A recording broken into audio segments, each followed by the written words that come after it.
Hello, everybody.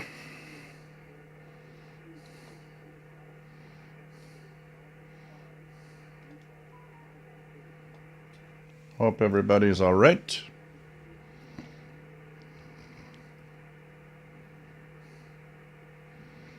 Checking if all the parameters are okay. If everything is all right. Today is a little Molson beer, so cheers.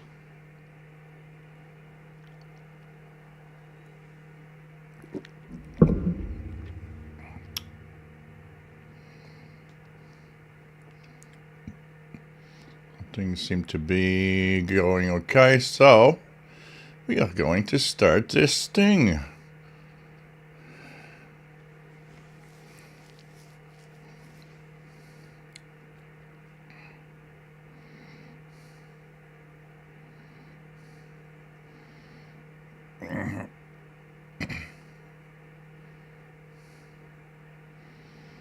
And here we go. Hello, everyone. Welcome aboard this live shortwave stream. We're Saturday. Yes, we are. Time flies. And it's always nice to be here. So, my name is Gilles. I'm located in Montreal, Quebec, Canada. This is a stream about radio, listening to the radio, tuning to bands, answering radio questions, having fun with radio, and more fun with radio, and as much fun as we can with radio. And hope that everybody will enjoy the show today. We are here, of course, to entertain and have fun with radio. So hope that everybody will enjoy the show today. So, of course, I'm using two radios here for listening experience. I've got my ham radio, the Yaesu FTDX10. This is what you see on the screen here. It's not a software on a computer or anything. It's the output of the screen of my Yaesu FTDX10 that you see. And on this side is the ICOM ICR 8500, which is also on, so that one's on the MLE30 magnetic loop in the front. And this one is on the half-wave and fed antenna and the backyard. And each have their own purpose. Since the MLE30 is good below 10 megahertz, mostly here, I can listen to the stuff on the lower frequencies here. And of course, above 10, 12 megahertz, this is where the end-fed antenna actually shines, and so we tune it on the Yaesu instead. So we are here every Saturday at 20 hours Universal Time, and we talk about radio and have fun with radio and in general. So it's really cool to have everybody here and just to have fun with radio in general.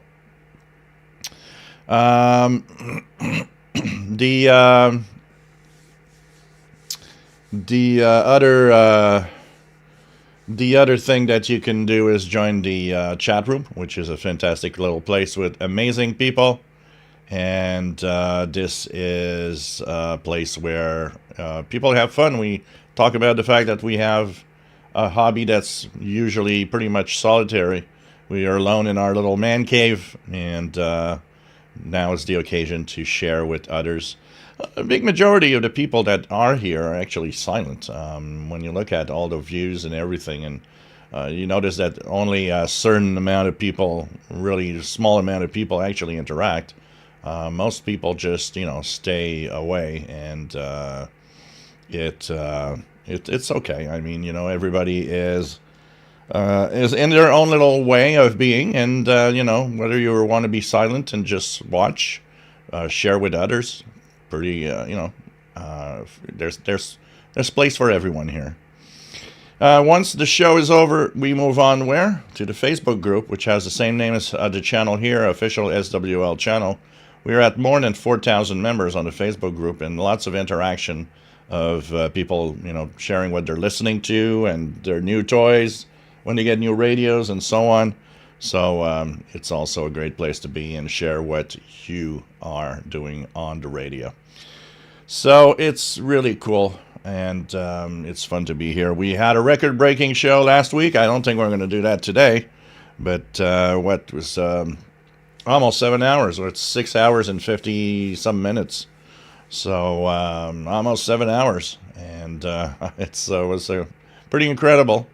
But it happens from time to time that we have these exceptionally long shows, and that's sometimes it's always fun. Remember, next week is already the Christmas show. Next Saturday, Santa is going to be here replacing me. He's going to take a break from his very, very hectic and very, very complicated schedule for the holidays to come over here and spend a few hours with you guys. So I hope you enjoyed and I hope you've been good, first of all. And of course, Santa will be here next Saturday, the 21st of December. Incredible that we're already almost at Christmas. So if you have stories, by the way, any stories, I would like to have them. Any Christmas-related radio story that you'd like to share with others, I've got a few in store. And I will read them. Well, Santa will read them on the air. I'm sure some of you must have some really nice stories to share with us. And even if you shared in the past, why not share them again? We have a lot of new people, and we have people that would not necessarily remember the story from last year or the year before. So I hope everybody joins in for the Christmas show next week. On the Saturday the 21st at 20 hours Universal Time. So, talking about chat rooms and wonderful people. Jay Waterston 69, nice to have you on board. Richard Wagner, nice to have you here from Northeast Illinois, WA9301 SWL. And going mobile.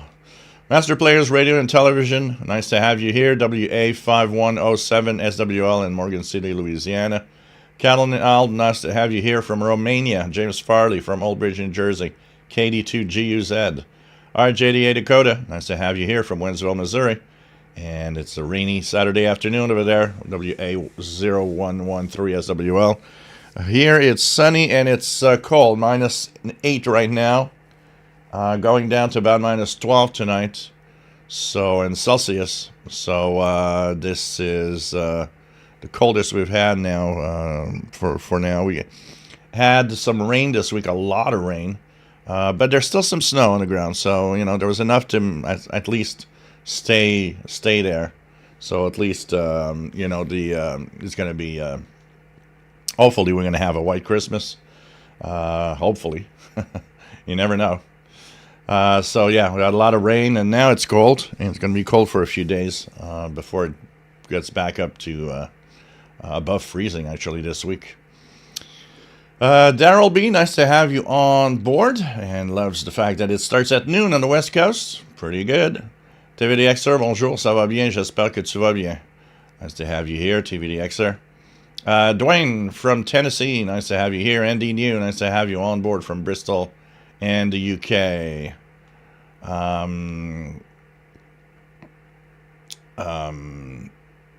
M7CUN. Interesting that we have two people in Bristol, but one is Bristol, Tennessee, the other one is Bristol in the UK. So kind of funny. Rob's Radio Channel, nice to have you here. Zazel, nice to have you here. He's got his new Texan S2200X, and he really likes the radio. Better than the S2000, definitely. Much better radio. Bob's Old Record, nice to have you on board. London 19657, nice to have you here from Northeast Pennsylvania. We have Jean Arrache, salut, j'espère que ça va bien. Nice to have you on board. K4 AOL, nice to have you on board. 54 Cal, nice to have you here from Northwest Pennsylvania. Robert Varner, nice to have you here from New Jersey. KC2TEL, Different Gear TV, nice to have you on board. And Christmas lights are turned off. Yeah, they're not plugged in. I have to plug them in, and I have to go plug them in. Forgot to turn them on. Nick Hansen, Mr. Kraft, nice to have you on board. And Isal is from the Netherlands. Arn Diesel, nice to have you on board. LA8MGA, nice to have you here from Norway. Steve Burnham, nice to have you on board from central Pennsylvania. Rob is going to try to get his radio out. Of course, you got to.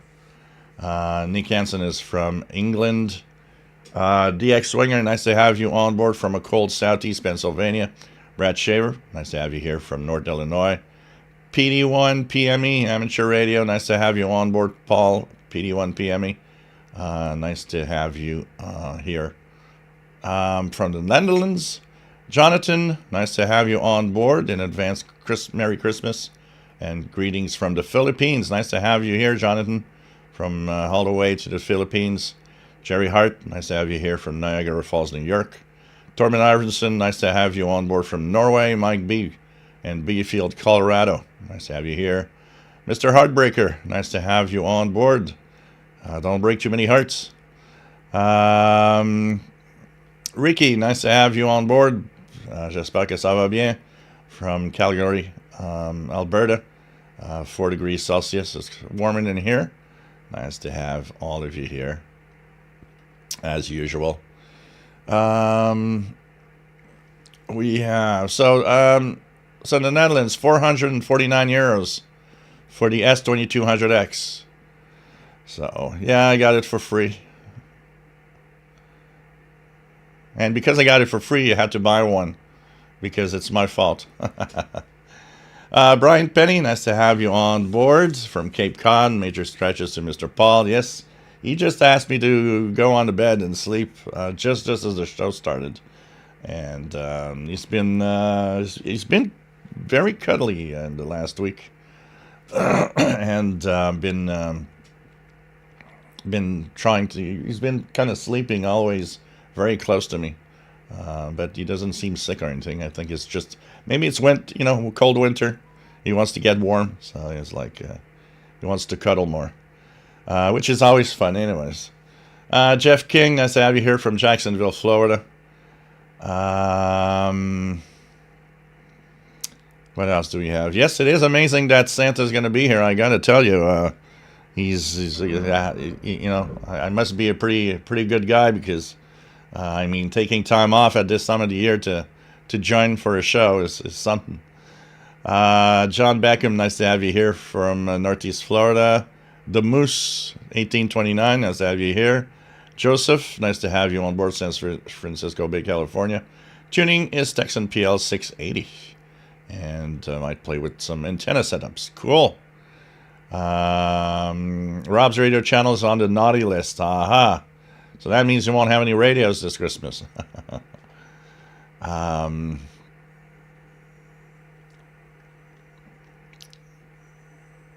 me just go here. Okay. The Moose is in Western New York. Nicole Phillips, nice to have you on board, Nicole. G6PGV. I always, when I see a name like Nicole, it's like in French, it's also a name for women. I always feel like saying it in French, Nicole. This is how we see it in French, Nicole. What else do we have? Arnie Diesel says -6 in Narvik in Norway. About 100 centimeters of snow. Wow. Here, if what's left on the ground here, maybe 5 centimeters. And actually, we see the grass and some spots on the ground. I want to have more for Christmas. Glenn Danzler, nice to have you on board. Great band scan at 2 a.m. from 600 to 700. As we have John Beckham's 57 Steve DX1, Southeast Georgia. Nice to have you here. Anthony France, nice to have you on board from Florida. Piotr Sawerna, something like that. Sorry if I mess up your name. Piotr from Poland, SP5 GRA. Nice to have you here. We got a lot of amateur contacts with Poland. There seems to be a lot of activity in amateur radio in Poland.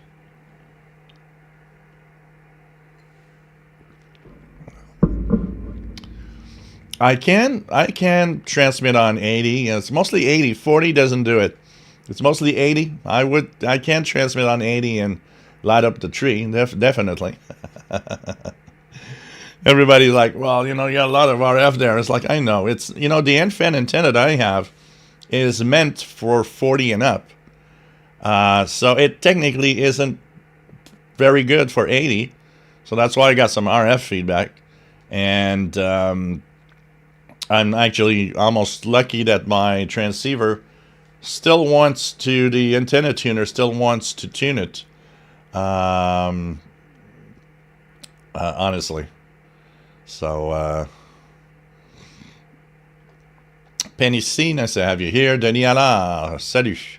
Nice to have you on board. From a mountaintop in la Baie des Chaleurs for a late afternoon DX party with the H501X. Cool. Lots of fun. The X-Winger, I see you have LR 836 on radio, and they're going to talk to the BBC special broadcast this year. I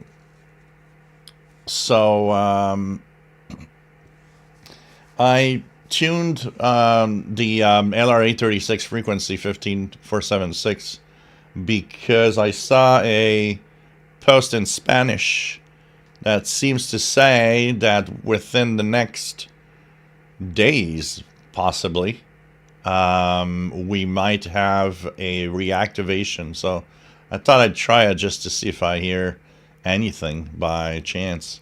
So I don't hear anything right now.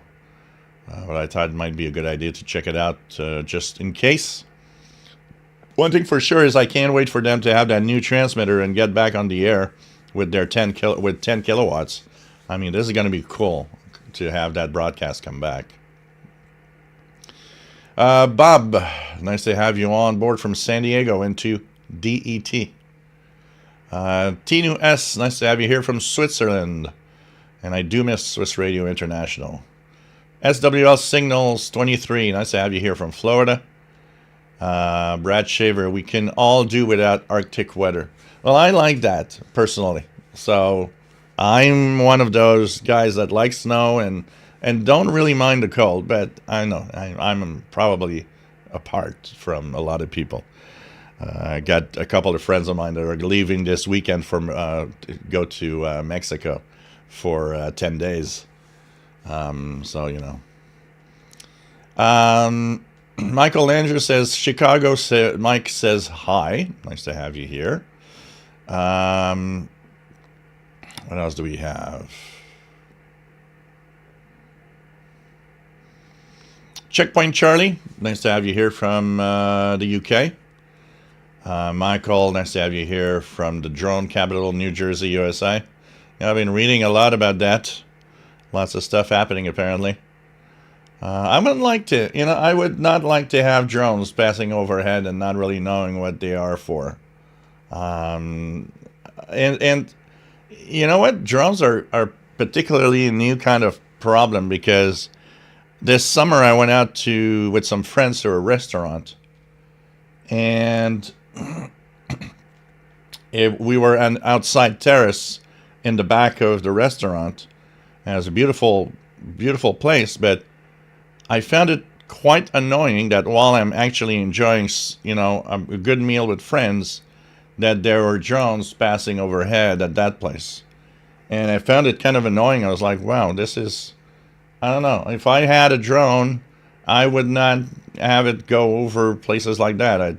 I'd try to, be respectful and just fly it over, a field or something, not a place where there's people, because they make annoying sounds. I mean, the sound of the drone motors and the blades, the sound that it makes, it's kind of annoying when you hear it all the time.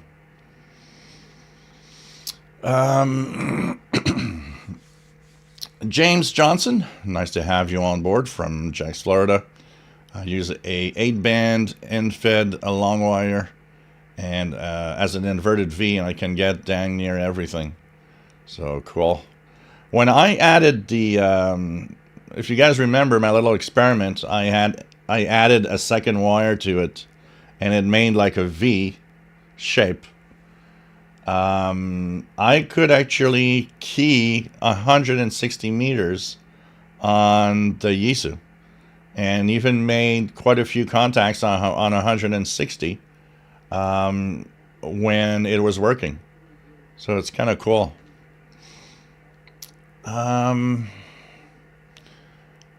Shogun, nice to have you on board from Ukraine. Athi, nice to have you on board. Says Christmas is snow outside, family and warm inside.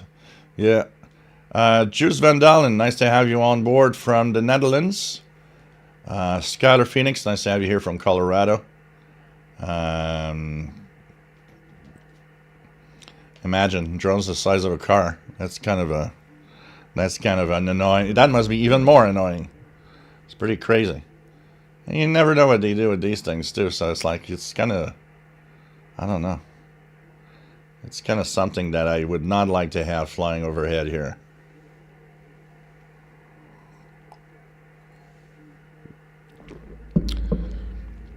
So I'm already down the list, and it's nice to have everybody here. Something weird this week. I get a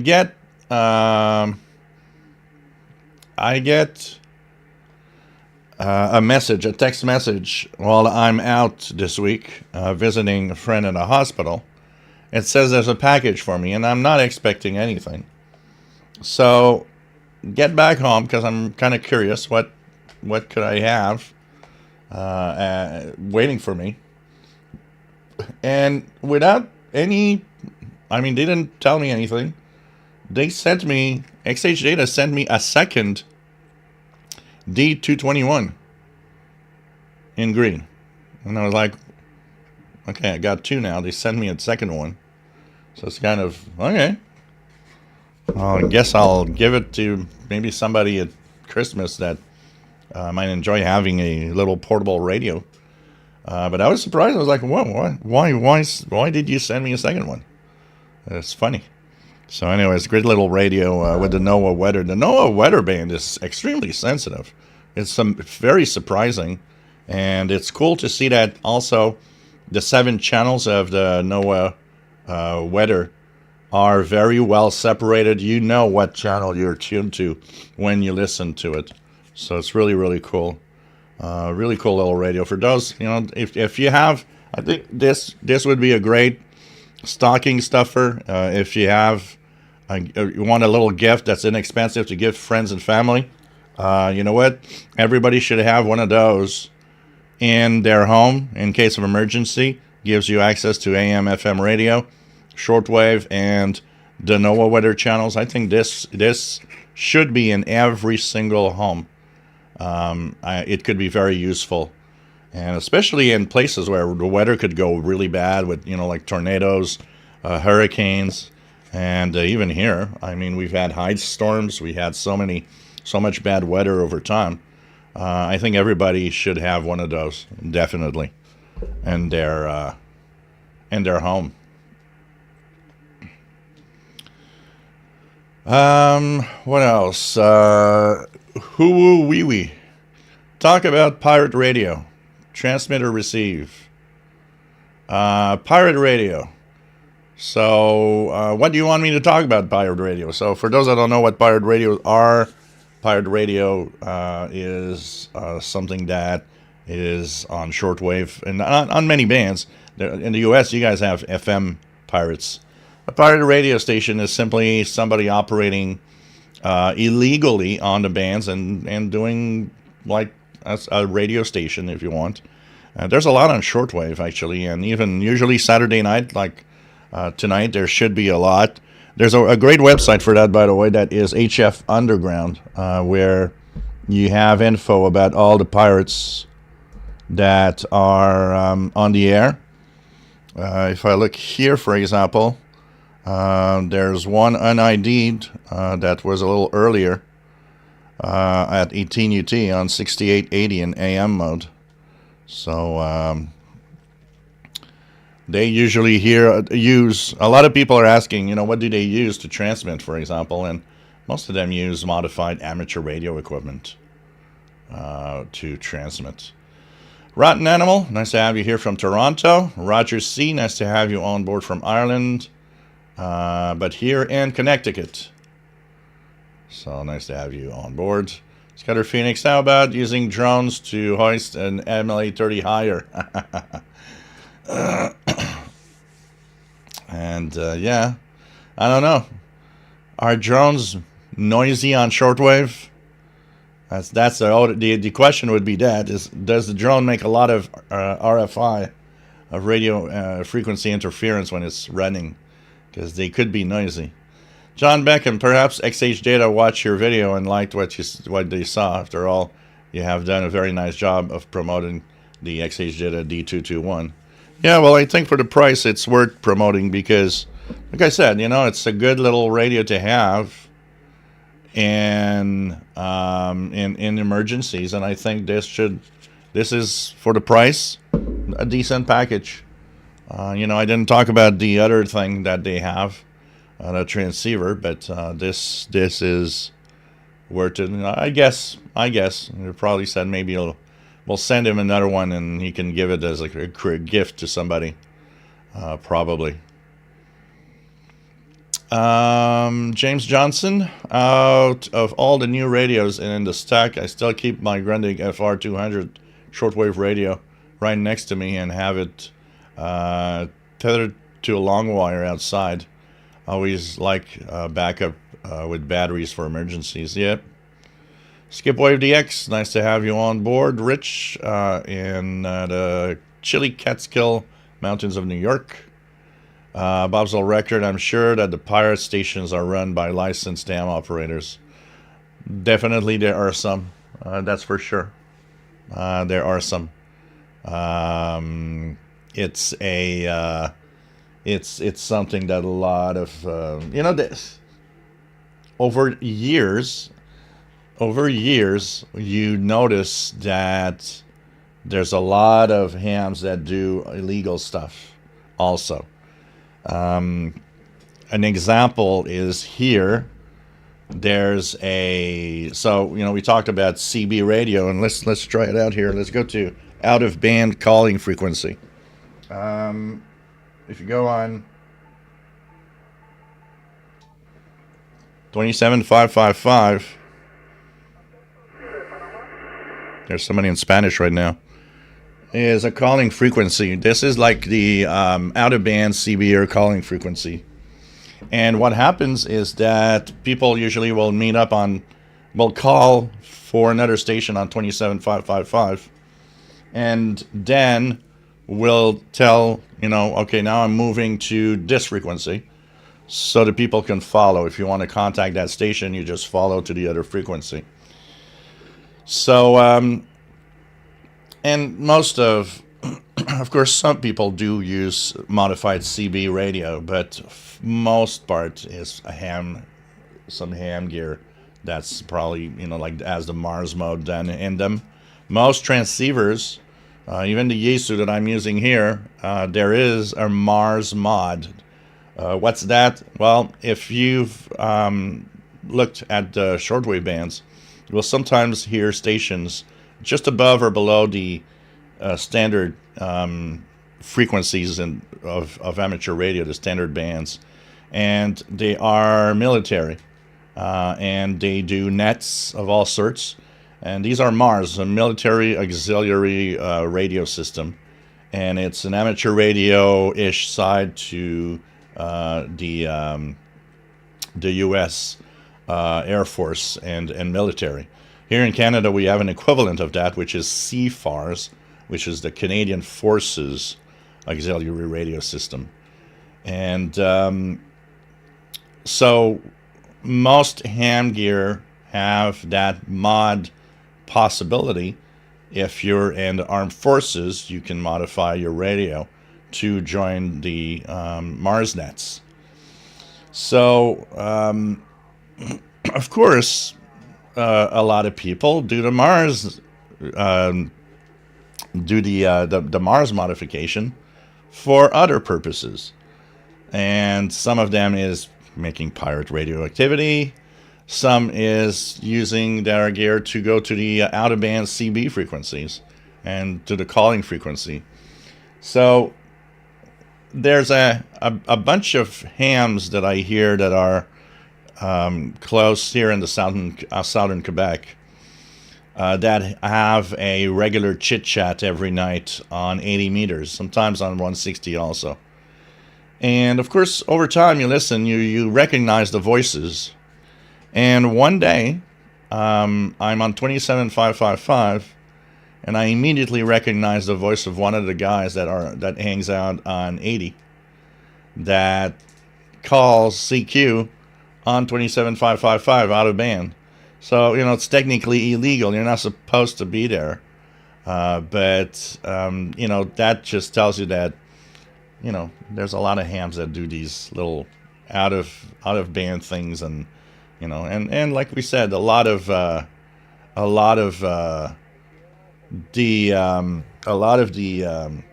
pirates are probably done by licensed ham radio operators. Absolutely.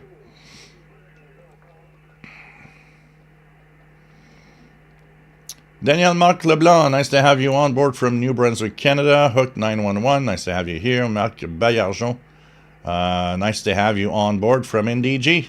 That's just to the west here on the island of Montreal. Bienvenue, Marc. Nice to have you on board. Hook 911, 7200 kilohertz. Yeah, 7200 kilohertz is a mess. John Vargosh, nice to have you on board. Daryl B, especially enjoyed all your reviews on the S2200 Extra Shell. Yeah, it's a great radio. I love it. I mean, it's never very far. I need to use it a little more. So I use it with D batteries. It's not very far, as you see. And actually, I power it with, because you can power it with the 18650s, but I found it to be much more interesting to power it with D batteries. They last quite a long time, actually, so it's pretty cool for that. And it does make the radio quite heavy, though. It's like you're reminded of a radio of the 80s that weighed a ton when you do that, but hey, it's the way it is.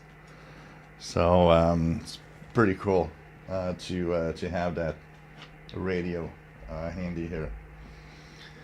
So and we talked a lot about there's quite a few people that have the LC90, which is the Shoyoung smart radio, and a lot of people are starting to enjoy that radio, which is really nice for a hybrid device. It's really, really cool. So it's really really nice to tune around. This week I did on one night this week. I enjoyed doing that. I took out the LC90. I tuned Radio Romania. I listened to Slovakia via WRMI. Listened to Spain. I listened to Turkey. And when there wasn't a lot of stuff, I did tune around the ham bands just to see what was out there. And there wasn't much interesting stuff. Then just switched to the smart radio side. Started streaming Radio Australia, listening to their program. They had an interesting interview with a guy that was talking about some of the some science research that he's doing, and then tuned around the BBC on the smart radio stuff. It's fun. It's fun because you have something that you constantly have content, even if there's nothing on shortwave. You just switch to the smart radio and listen to whatever's out there. It's pretty cool. And I've been testing the special firmware, which Shoyoung sent me because they wanted to see if a single sideband worked well. It's still not perfect. There's still something that needs to be done. But I did a video that I kept private on the channel and shared only with Shoyoung to show them how a single sideband should work by using a Texan PL990 next to it and showing them this is how it works, and this is where your SSB is broken, and you need to fix that. And RDS on the radio is absolutely superb. I love the RDS feature they added. So this should be, they were saying that maybe for Christmas they would try to have the new firmware 4.7. Hopefully SSB will be fixed correctly. But it's becoming a better and better radio every day. It's surprising.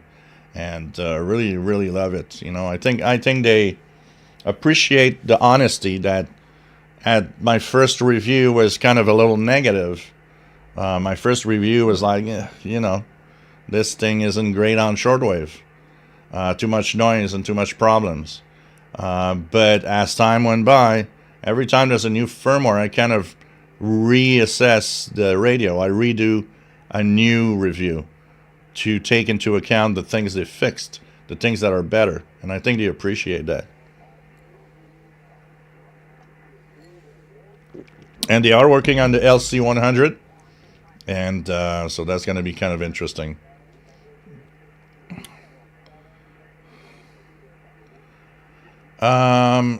Steve from England, nice to have you here. James Johnson says active, is listening on his ICOM IC7300, and he's got the Mars mod done on his radio.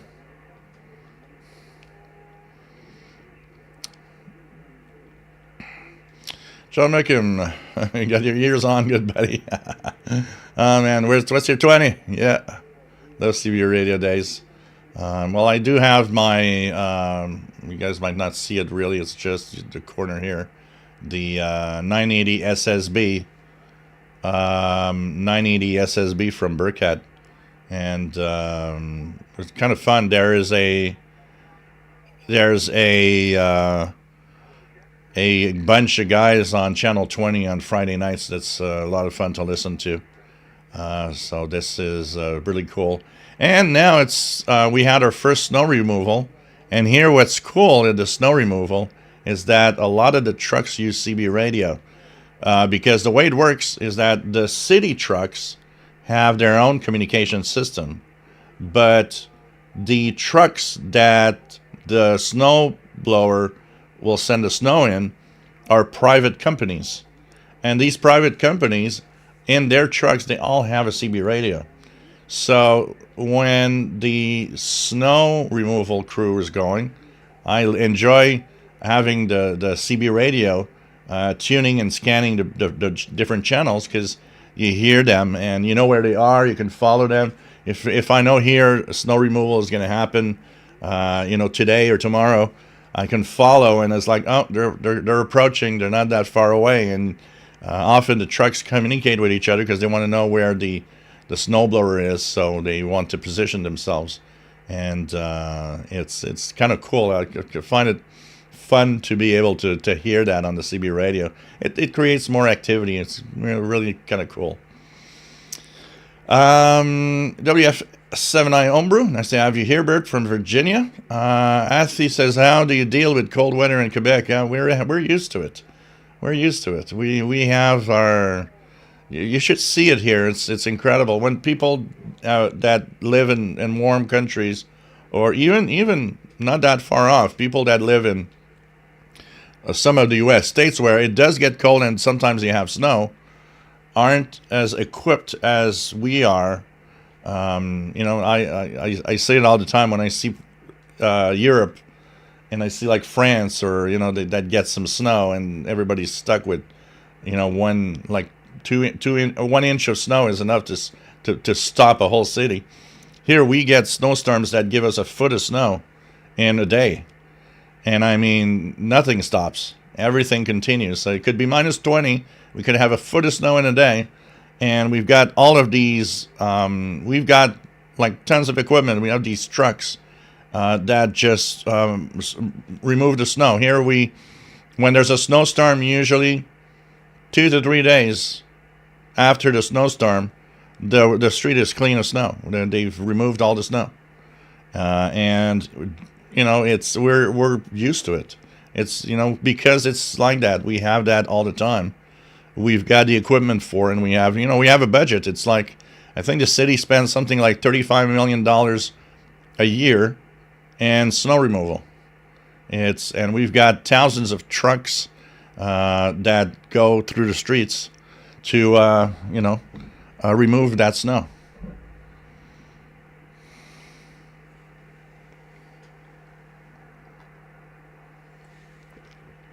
James Johnson, the funniest thing, and we talked about it a few times, because tomorrow on the International Radio Report, we're going to talk about some Boston FM pirates that got caught. But what amazes me is that they don't seem to be paying the fines. And I can't understand that. Why don't they just go and, take the equipment out? It seems they don't have any resources for it. It's bizarre. So,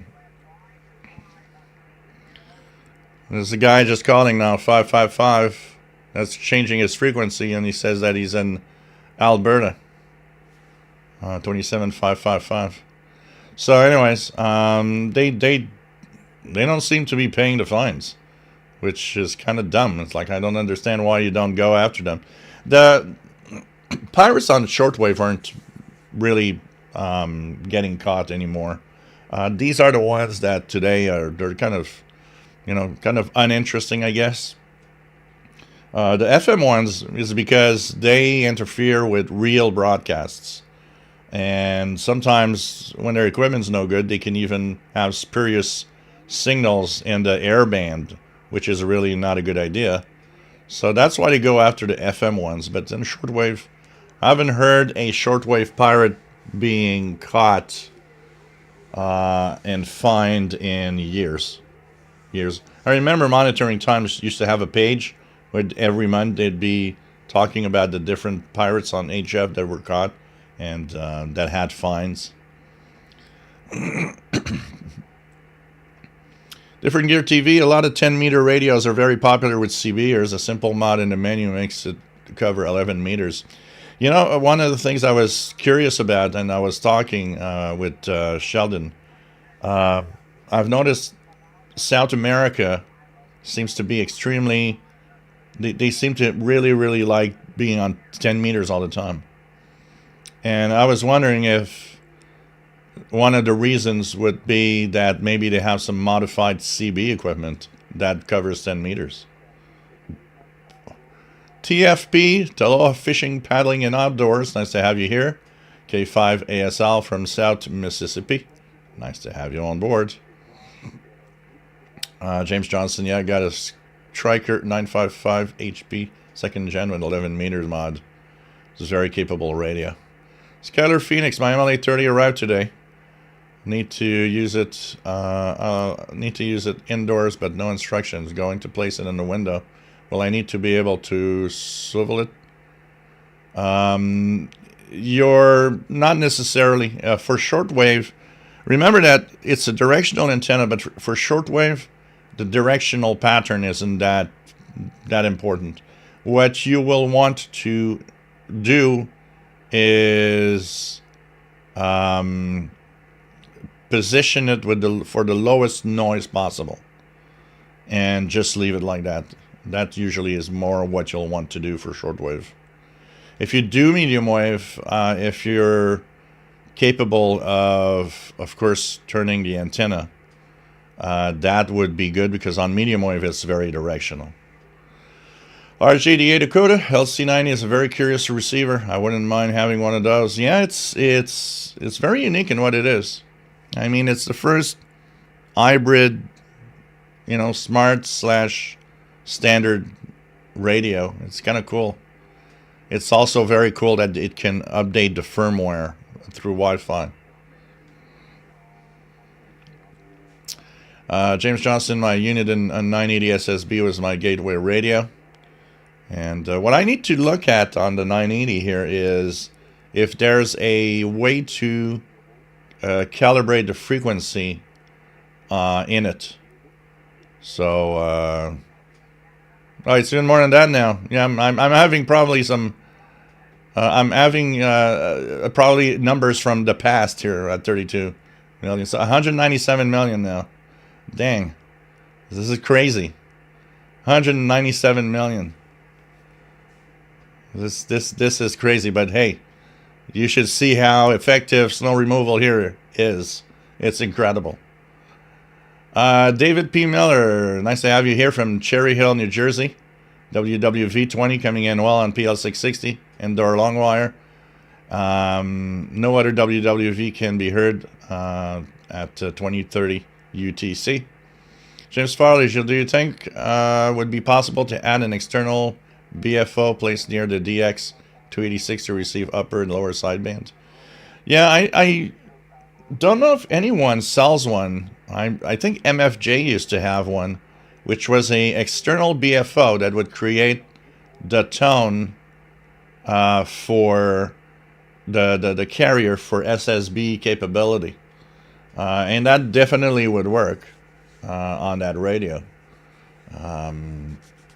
But because I tell you, if they bring out a DX 287 and have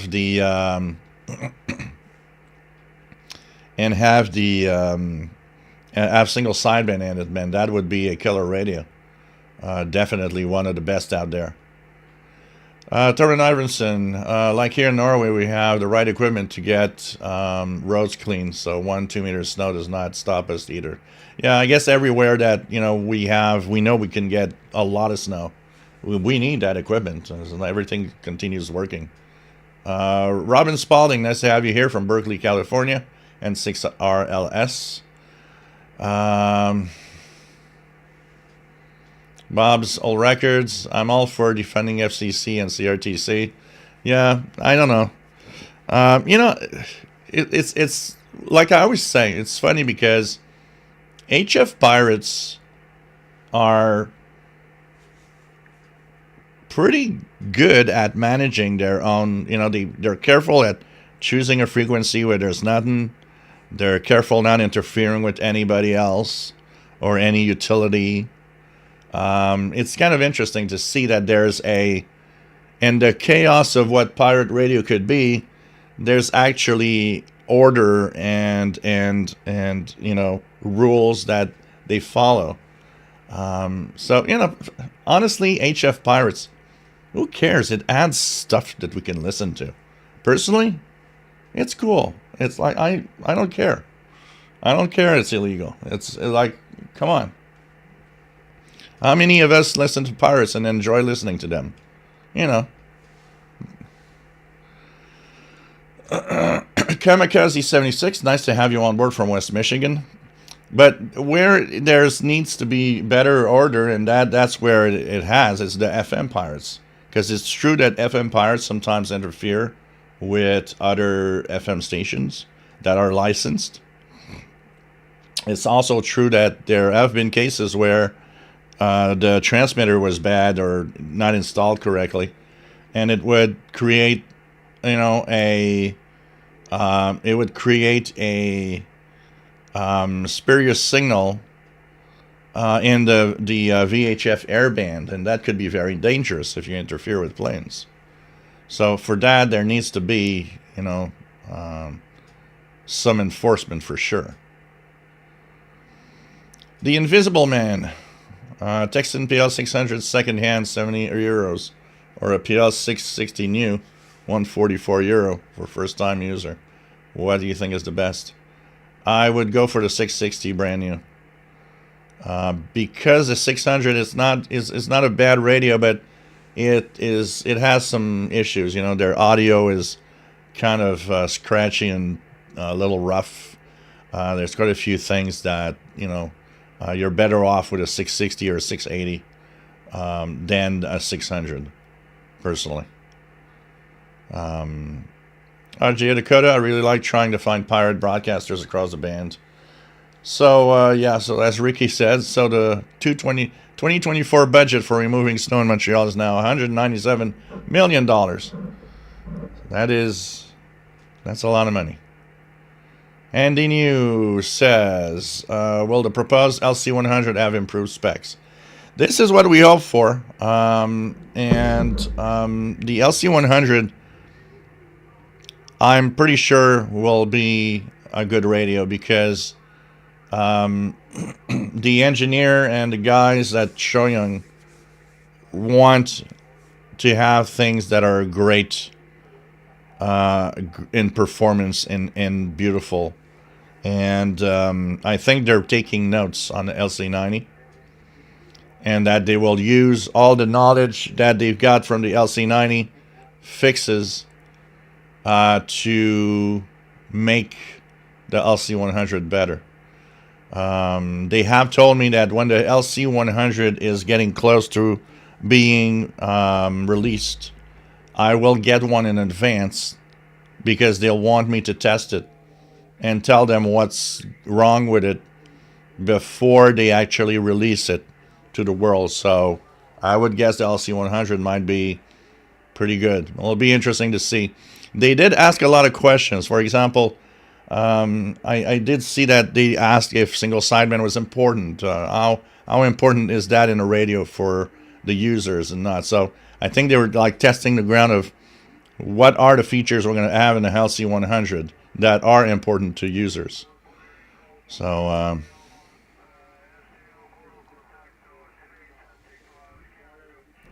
James Johnson, they calibrate the 980 using a connector, and they go into the internal menu settings and make the adjustments. I just recently found on YouTube.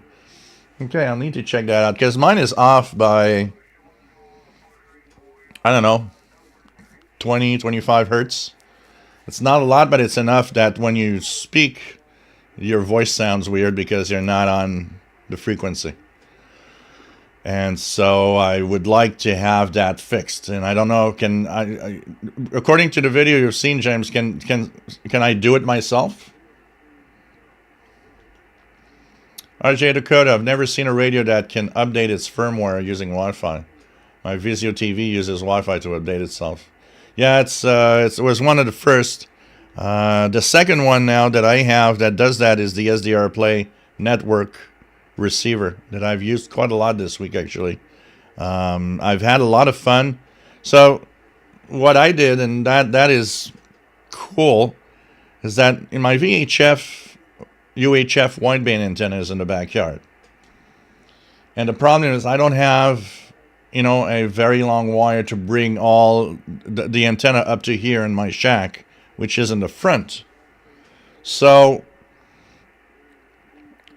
I actually plugged the SDR Play network radio, SDR, in the back, and the kitchen in the back, where I could easily access my antenna. And through Wi-Fi, connected to the network here, and I could listen to VHF, UHF frequencies. I received a few satellites, a couple of amateur satellites. I received the NOAA weather satellites on the 137 megahertz. I got a few repeaters on the VHF 2 meters. I've got quite a few communications from companies. There was one which seemed to be a snow removal company in the South Shore of Montreal. So it was kind of cool because it's like, wow, thanks to the fact that it is wireless and joins my network, I can be anywhere else in the home and listen to the VHF UHF range on the SDR Play network radio, which is kind of cool.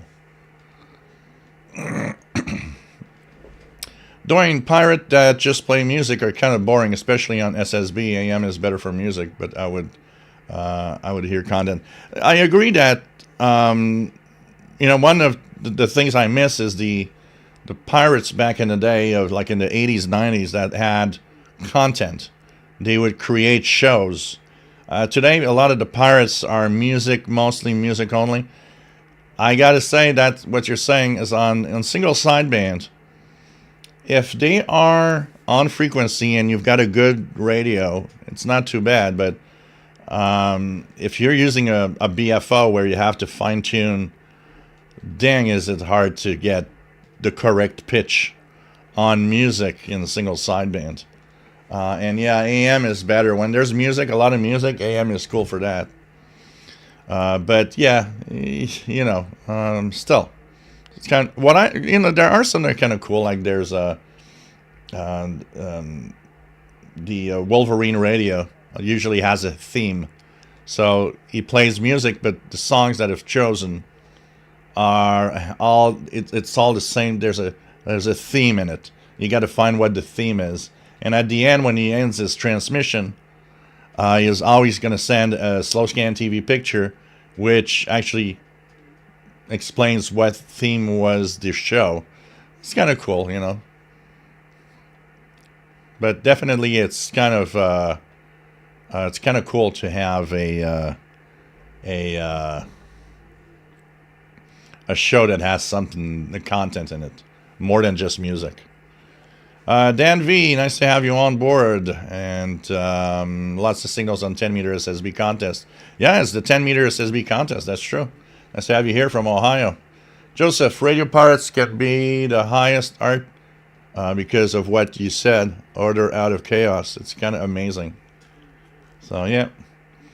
Daniel C, nice, 1984, nice to have you on board, and thank you for the donation.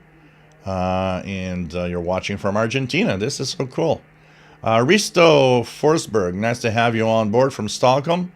In Sweden, SM0SBT. Jean Arash commercial stations care because it takes listeners from them. Definitely part of it is that, for sure. The other one is also interference that could happen. But, you know, it's a mix. I mean, you know, you can't blame the commercial stations. They're paying a high price to get a license, get on the air, and they get competition from these guys that, you know, the one in New York that I'm still amazed that is appealing to the Latino in Spanish, the Latino community in New York. They even have ads. I mean, they sell ads, advertising. It's like, man, it's a pirate commercial radio station. It's crazy. It always makes me laugh when I hear that.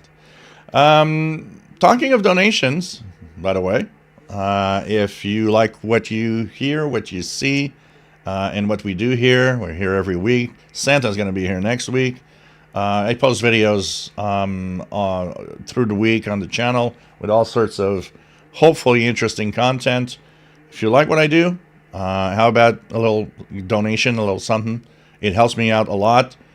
Through the super chat, you have a little dollar sign or on the chat at the bottom where you can use that and give me a little something. Any amount helps. And of course, because I'll be very hungry after this show, there's the pizza fund. And the pizza fund you can send through PayPal at the email address that I am sending here. This is to make sure that I will not starve to death after the show ends. So pretty cool to have you share and give a little something. Thanks everybody for the donations that you've given me. If you've never donated, how about thinking about it? It's not always the same people to give a little something. And if you enjoy what I do, I think it's worth it. Give a little something back. So thanks everybody, and thanks for the donation from Argentina.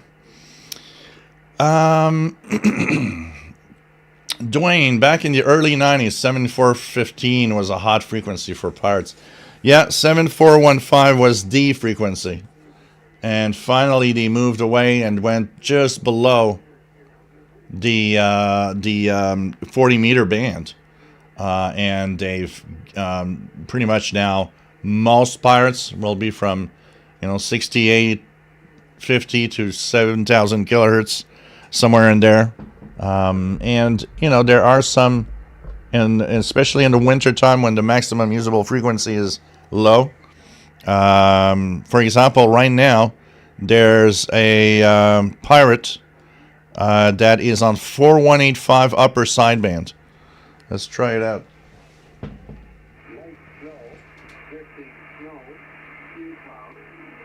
Yeah. Here is some piano music here. Well, some music. So 4185 upper sideband, I'm hearing it right now. Not too bad of a signal here on the ICOM. If you want to check for the pirate. And it's 77LJS.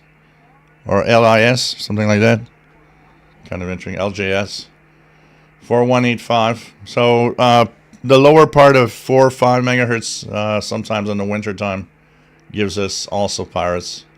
But yeah, I remember the day when 7415 was the frequency.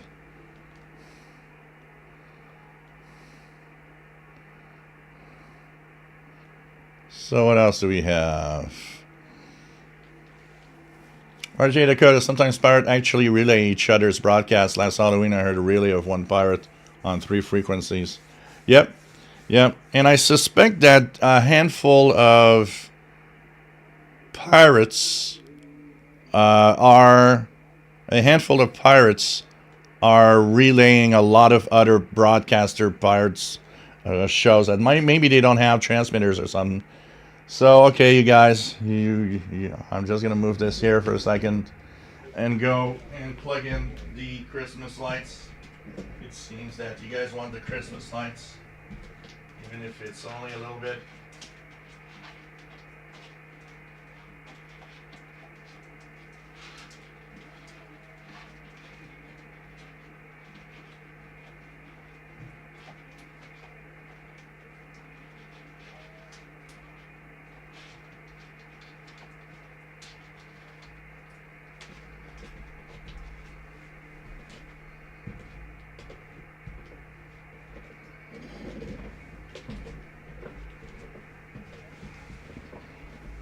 There you go, guys. And just place the camera again in the correct position. There we go. The Christmas lights are on. You guys are happy now? Christmas lights. And there we go. Okay. So like I was saying, there's also a lot of pirates that are relayed by a handful of pirates. And I think, and sometimes in one evening, I think it happens that there are 2 or 3 different pirates. And I have the impression that it's all coming from the same transmitter. VE5 SAR Amnetics, nice to have you on board. Says my K4D supports network updating as well, but that's a little different class. Callan decoding FT8 on 40 meters with the U-loop and RSPDX. Cool. Nice to have you on board. That's pretty cool. Daniel Marc Leblanc, I noticed when in Costa Rican department store last week that general purpose radios have shortwave on them.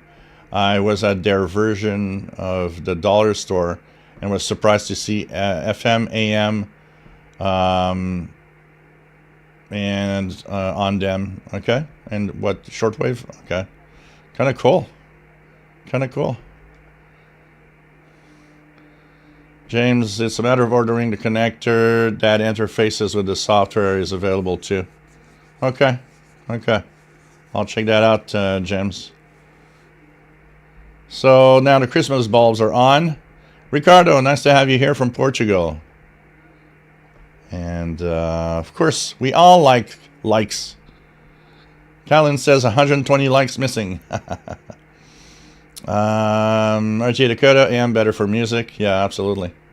Lost Maker as a theme to the broadcast. If you get the songs right for the reception report, you can get a neat EQSL. Oh, cool. Chick Schreiber, nice to have you here from N5KVO from South Texas. KU.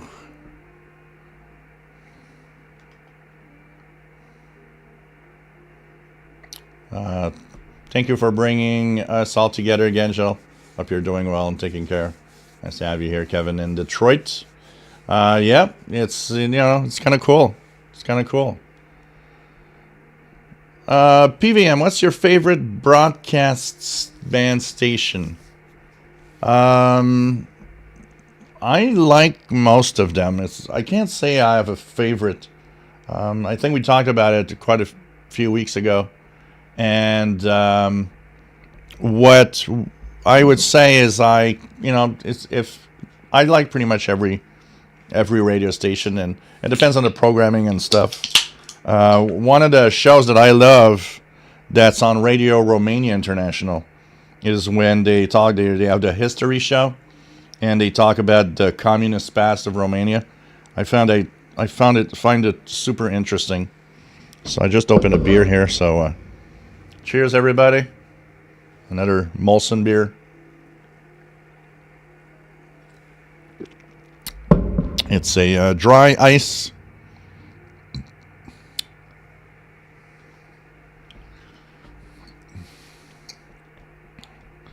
Rob is picking up loads of Radio China.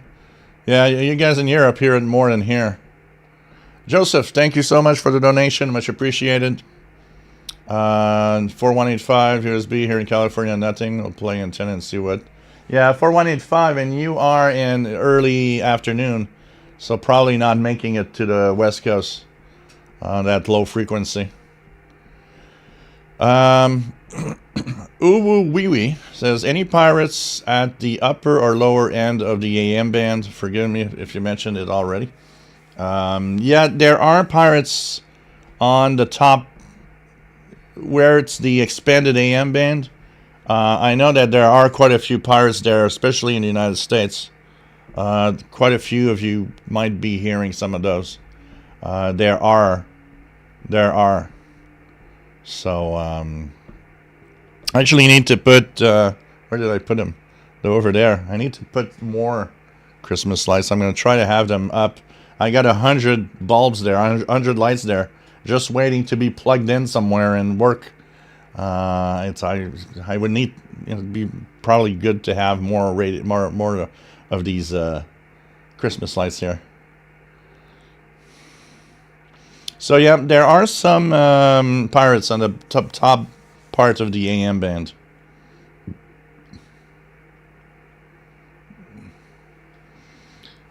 Yeah, there are some, but they're they're low power, so often you got to be very close to where they are transmitting from. So if you have none around you, it's something that I was talking about with Sheldon, is the lack of Canadian pirates. I wonder why we don't seem to have pirates here, and it's like I'm looking at the FM band in New York that apparently is just crazy with pirates. We don't have any pirates on the FM band in Montreal. And I don't know why. Ricky, random question for Jill and other hams. How do you decide if you're staying on a frequency and calling CQ or scanning around to look for potential contacts?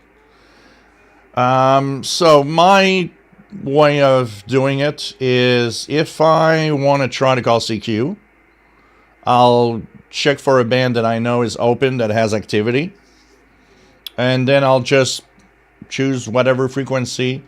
You can do something though that exists. Most bands have what we call a calling frequency. For example, on 10 meters, 28400 is usually where you want to call CQ to get somebody's attention, because it's a known frequency for calling CQ. And from there, well, you just arrange the contact so that you move on to another frequency to keep that frequency for anybody else that would want to call CQ. So by doing that, you're actually increasing your chances of making a contact. But I rarely do that. What I do is I'll choose a band that's open. I'll get on a frequency, say, I will call several times to make sure that the frequencies is free, and I'll go on, 28450, and after I check for activity, make sure I don't interfere with anyone, I'll start calling CQ.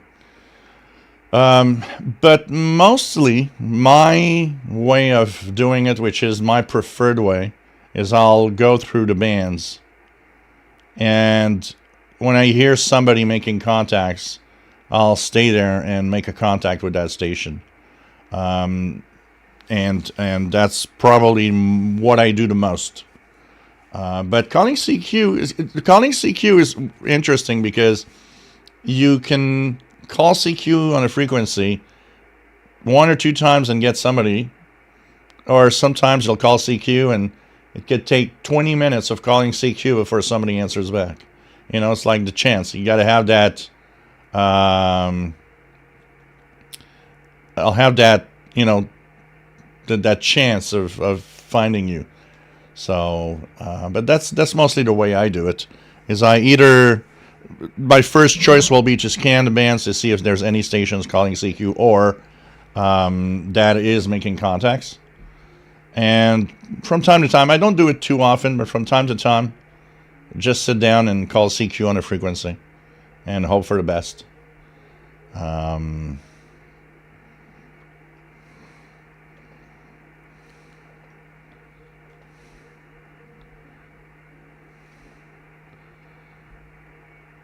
Joseph, yeah, more than once. There was there over the years there'd been a few pirates that actually relayed my live shows, and it's always kind of cool, for sure.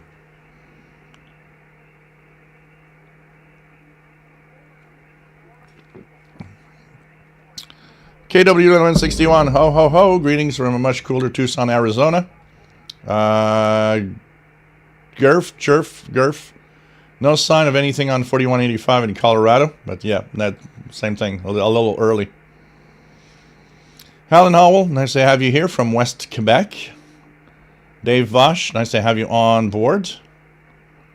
Joey Myrtle, nice to have you here, Joey from California. Danielle Marc LeBlanc, have you asked Santa for any interesting equipment this year? I might be asking Santa for the purpose of all I do here with the live streams and so on, for a brand new mini PC that is more powerful than the one I'm using right now. I think I do have to move on. It's something a little more powerful. I've noticed. I mean, I've had this mini PC, the one that I'm streaming with right now, I've had this mini PC for at least 5 years. And I'm starting to see that on some of the things I do, I'm reaching the kind of, you know, because I'm a power user, and I do several things at the same time, and I'm kind of reaching the maximum that it's capable of handling from time to time. So if there is something this year in asking Santa, it'll be a new mini PC that is much more powerful. So and what's nice is that there are some out there that are not that expensive actually. So it's probably going to be what I'm going to ask Santa. More powerful mini PC. And I'll be shifting things around. And also, what's nice about it, I've been promising my tech channel viewers that I would do Linux distro videos, just, you know, showing different distros and talking about Linux a little bit. I know a lot of viewers want that. And what is cool is that if I do that, I buy a new mini PC, then immediately the one that I'm using now would probably be dedicated to, you know, Linux only, and just, you know, we'll be able to make videos with that. So I think that would be a good idea at the same time. Alabama Red, nice to have you on board. Last night is getting 860. And French from Toronto was coming in great from central Alabama. Yeah, it's a regular here. The CBC French station out of Toronto is always coming in very well here in Montreal. So that's cool. In Alabama, that's pretty good catch there.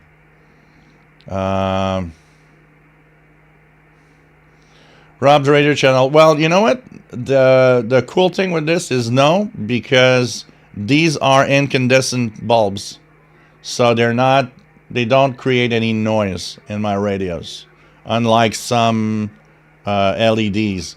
I have a set that I have in my window in the living room that has patterns to it, so it creates all sorts of weird of patterns of light. And when I turn that on, I immediately hear it in my radios. I can even tell you what pattern is playing just by the type of sound that it does on the radio. V5 SAR on Netix, thank you for the donation. It says, oh, the Canadian Pirates be down in Davy Jones' locker. Oh, God. Jean Arachoir, are there more pirates in New York City than in Montreal? More population. Yeah, but the problem, I understand that, Jean Arash, but the problem is there's just no pirates in Montreal. I mean, why isn't there maybe one, at least one, you know? Where in New York there are a lot of them. It's the same for Toronto. I've never heard anyone talk about a FM pirate in Toronto, which is even bigger than Montreal. So I don't know. I've always been a little surprised by that. Cheers, everyone. I would think that radio pirates would be here too. Are we just scaredy cats? We've got to say, though, that the pirates that are in New York City are, for the most part, pirates that have to do and have programming for, immigrant communities or people of specific communities like, Latino and Haitian and so on. I guess, I don't know.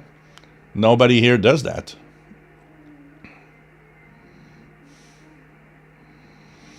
Ricky says, thanks for the answer. It occurred to me the other day that if one was only calling CQ, no one would ever talk to anyone.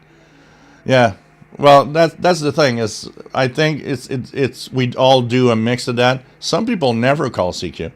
I'm sure that some people just go through the bands and try to find somebody calling CQ or making contacts, which is 80% of what I do, and maybe 20% calling CQ.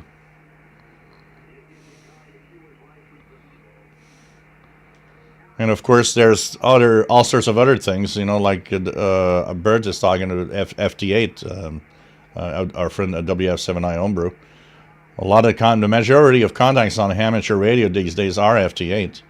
And on FT8, well, you can call CQ, you can contact a station calling CQ, you can use clusters. That's also something I use a lot. I will go on DX Summit or DX Fun Cluster and look at the activity on the ham bands, see if there's any unusual activity, any station that I've never contacted before that could be on what frequency, any DX stations, and then I will go and check if I hear the station here, and if I do, then I might just stay there and try to contact that station. That's also something fun to do.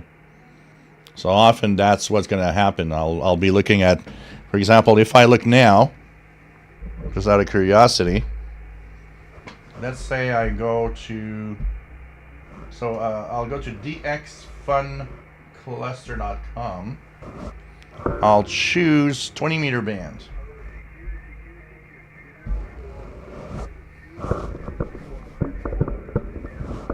There's a guy 204 in Florida on 27555 calling CQ. So now I'm looking at 20 meters. What's on 20 meters? Wow, Iran. There's Iran on 14208.3. So I will go and tune it, 14208.3.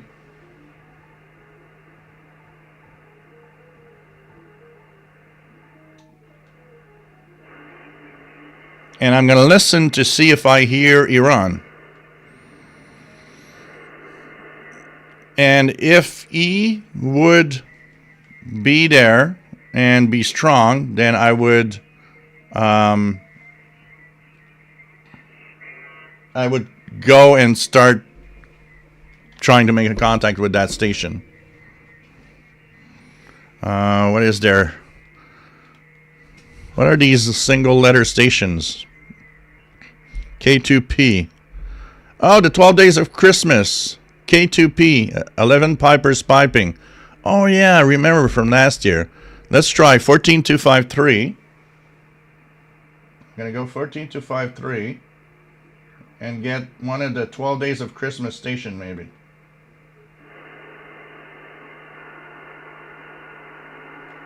So am I hearing that one? There's W2M, which must be another one. Yeah, 12 Days of Christmas also. So 14285. Happy holidays to you and yours, and 73, and have fun chasing the 12 Days of Christmas social events around. That's great. There we go. 73. All right, there's a Quebec November 8. So I'm just going to move away a little bit.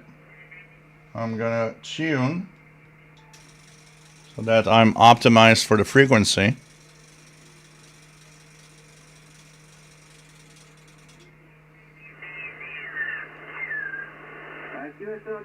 Yeah, we're near Cincinnati, so you're right at the skip. You're right at the skip, so no worries. Cincinnati. You are in the log, Roger. Copy that. Thank you very, very much. Have a good holidays. All right, that's a 4 Juliet X-ray.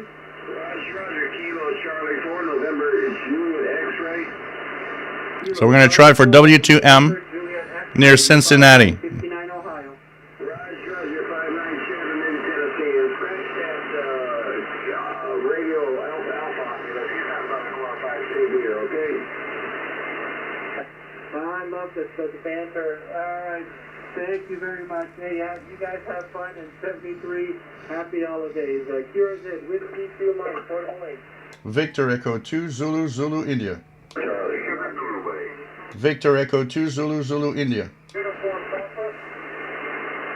Okay, I've got a couple of you there in Uniform Julia. Man, there's a lot. There's a big pileup for that. Kilo 4, Charlie, Uniform Papa.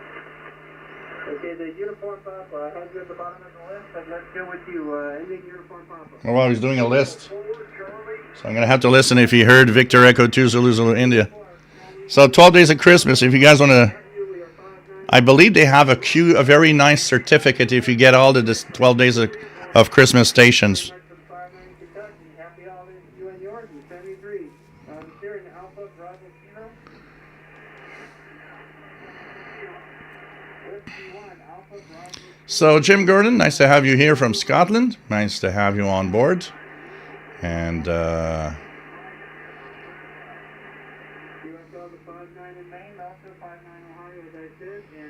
Brad Shaver, Santa does itching, knows this here.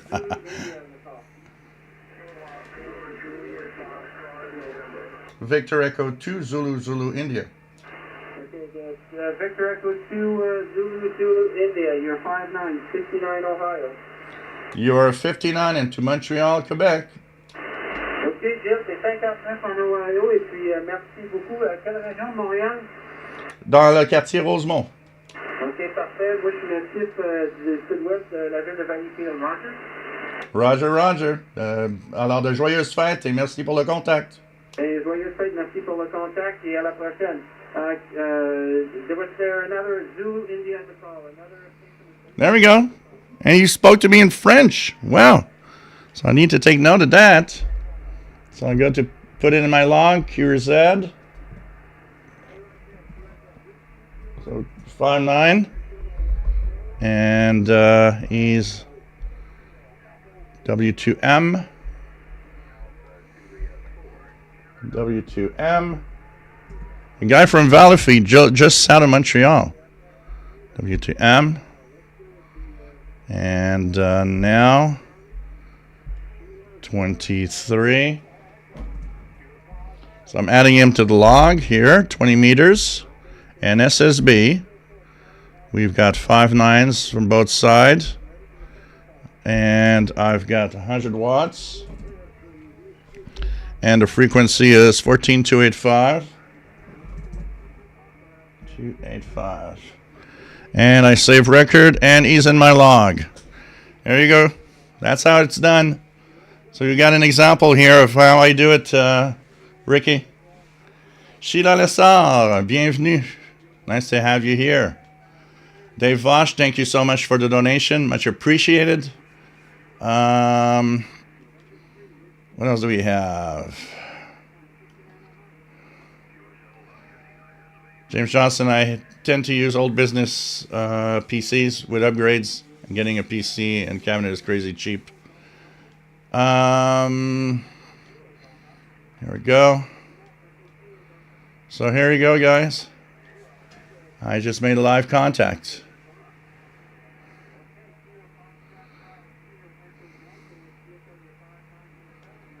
Different gear TV. How much do you need to spend for a half decent mini PC? I'll probably be spending on mine. It'll be a little more powerful than average. So I'll probably be spending around $600, $700. But the one that I'm using right now, which I purchased 5 years ago, the thing came up to $485. It wasn't that expensive for something that was decent. Actually, it's very decent. So I'll be probably spending about $600, around $600. Because here what happens is I've got big screen TVs. So I don't want to have a desktop and I don't want to have a laptop. I want to have something that I just plug in my keyboard. I like this keyboard from Logitech. It has a touchpad and the buttons. So I love this. I've got 3 of those actually here because I have all the mini PCs. So it's just knowing which one is for what PC. But I use that the most because now I use big screen TVs.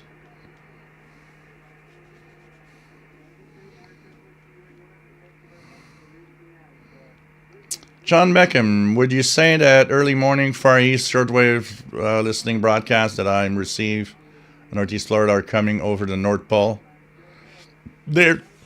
Remember that most of the time the shortest path is what is your distance. So if it is shorter to receive from the poles, usually yes. It's easy to know if you're receiving from the pole. If you're receiving and it goes through the pole, most of the time the signal has a very fast flutter on it. If you hear a signal with a lot of flutter in that signal, guaranteed you're going through the pole. If the signal's pretty stable, it could be kind of a long path and not necessarily going through the poles also.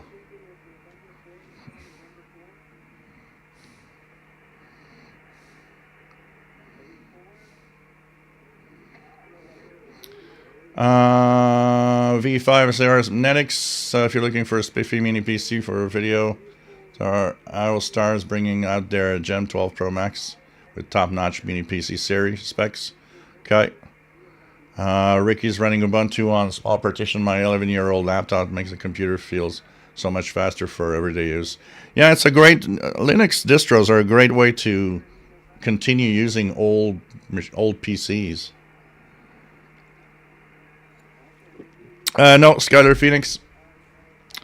That torch is a LED, but it is zero noise. I've never heard any noise coming out of it.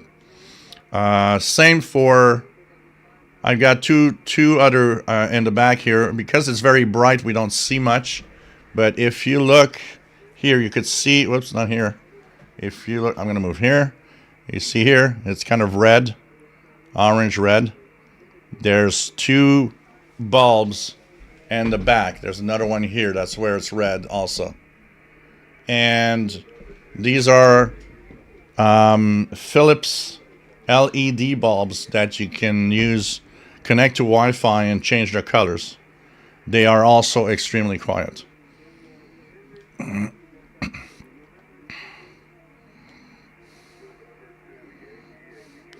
Jean Arash says there used to be a pirate in Gatineau in 2012. Around that time, some kid was using a 2 kilowatt transmitter. Oh yeah, there was a story about that. I remember something about that. There was a story that came out a long time ago about it. I do remember. RJ Dakota, it's the mentality of the citizens of Montreal versus New York. There are a lot of people who think they can get away with as much as they can. Yeah, maybe. It's totally possible. It's, you know, I mean, Canada and the U.S., we don't think the same. There are differences.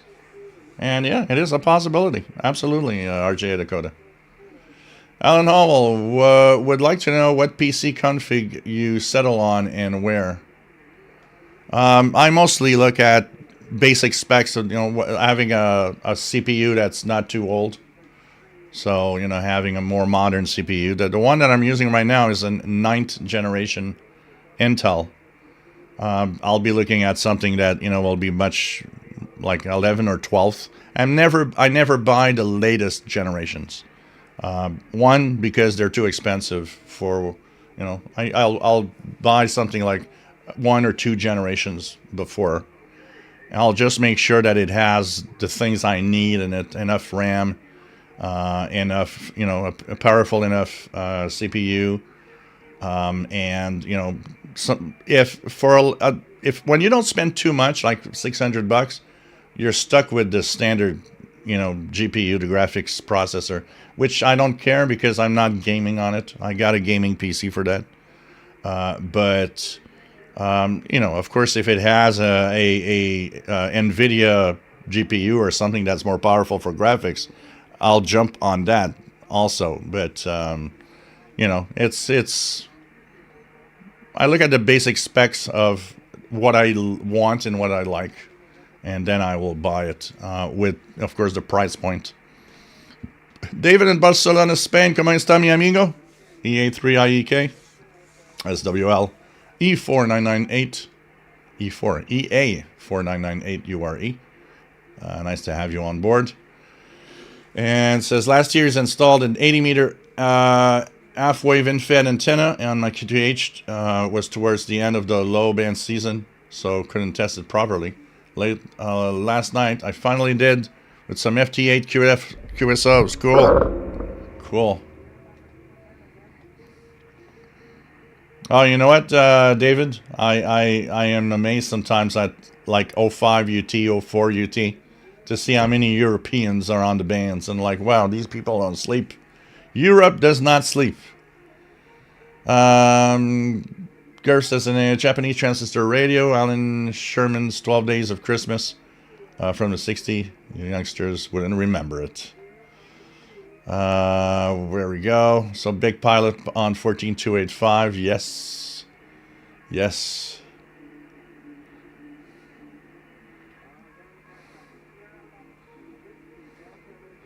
I'll just go back up here. Okay.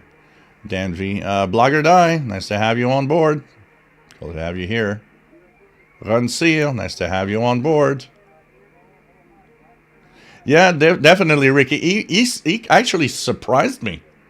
When he jumped to French, I was like, wow. I was not expecting that at all. I really was not expecting that. I kind of froze for a second. I was like, wow.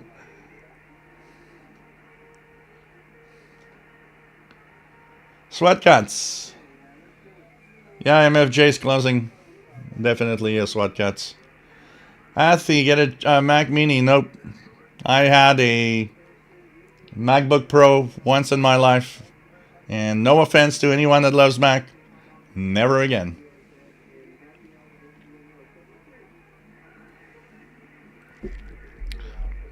I'll be very, you know, I'm a Windows guy forever. As simple as that.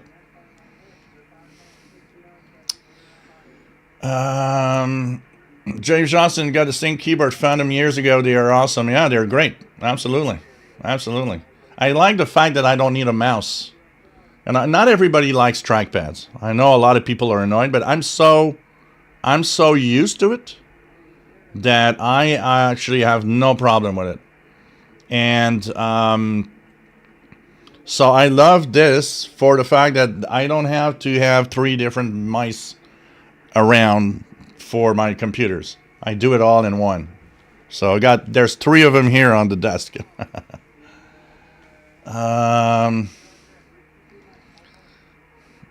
Scatter Phoenix, can I just plug my new MLA30 Plus into any indoor wall outlet USB jack? So if you plug into a USB jack, the only thing that you might want to check for is the noise that that is induced. There could be more noise on some USB than others. So Gerf says MFJ is closed. Almost anything they make is out of stock already.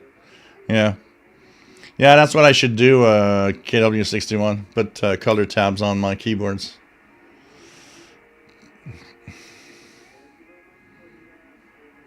London 19657, thank you so much for donation for Molson and cat food.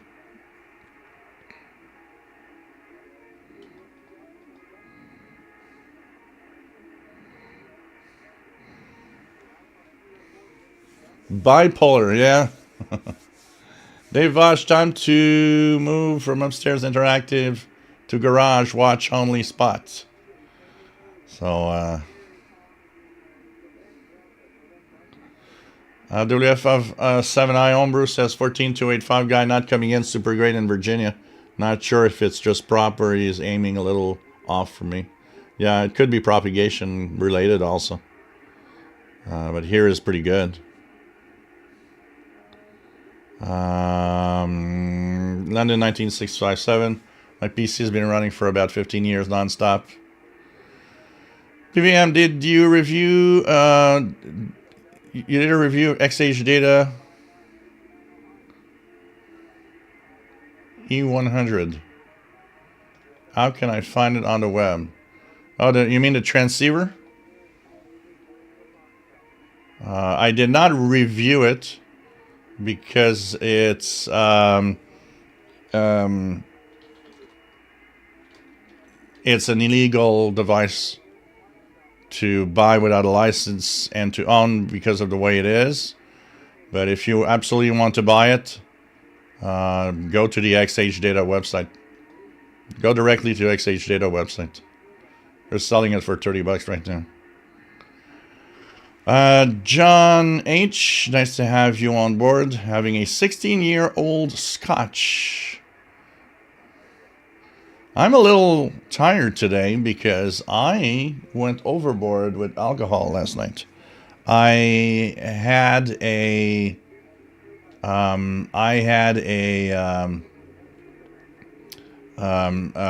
Angava gin. It's a gin from Quebec made with the herbs found in the northern part of Quebec. So it has a very distinctive taste to it, and I love it. I just love it. And so last night I thought, hey, how about a little, a little gin? And I was watching stuff on the big screen TV in my living room, just kind of relaxing over my week, because the last 2 weeks have been very, very rough. Lots of hospital visits. So, 1, 2, 3, 4. I went to bed, and it didn't feel like it. I didn't feel like I was, that drunk or anything. I woke up this morning, and it's like, whoa. I had this headache, and it was like, okay, I think I went overboard last night, so I got to be careful.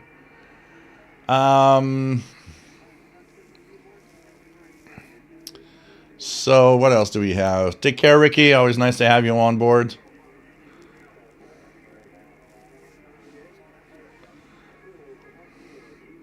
Cool, David in Barcelona.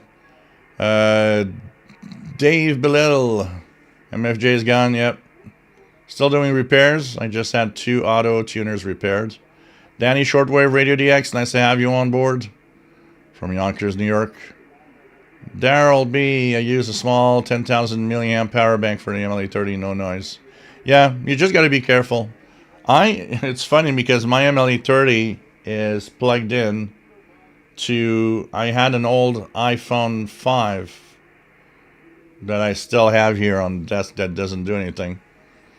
And it came, back in the day it came, I don't know today if they still give them, but back in the day it came with the little white cube with a USB jack.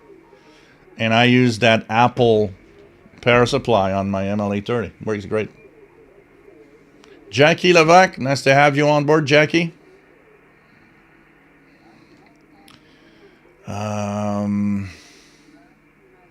David uses KVM switch to toggle my Logitech wireless keyboard VGA monitor.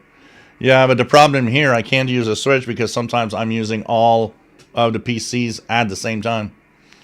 So they need to each have the they need to all work at the same time.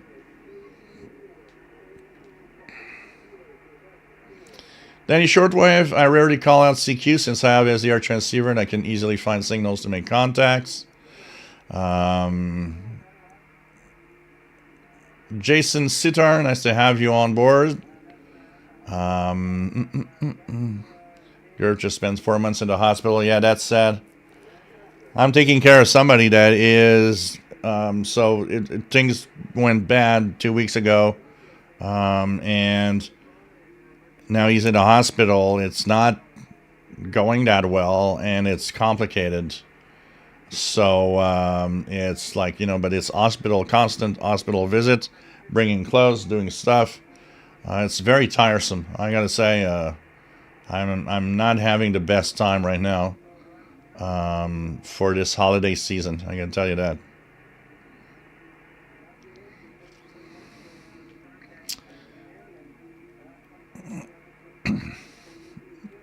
And Daryl says, I'm a 58-year-old Scot. Brad Shaver, that is Bloody Mary time in the morning. Get rid of hangover. Yeah. I don't know. It's a long time since I had a hangover, but this morning was like, oh, God. I went overboard last night. I gotta tell you that.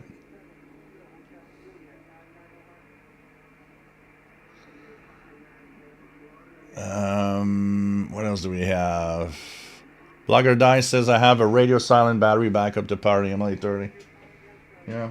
I actually have I'm not using so the MLA30 has its own bias T, but I got another bias T that works.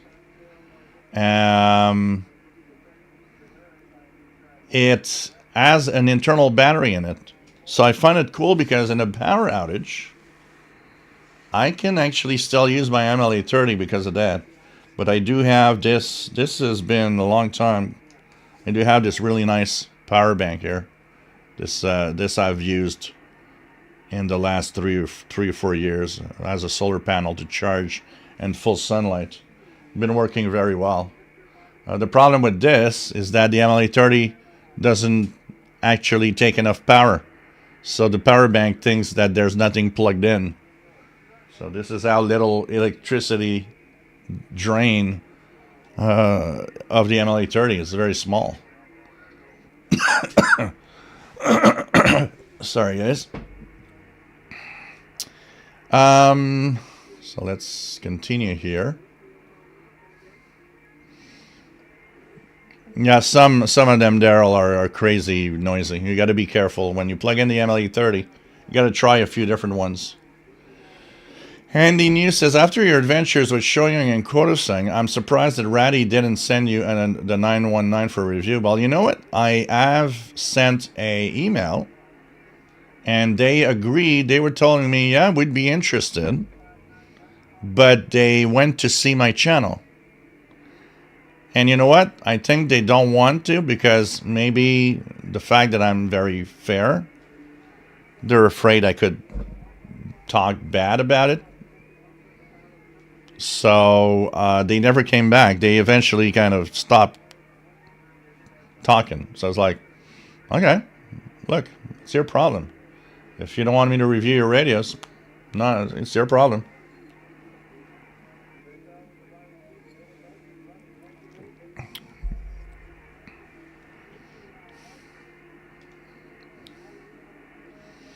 James says, hey, it's the holidays, so why not? You had fun, right? That's what's important. Oh, yeah. Actually, I had a lot of fun because I was in the living room. I started watching videos of, 70s, 80s bands on YouTube on my big screen TV, and I had a blast. I was like, checking stuff on the internet, watching the videos, listening to music, and I came across a video which was trivia, 100 songs that they would play only about 2-3 seconds of, and you had 5 seconds to give. You had 5 seconds to give the band name and the title of the song, and there were 3 or 4 of these videos in a row, and I was like, oh, this is cool. I'm gonna have fun. I'm gonna do trivia and try to find the different bands and the different songs and stuff. I was not too bad, but oh boy, some of them was like, whoa.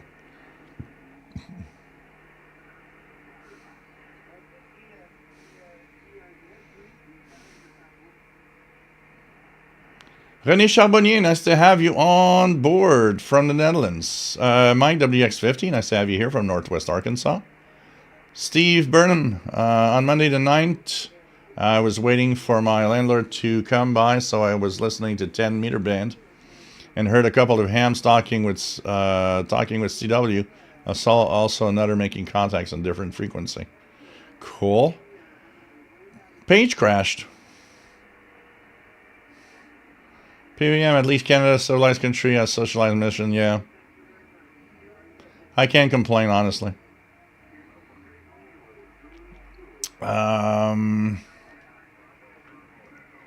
My WX50, I can name that tune in 3 notes. Yeah. I have a pretty good ear also. It's just the general pitch and the instrumentation. You gave me a very short, 1 second, 2 second max. I will often pretty much know what was that. Especially I listen to a lot of music, so it's like, yeah,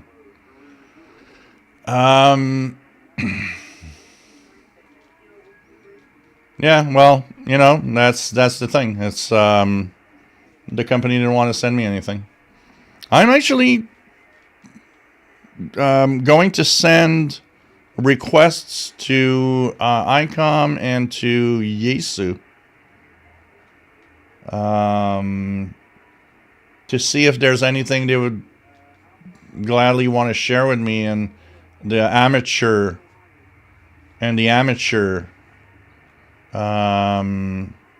side of things. I would, I'm sure some of you would like to have reviews of amateur gear, so I'm going to check that out.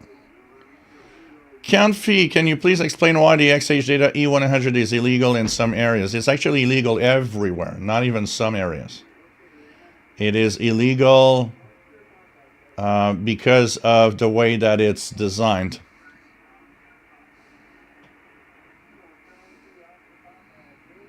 And the frequencies that you can transmit on. And the power output on some bands. Danny Shortwave, I like the fact that now the Shoyoung LC90 has RDS. I'm thinking of picking one up. My TEF6686 is my only radio that has a complete RDS display screen. It is beautiful. I like the fact that everything's on the screen. I like RDS, but I hated the fact that you got to press that little button to switch to what you want to see and the stream of information. Now you got it all on the screen. That's the way I want it, and that's the way I like it, honestly. Tristan, nice to have you on board from Newfoundland. Win 1960, nice to have you here. And don't be sorry because you're late. It's, things happen. James Johnson, ethical reviews are important for viewers. Appreciate that. Yeah. Lagadati 100 is definitely illegal for GMRS because of legal GMRS cannot access non-GMRS. And yeah. David Ostrowski, nice to have you on board, my friend. Warming up to the western prairies. Danny Shortwave already has a display. Yeah, it's really cool. Here, Montreal stations do use pretty extensively the RDS, and I like that. Sweatcats, they can name a movie from one scene and name a title of a song by a band by hearing only less than 3 seconds. Yeah, for movies maybe, but songs definitely also. I'm also pretty good. Richard Myers just unboxed MLE 30 Plus. Hope to try it soon with one of my SDRs. Easy to assemble. Cool. You're gonna have fun. KO4OSA, Central Florida.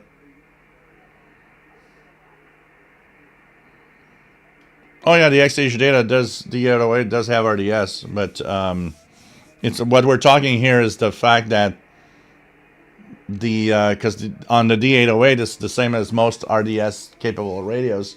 It's you got to press that info button to change what RDS stream you're looking at. And on the Shoyoung, the update that they're gonna send out, all of the streams, all of the different streams are all showing up on screen at the same time, and it adds something to the experience. James Johnson, Gen X has the knack for naming that tune in the show. Yeah. I mean, I listen to music so much. Every time I hear somebody telling me that they never listen to music or don't care for music, I'm like, what? I can't grasp that idea that you never really listen to music. Music, for me, is part of my life. It's as important as water and food and breathing. It's like music has to exist and be there. I've got music all the week. I listen to music at every occasion I got. I've got my wireless earbuds to listen to music streaming on my phone when I'm gone for some stuff. I mean, music is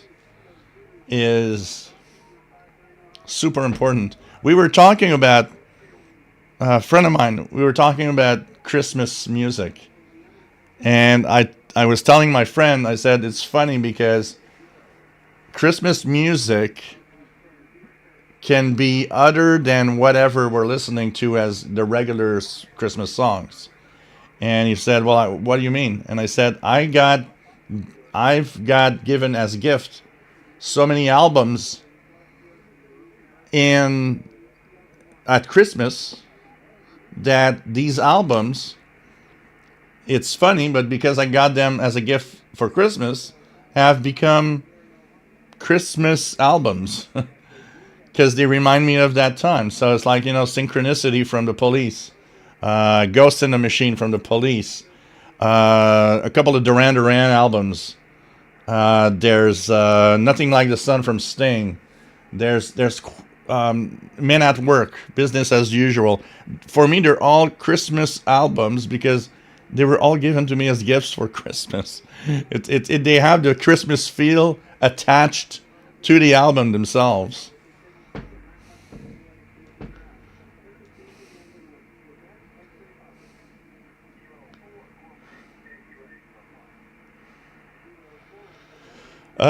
Robert Garino says just bought a Ratty 919 and returned it. Just got a lot of bells and whistles. It's hard to beat the Texan brand.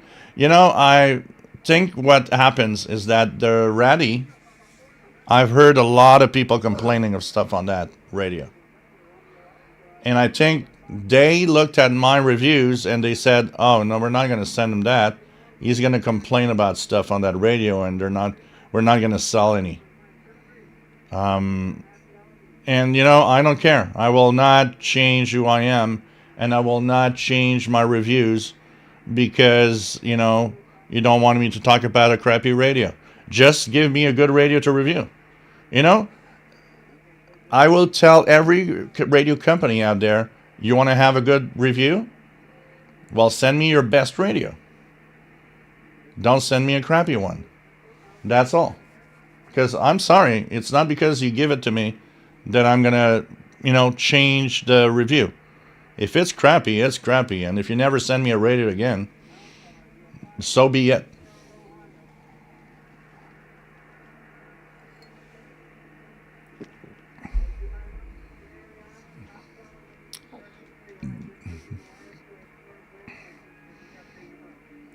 Yes, like Blogger Die says, the XH Data E100 is pretty much, it is the same. There may be a different firmware, but they're probably the same. John Beckham, music to me is like a friend. Yep. Sweatcats, listening to a band is a transmitter.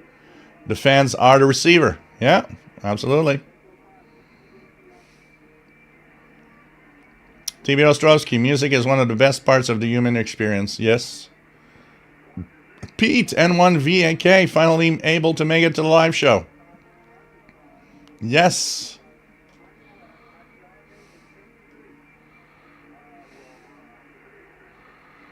What else do we have?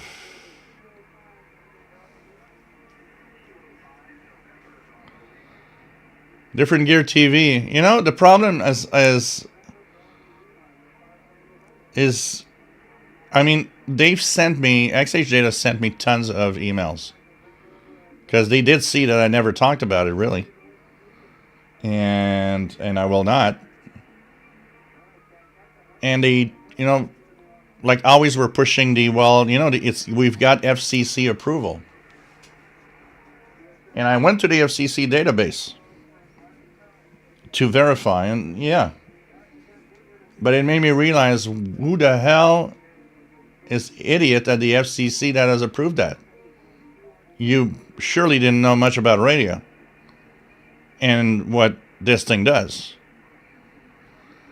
So, we'll stay at that. Thank you, Pete, N1VAK for the donation. Much appreciated. Much appreciated. And remember, there's the super chat for donations, and there's a pizza fund. If you want me not to starve after the live show, a pizza fund is open on PayPal. And this is the email for PayPal. The reason I push PayPal for the pizza fund is because the restaurant that I ordered from accepts PayPal payments, which is very unusual. And so I'm able to just send a PayPal amount for a pizza. Okay. What else do we have? My WX50 says, I've become an audiophile wannabe, so music is definitely important to me as well. I used to listen to very poor quality, but now I have the equipment to hear it as it was meant to be heard. Yeah. Yeah. Toast and love. Nice to have you here. Chris Rea, driving home for Christmas. Blogger Die says the XH Data D808 RDS assumes you're not in North America, so the program type is wrong. Plus, it cannot show the time, but supposedly it can set the clock. Yeah, I've never noticed that, Blogger Die. This is what I like. Blogger Die looks at radios and analyzes parts of radios that I rarely touch. Because for me, the only thing that I will look at is it a decent performer, and that's it. But Blogger Die will have these details that I never notice, or the in the operations, how easy it is or not, or and I like that, and it's fun because it's kind of we kind of complement each other.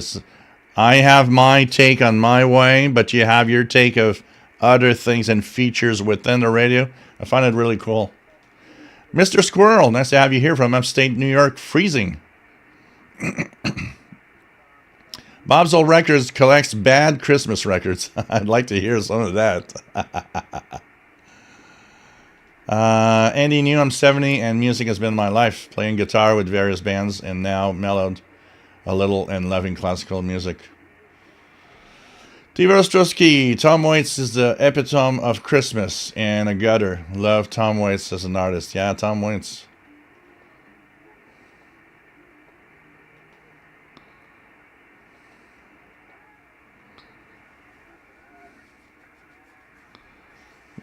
John Beckham, Stewart singing Every Picture Tells a Story from 1971 was a rocker.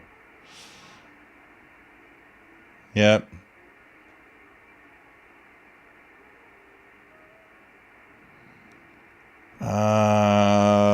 Jim Gordon, my interest in radio began with my listening to the great 60s music on old British offshore radio stations like Caroline in London. Yeah, because, we consumed their music through radio a lot. I consumed my first, my first introduction to music was radio. Listening to all the Montreal radio stations and listening my favorite, stations that would play the songs I want to hear, and so on. Daryl B. How many radios do you actually own? What your best tabletop, best portable, best handheld? Wow. That's a question. So we had a count once to see how many radios we had. And I was close to 150. I was very close to 150. I don't know an exact number. I would have to recount all of it. But about 150. And, well, the best tabletop, I'll have to say that, from what I have is the Yaesu FTDX10. It clearly is top notch. It clearly, when we talk about older tabletop receivers that were good, I have a Kenwood R5000, I have ICOM ICR 8500. And I will not hesitate 1 second to tell everybody that my Yaesu FTDX10 is the best darn tabletop I've ever owned. It is in every way, and in audio quality and the bells and whistles that it has and how it brings me radio is just amazing. The digital noise reduction, which could be very, very useful at times. So without hesitating, Yaesu FTDX10 is the best tabletop I own. And it is not just a little better, it's light years ahead of the Kenwood and the ICOM. That's why I say old radios are old radios. Never forget that. Portable. Can I say a portable? I have one that is like the best of the best. Not really. I can't really pick one, but I go around and with the portables always, I will just either go to naturally to anything from the Texan PL368 to the PL990 to an XH Data, the 808 to an. I just move around. It's like I can't pinpoint one that is the best portable. I can just pinpoint towards I've got this bunch of radios that are my go-to radios all the time that I love. There's not one that really has any feature or anything that makes it better than another in the top radios, the top portables. I will give a heads up to something that is unique and different, and it is the Shoyoung LC90 because it's so different from everything else. It's a new type of radio. It's a shortwave radio with SSB as much as it is a smart radio with streaming. It's kind of cool. Handheld, I don't know. I would, I don't know what you mean by handheld exactly, but for me, a handheld is more like a scanner radio or something. Although the PL368 is kind of a handheld and walkie-talkie style. I guess, for shortwave, even though I don't like I've been really bad at the radio itself. It's the ICOM CR30 is decent on the shortwave. It's not good anywhere else, but anyways, we're not going to go too far in that because some people get offended when I talk bad about a radio they love. Swatcast, my first song that I heard when I was a kid was Magic Man by Heart. My first music album was ABBA Arrival. My first ever vinyl, Meet the Beatles. First ever. And I mean, that was, I don't know, I purchased that in 1979 because I like the Beatles. But I got my brother, which is 9 years older than me. He's the one that made me listen to things that I probably would not know today. The first albums, the three first albums that I was listening all the time when I was about 10. My brother had the 8-track cassettes of Wish You Were Here by the Pink Floyd, Manfred Mann's Earth Band, Solar Fire, and the Rolling Stones, Tattoo You, on a track cassette. Those I've listened through over and over again at age 10-ish.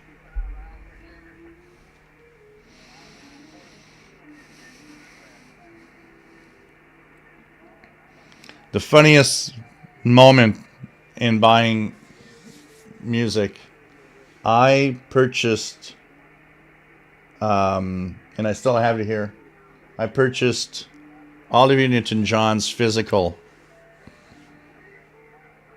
And my friend that lived at the corner of the street, my friend Benoit, which unfortunately passed away a few years ago, we would always go to the record store together and buy our albums together. And we would always buy the same album. It's like we would both buy the same 45s, the same vinyls, for some reason. And every week when we had the money, it was like, okay, album time. And on Friday night after school, we'd go to the record store and we'd buy a 45 or an album, always in vinyl. And we'd come back home and, just talk about it and how we liked the album or whatever. When I bought Olivia Newton-John's Physical, he wasn't there that night because he couldn't, he had something with his parents and he just couldn't come. So I said, well, I'm going to go buy my album.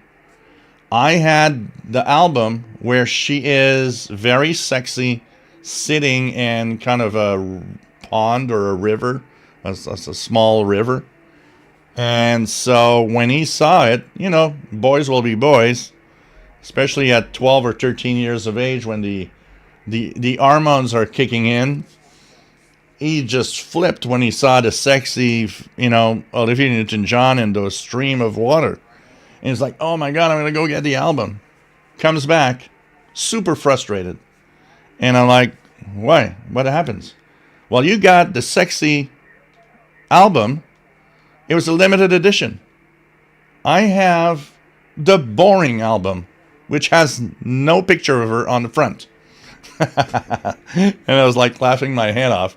And it kept on being a joke at that time because he was like, come on, I'm going to give you $10 for we'll switch records and I'm going to give you $10 or $20. And I was like, nope, not switching. It was just so funny.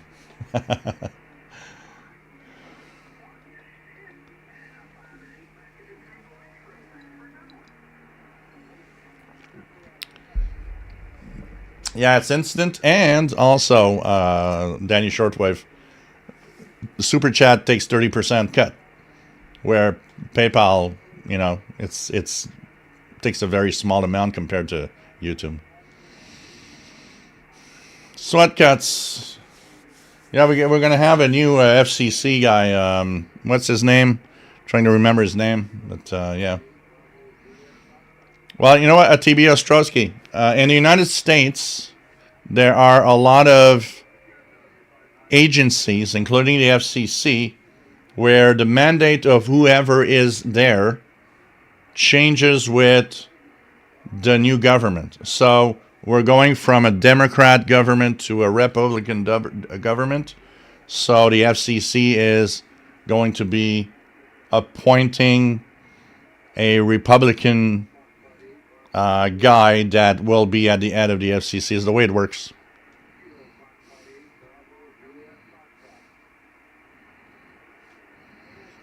Jim Gordon, in my opinion, the ultimate radio pop song was Queen's Radio Gaga. Yeah, definitely, it's nice. Radio Gaga has its way of one that I like. Radio related song, Tom Petty, The Last DJ.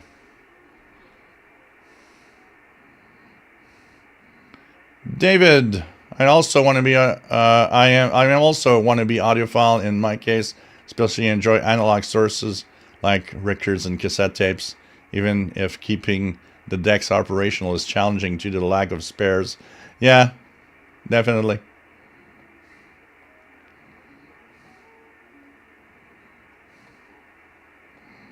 Holy cow, 150. There's a lot of cheap stuff in it, though. We gotta, Jackie Levac has got 6 radios. It's fine. Swatcast got 60. T. Ostrowski, there's a formula for the correct amount of radios that one should own. It's R plus 1. R is the current amount of radios owned plus 1.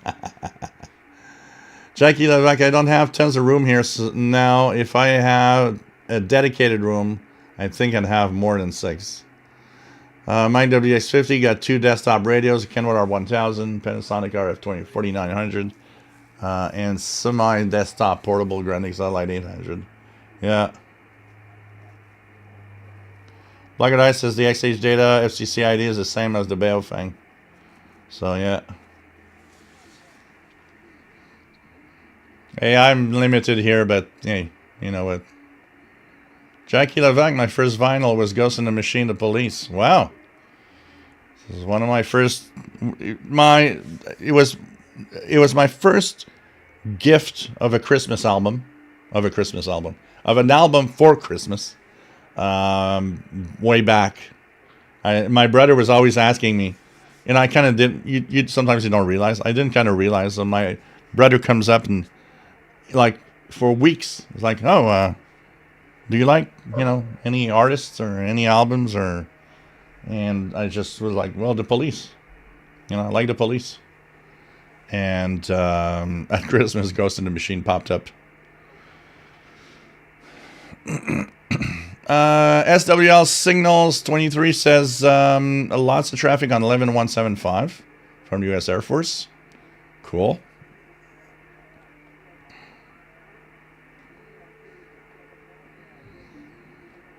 There's a lot of Jackie Levac. There's a lot of artists that died young.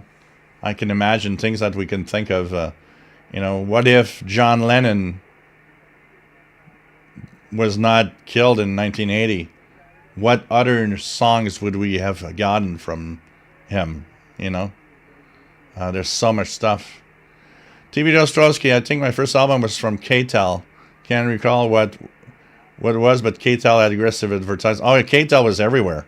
I remember I liked KTEL. We liked KTEL for what? Because they had these great albums of like the greatest hits of 1982 or something. So you'd buy a KTEL album because you wanted to have all of those hits. It was less expensive to buy that than to buy them all, song by song.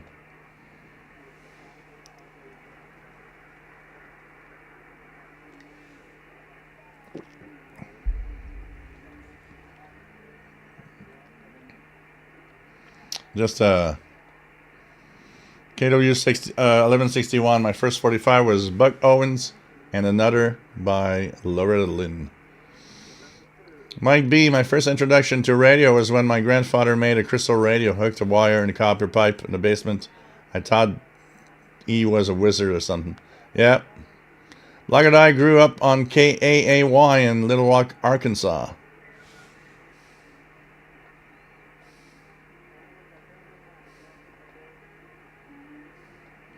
There you go, Black or Die.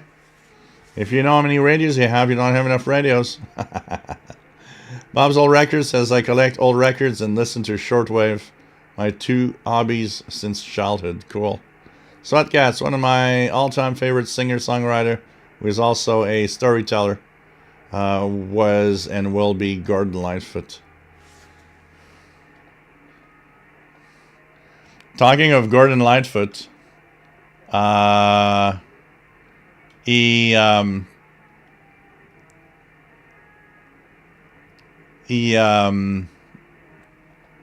just gonna find a place where I was. Okay, here we go. So I had purchased no, I didn't purchase. Let's start over. So there's this dance disco song from the 90s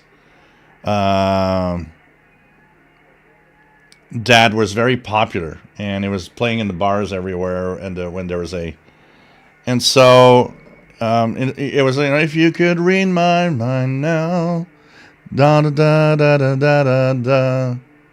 And so they had that, dance punch song in the 90s at some point. One day, I'm listening to a YouTube video, and it was the top 100 songs that you didn't know were covers of old songs. And I hear that song from Gordon Lightfoot. With his big voice, it's like, if you could read my mind now. It was like, what? Gordon Lightfoot? Okay, I didn't know. But that video, by the way, had a lot of surprises. There were songs that are very popular today, and I was like, wow, it's a remake of some 1950s band. Okay, I didn't know that. It's kind of cool to go through it because you learn a lot. You're like, oh, man, okay.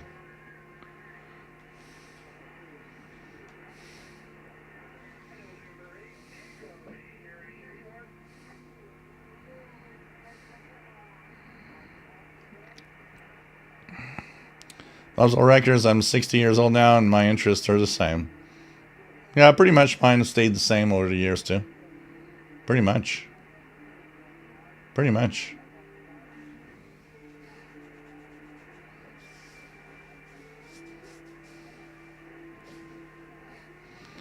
TV Dostowski, the VOA had apparently needs support from both Democrats and Republicans so that they be the only balanced station in the U.S. Yeah, well, the new guy he wants to change things a lot. Will be interesting to see what the VOA, how the VOA sounds in a year or two. Haji Dakota, I don't mind the music on shortwave as long as it's good. Very few, but some SSB stations can pull it off if they use a really nice transmitter. Oh yeah, mixed radio. Mixed radio is such a wideband signal that actually sounds good in general with music. John Beckham, I have always liked Tom Petty as he grew up in Gainesville near where I live. I was one of my best friends is the biggest fan ever of Tom Petty. He's the one that introduced me to Tom Petty. And I have purchased many Tom Petty albums, and really liked it. And it's funny because the story about Tom Petty is he would never come, when he would do a tour, he would never come to Montreal. So I was like, man, I'd like to see the guy. So in 2008, me and my friend are talking, and my friend just blurts out, oh, by the way, it's sad, but Tom Petty is going to Toronto, but he's not going to come to Montreal. And I'm like, oh, really? So while we're talking on the phone, I'm on the internet, and I go to the to buy the tickets. He was playing at the Air Canada Center. So while we're talking, and I'm not saying anything, I go online, look at the tickets, and I purchase. His brother also liked Tom Petty, so it's like I purchased 3 tickets. So I end up, we're talking, and I said, "Oh, by the way, it was like June 8th or something." I said, "By the way, June 8th, we're going to Toronto, you, me, and your brother." And he says, "Why is that?" "Because I just bought 3 tickets to Tom Petty." And he's like, "What?"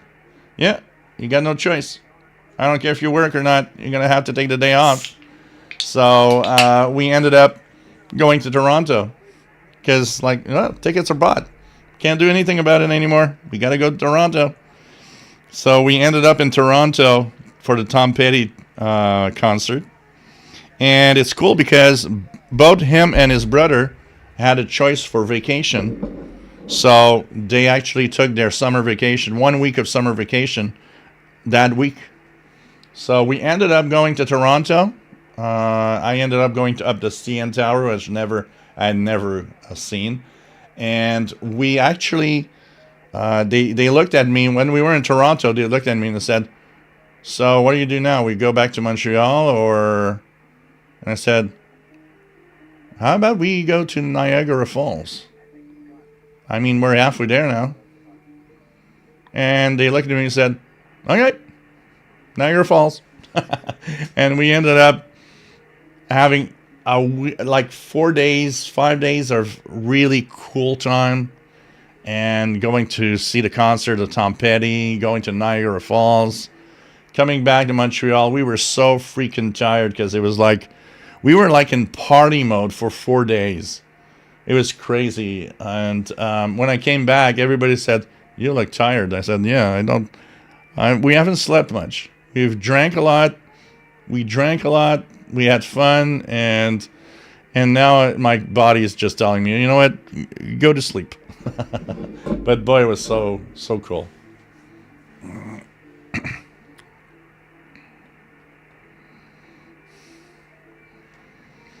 SWAT cats. I have the police message in the box, the entire discography. Yeah, the police. Jackie Levac, the police, Rush, my favorite bands, nice school. Yeah, Tom Sawyer, yeah. Craig Martinetti, nice to have you on board. Carl Icon, nice to have you here. You can still make Crystal Radio if you're close to AM stations.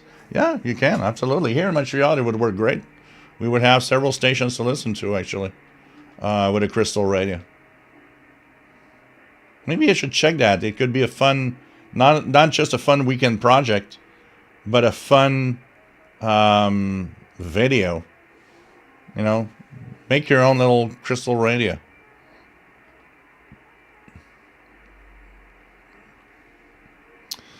Jackie Levac, my dad and I made a Foxhole radio when I was a kid. He was helping me for a school science project. I think that started my fascination with radio. You know, radio, it's simple. When I see people telling me I don't understand what's the, you know, why you're going so crazy with radio, I think this is something that's extremely personal. We are acquainted with radio in some way, and suddenly it's like we love it or we don't care for it. And I think that's really the way it is. It's we love it or we don't really care for it. And obviously, all of us here, we kind of love it. And, you know, we fell in love. It's like, wow, these invisible waves. You know, I'm listening to a pirate on 4185. Still going on right now, by the way. 4185 upper sideband. I'm listening to hams here. I mean, these are invisible waves coming from, you know, from somewhere. It's so cool. It's like, wow. And especially when you start looking at, oh, this comes from 100 miles away or 1,000 miles away, or it's like, it's just so cool. But I think it's, you have it, you feel that it's cool or not. It's as simple as that.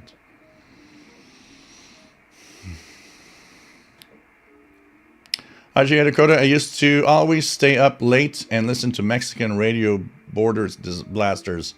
there are a lot of cool stations, and most played Tejano style music, XEG 1050 and so on. Yeah, and a lot of us listen to music on AM radio. I mean, that was the thing. Listening to music on AM radio was a thing. You know? Take care, TV Ostrowski. Josh, I picked up Pirates sometimes on 17 and to 1710 kilohertz. Yep, the auto band, the top band Pirates. Sheila S.A. Speaking of childhood and radio, I can remember my brother had a botched filling in one of his teeth, and for some strange reason, he could hear the local AM station in his head.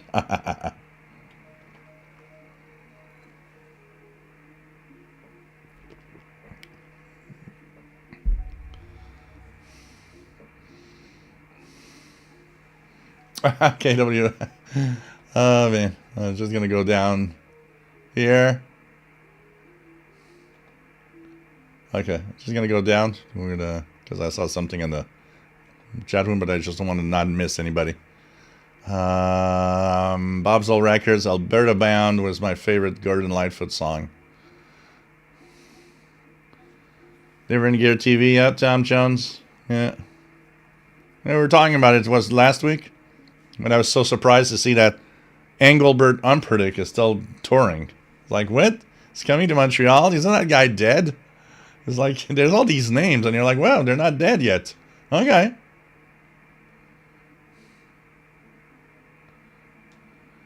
Danny Shortwave, most memorable Tom Petty video for me was Don't Come Around Here No More. I used to love MTV and VH1. Too bad those channels are crappy now. Yeah, they lost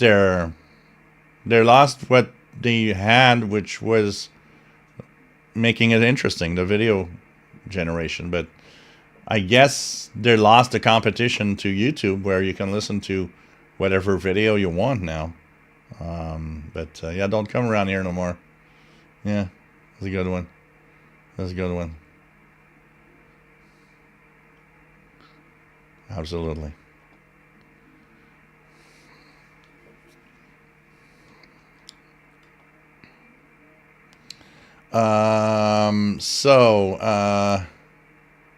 Take care, Craig. KW61 says, didn't you entertain the thought of imitating Super Dave jump on the CNN tower? No. Yeah, we had our Jackie Levac. We had our, I remember when Much Music, which was the first Canadian music television, 24 hours. Oh God, I heckled my mom for weeks to get that channel, because it was free for like 6 weeks before it was pay TV. And I would just every day go to my mom and say, I gotta have Much Music. I want to have Much Music. I'll pay it with my allowance if you don't want to. It's like, I never won. I never got it. So I would actually watch it every time it was free for like 6 weeks. They would do like a free 4 weeks, 6 weeks, 2 times a year. That was my moment where it was like, oh, this is so cool. Jackie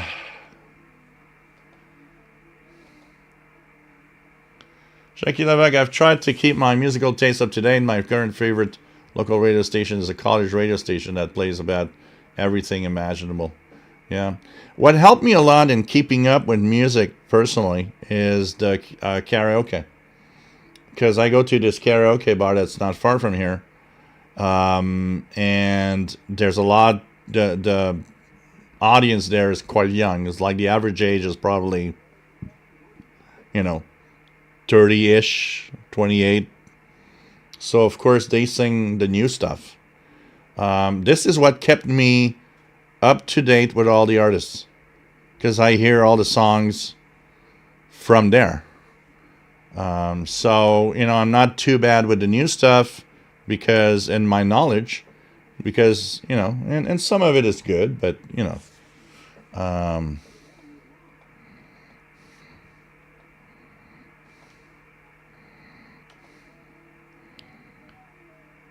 what else do we have? Ricky Pelletier, radio matter, totally agreed. You like it or you don't. Yep. It's really, honestly, it's really the way it seems to be. Is you like it or you don't. And there's no, you're not gonna bring a I don't like radio to like radio. Because it doesn't work like that. It seems that it's as if our brain is wired for it. It's like it's just, we find it amazing and we just wired for it. You know, that's why it's so unique and so many people find that we are so weird. You know, there was one guy that we talked about YouTube stuff and he was like, so you do a live show talking about radio. He just couldn't get it. It's like, I don't get it. Yeah. But the people that follow me get it. Because we're all the same. But I made a joke back. Cheers, everyone. I made a joke back for him. Because I said he likes, you know, he's a big motorcycle fan. And he's actually built pretty much his own custom bike.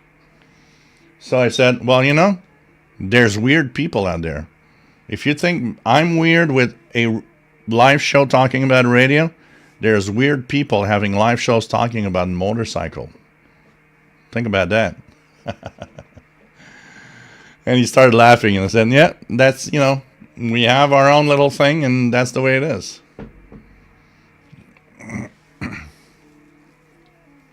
John Beckham says, one of the biggest thrills of my life as a young boy was the day I built a crystal radio. I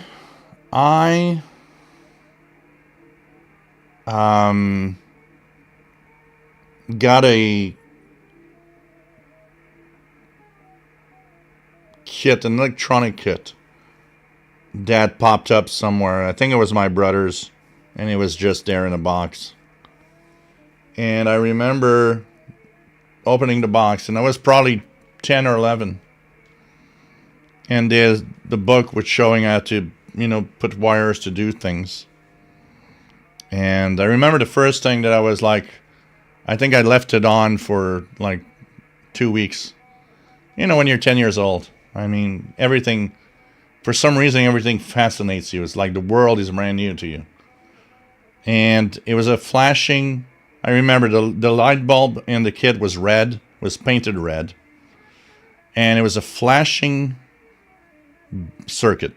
So it used like, you know, a resistor and a capacitor and a relay. And it was a circuit that just simply made the relay, you know, change state as the capacitor discharged and so on. And it just blinked the light. I remember very well building that very simple little circuit and sitting down and looking at it for minutes, just amazed at, oh, this is so cool. This makes the light blink. And I was, you know, that, or, you know, it's like you were showing me a nuclear explosion and the light blink. And for me, it was as cool to see the light blink as a nuclear explosion. You know? And I think the second or third circuit was a crystal radio. And I remember plugging everything, not hearing anything, but suddenly reading again, and it said, well, if you can put a piece of wire to the water pipe, a cold water pipe. So I thought, well, I don't hear anything, I guess it doesn't work, but I'm going to try it anyway. And I put the piece of wire in the water pipe, and then I put the earbud, and started tuning, and it's like, hey, I'm hearing stations. And I remember hearing the CBC on the 690. And I was like, whoa, I'm hearing stations, but there's no battery. How can it work? There's no battery. It's impossible. It's magic. You know, and I think it's like I was that kind of kid. I'm still am that kind of kid. I'm still that 55-year-old kid today when things happen, you know.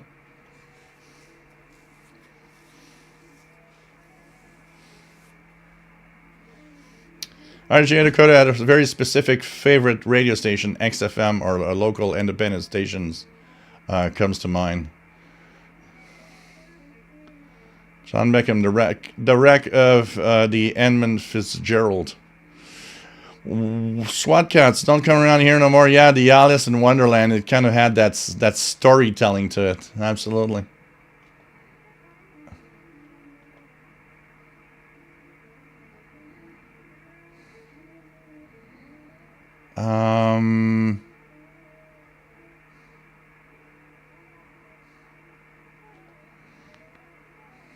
What is there?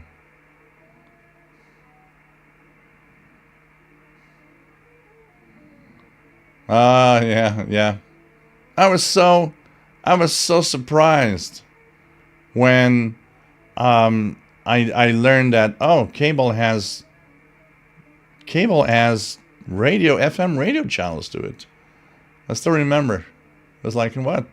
Spindle Twister 344. Nice to have you here. Jasmine. What about Jasmine?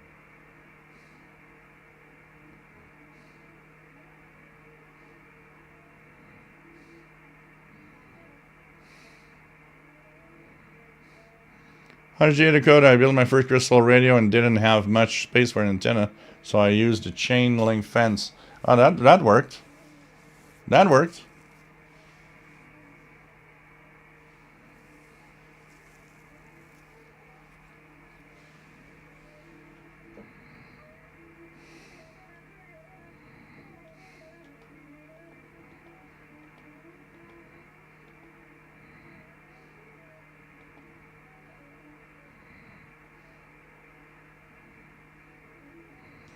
Yep, Vicky, amazing. Yep. John Arash, by high school days, I had a friend who patented me a pay TV decoder, but it wasn't terrific. It relied on catching a synchronization signal, and it was a bit complicated. Yeah. I remember when pay TV arrived, I watched. The first movie I ever watched was Star Wars. But we didn't pay for the pay TV stuff. Our TV, we had an RCA TV. Then when I would fiddle with the horizontal, vertical, I was able to put the picture that would it looked awful, but it was good enough to watch a movie. It was just like watching a TV channel with static. And I remember I would never do it because my parents did not want me to do it when they were there, because they said, you're going to break the TV. So when they were gone, I would just fiddle, and then it was like, okay. And I remember Saturday night watching Star Wars on pay TV just because of the being able to fiddle to have a picture good enough to watch it. Oh, God.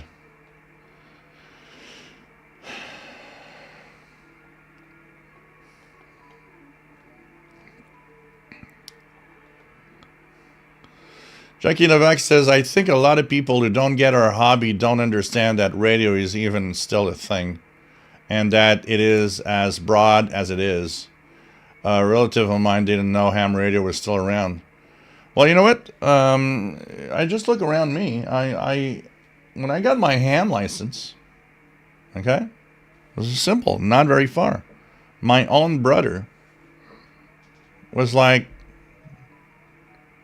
ham radio is still a thing? And even more, it was like, shortwave radio is still a thing? I don't get it. Because you know what? We're surrounded by technology that when it works, I get it that somebody that's not into radio is probably thinking, well, all of those old technologies have been replaced by the internet and all that we have today. But no, it's not true. And we talked about it on the International Radio Report when the one of the hurricanes that hit Florida. There was a radio station that was on actually several radio stations that were on just live talking about it and taking phone calls. And someone called and said, you know what? I didn't have a radio or anything. And now I went to my car to see what's on the radio because nothing else works. And you guys are there, and I find it so cool because it's kind of the first time that and she was really saying it's the first time they listened to the radio ever. And now in a time of emergency, she thought it was the greatest thing to exist, that at least she got some news and some info from radio. Here, 2 years ago, we had a quick ice storm. It was enough to bring power down here, and we were lucky because we had power. The power went out here for about, I'd say about 20 hours, and before it came back, which wasn't too bad. But just the street next in the back, they didn't have power for 6 days. And one of the neighbors in the building here, she looked at me and she said, I realize I don't have a radio to listen. Because, I mean, our smartphones, they weren't working. People were so concentrated on trying to do stuff on their phone that the network was not there. It's like I was trying to just, get Facebook, and it was crazy. It barely connected. So forget about the internet, forget about your smartphone, and plus you don't have no power. Your smartphone needs to be connected somehow. I remember that year, 2 years ago, it was April 2023, 22. What, 24, 20, yeah, 22. I remember I took my phone, a tablet, and a PC, my laptop, and I went to the metro, the subway station that's at the corner of the street here, because they had power, and there was tons of people, all plugging their phones, their tablets, to outlets inside the subway station to recharge all of the things they had. So it was crazy. It's like, yeah, we're dependent on our stuff, but we're dependent on the fact that we got power to recharge our stuff. And, radio, if it wasn't for the technology, it's like I told her, I said, you know what? I got batteries. I've got everything to power my radios for more than a month. If you'd be here, we'd be in a catastrophe. There would be a disaster. I got enough batteries and enough power with all the stuff I got to power my portable radios for more than a month easily. But it's something that people don't realize when things are going decently well. People don't realize that, you know what? Our technology is much more fragile than we think.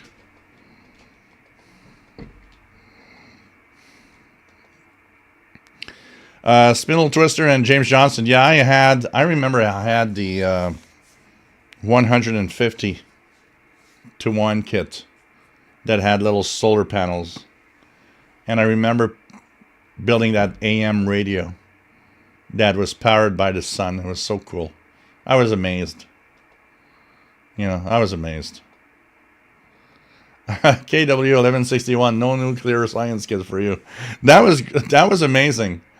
I was watching on YouTube deadly science kits from the past, and I was like, they really sold a science kit in the 60s that had a small little bit of uranium in it. And I'm like, are you freaking kidding me?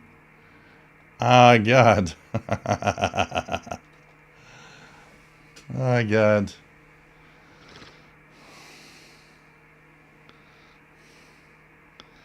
Yeah, Spindle Twister. Who isn't a 50-plus kid? Yeah, absolutely. We are. You know, honestly, life life has us being serious and doing things seriously because that's life. But in here, I'm sorry, I'm a kid. And my joke that I always say every time somebody says, you know, how old are you? I always reply back, well, physically I'm 55, but mentally I still don't have the age to drink alcohol. And they always laugh. It's like, okay. You know, oh, James Johnson, I know. Back in the day, we had the coolest kids of all because we could do stuff. Because those companies, you know, come on. Those companies, they, you know, did I say hi to Jasmine? Hello, Jasmine. So, anyways, we had kids that were dangerous, technically. I remember I had a physics kit that had a burner that you put alcohol and you had the flames and everything. It was like, yeah, you're playing with fire in your home. And those were the cool kids. Today's kids are so, we have to build them so that the kids don't get hurt, equals the most boring kids ever compared to what we had. I mean, you know.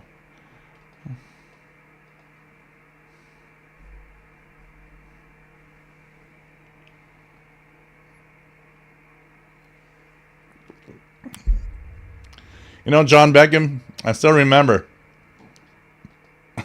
One of my cousins comes over or something, and we don't know what to do. We, I opened up the back of the TV that I had, a black and white TV I had, and we look inside, and it's running, and I'm taking the coil in my hand and turning it, so the picture is going sideways and upside down, and he's like, "Oh, this is so cool!"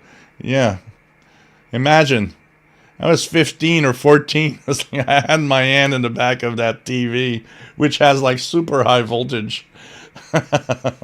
Oh, God, today. You know, if you are alive today in your 50s, 60s, or 70s, I guess we had a little bit of, you know, chance on our side, especially with all the crazy things we did. Hey, Jackie Levac, take care. Hey, Santa's going to be here next week. Better be here, Jackie. God.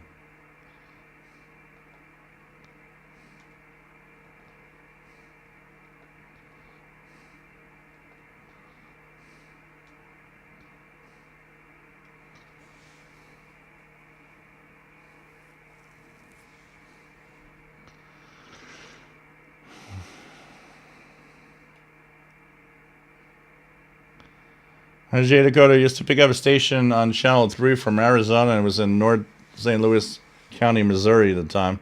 Would actually interfere with a local station. Yeah, when skip would happen. Sometimes it was very powerful. R.T. Curtis, I remember in the past, there used to be comfortable pay-per-view chairs to watch TV in the airport terminals. Man. Welcome back, Lagardie. Pete, N1VAK, do they make C-cell, C rechargeable, D-cell rechargeables? Yes, they do. Actually, today they have some cool ones.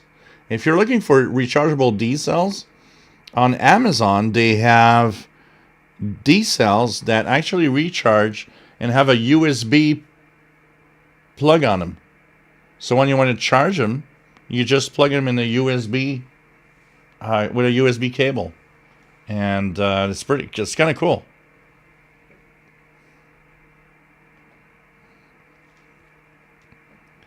Yeah, the chemistry sets used to be cool, much cooler. Yeah. WF7i Hombre, when the radios are glowing at night with mysterious signals and low lighting, yeah, it's definitely kid reversion time. You know, look at the Westinghouse radio here. You tune a signal, and sometimes it doesn't have the back panel. If I tune this, you know, like you lower the lights, you make it dark, and you just put the radio at an angle listening to something where you could see all the tubes light up. There's something magical about all of these tubes with the little orange glow they give out. It's just amazing.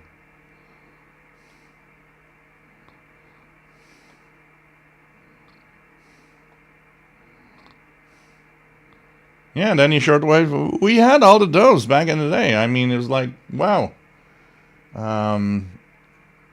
You know, when a kid is, like, when a curious kid, like me, is bored, it's probably the most dangerous thing ever. So I probably am 15-ish. I am bored to death on a Saturday night. So I look at the stuff we have at home and I'm like, okay, bleach. What can I mix with bleach that does something? So I put bleach in a little, you know, plastic container. And I'm like, okay, I'm going to throw whatever. I have stuff that I throw in it. And I look, does it react? Does it do something? Nope. My dad had purchased a bag of fertilizer for plants. I get the idea of taking fertilizer and dumping it in the bleach. And suddenly this infernal reaction is going on. The plastic is getting warm. So I guess we can call it an exothermic reaction. And so I start to panic. What do I do? What do I do? What do I do? And it smells like crap. And thank God that I have the idea of putting it as far away of my face as possible, because the fumes are toxic, that's for sure. And I run down the stairs where we lived, and I just throw it in one part of the backyard where there's like no plants or anything. And I'm like, oh God, I'm never doing this again. It was like I was really in panic mode. The year after, the landlord where we lived decides to plant flowers where I threw the year before that mix. And so he puts flowers everywhere, but where I threw the mix, the flowers just die. And he looks at me one day and he says, I don't understand. In that corner, the plants always die, but it's okay everywhere else. I know why they die. I threw that infernal mixture in the ground. It's probably, the ground is toxic for everything. It's like, that's where a curious kid never needs to be bored, because he does stupid things.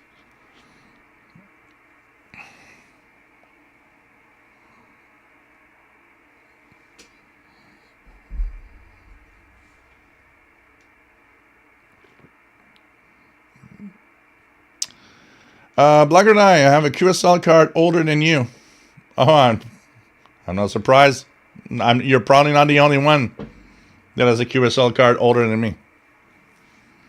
My WX50, my oldest QSL cards are from the late 70s.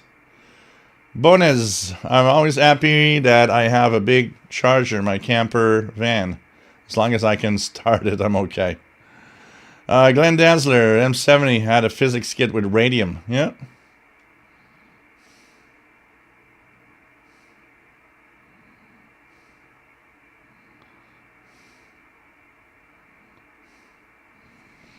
And the new one Santa to bring him is a 2200X receiver.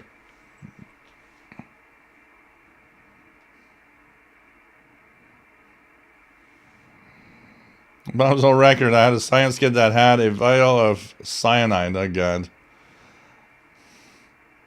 No problem there. Where do you see a problem? Glenn Dancer, detector, led to me getting my doctorate in physics.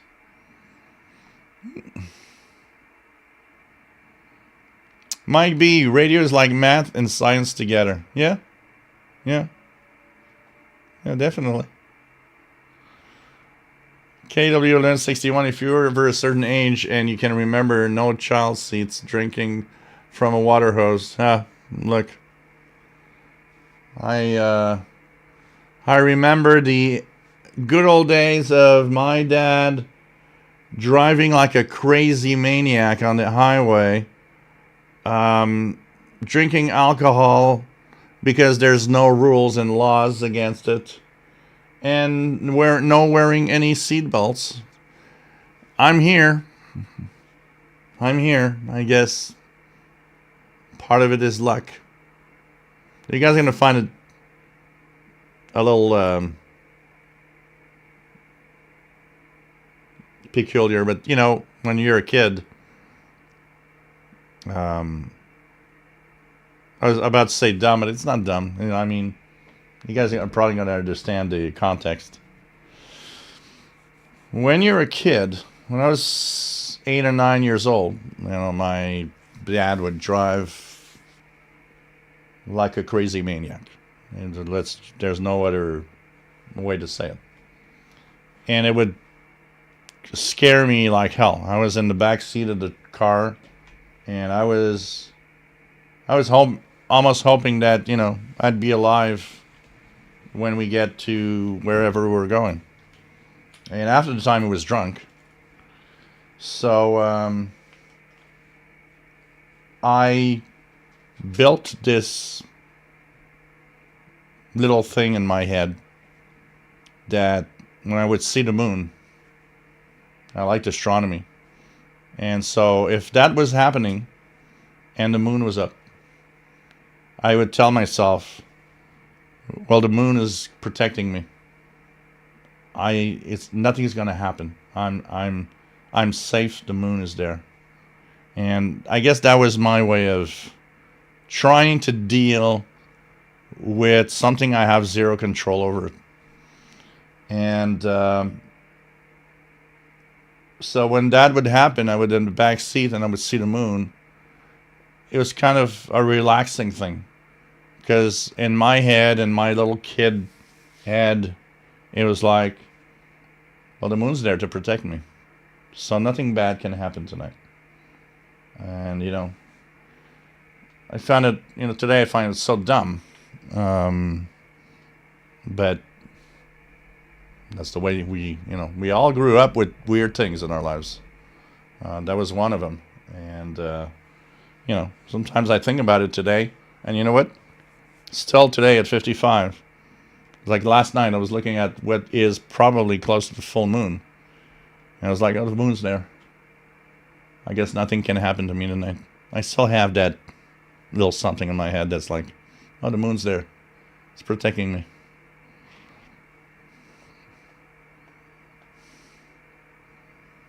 Garden hose immunity. I like that. James Johnson. We've got garden hose immunity. Yeah, we did. I would go to my friend's house, and we'd have some fun in his backyard and just drink out of hose. I mean, I'm still alive.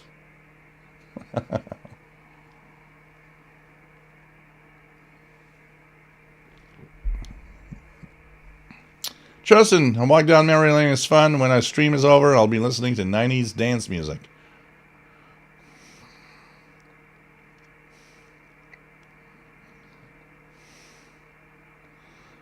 KW1161, bleach and brake fluid does wonders for your lungs. Oh, God. WH50, my pup started staring at me. Yeah, it's time for a walk. No problem. Yeah, toxic soils pit area. Absolutely.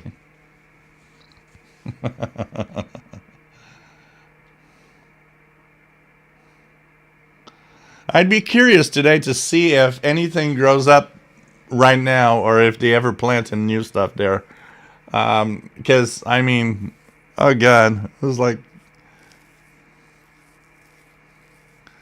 handy new. In our chemistry club, we mixed weed killer and sugar in a metal tube with a narrow rocket-like opening in the back. We blew a hole through the 2 reinforced glass doors and snapped a retard stand. Oh God.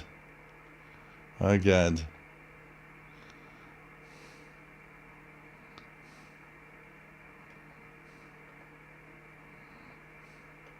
Sean Becker, remember the Gilbert chemistry said you can make smoke bombs. 2013 general use. I used to put carpenter ants into the light bright socket until it caught on fire. God. Can anyone hear anything on 5900? It's not strong enough to make out. 5900. 5 down 9. Yeah, there's a weak signal there. And if I'm not mistaken, 5900, I'm going to go check it out now, is a Brother Stare German frequency. So 5900. At this time, yeah, it's Brother Stare from Bulgaria. So if you listen carefully, you'll hear Brothers Care from Bulgaria on 5900. They're there until 0500 UT from the Bulgaria transmitter side.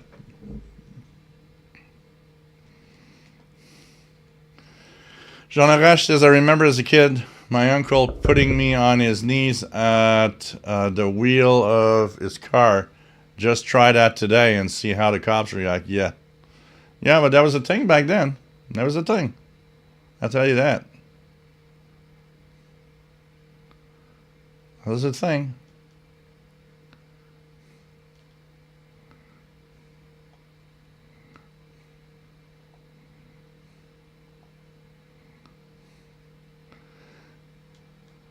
You have country music?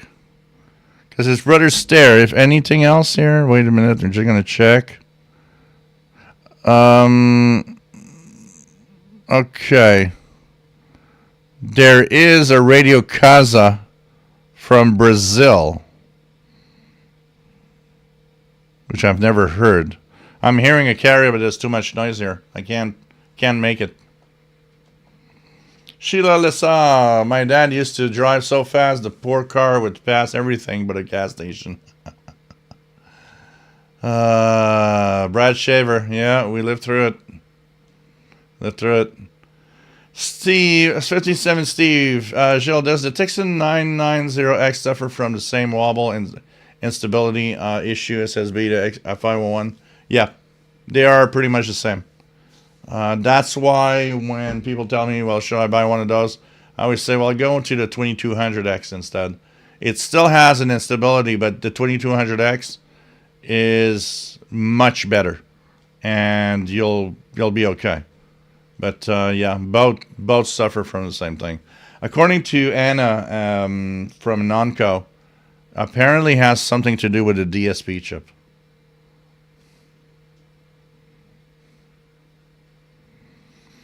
Have you ever heard of shortwave station radio San Antonio out of Peru? It rings a bell, but I can't say that I've heard or anything.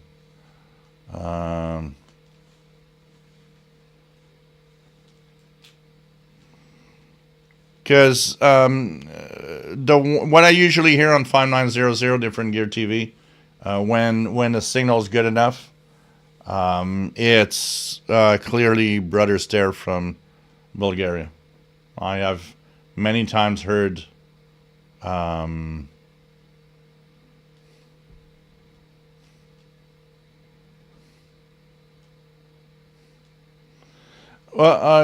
4940 kilohertz, Radio San Antonio, Villa Atalaya, Peru. Nobody agrees on that one.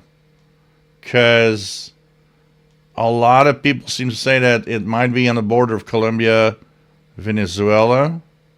So it's like, and nobody really, because I hear 4940 regularly, and sometimes well enough, but it seems nobody agrees on what it actually is. Blogger Diet is hearing barely Brother Stare on his DX286 with telescopic, so chances are it is Brother Stare. It's usually what I hear on the 5900 on the bands. So anything else on the pirate side? Let's see here. What other station? Anything else? Nothing much right now on the pirate side. Pretty surprising. So kind of interesting. So we're having beer. We're gonna continue. I'm you guys want to continue? Of course. You're all gonna say yes. So yeah, we're gonna continue having fun here. I'm having fun anyways.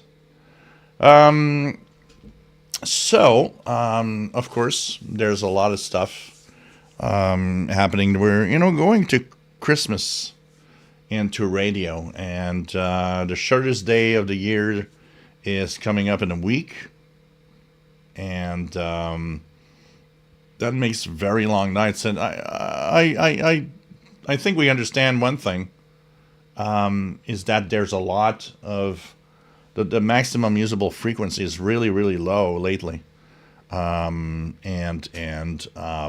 we just look at anything above 12 megahertz pretty much doesn't exist much here in the East Coast particularly. So it's kind of interesting to see that.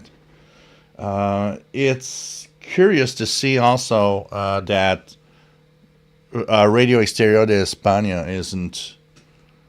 I find it weird. They've been missing a lot of their English transmissions lately. I don't know if they're having transmitter issues, but 9690 particularly.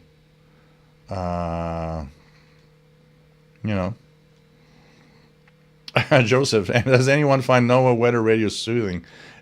Maybe not if they're saying that there's going to be a big storm soon. Pete, N1 VAK 5950. What's happening there? I've got this new noise. Well, let's go 5950.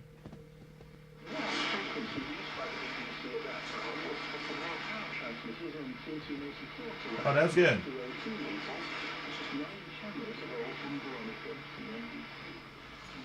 You've got 5950 has, from what I hear, sounds like Wavescan show. It's the Wavescan radio show on 5950.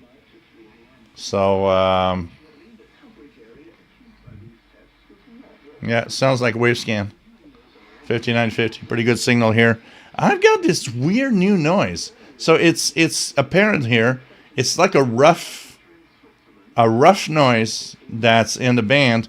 I hear it on the Yaesu on to very high frequencies, up to 10 meters. And it's brand new. I've never had that noise before. I'm freaking going nuts over it because I'm like, what the hell is that new noise? This is the the year we live in. The year of freaking noise, and more noise every year. And I'm really tired of that because it's like, it's sad because it's kind of killing our hobby. And when I heard it this week, I was like, what the freaking thing is that noise? I just can't believe it. By the way, guys, don't forget, we're continuing past the 3-hour mark. And you guys love the show. You guys want me to continue. And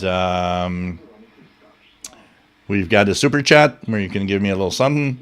And, of course, there's a pizza fund.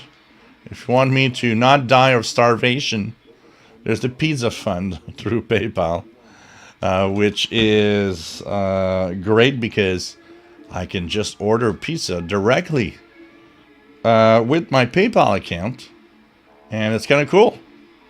So, pizza, and I don't know, maybe whatever, whatever food.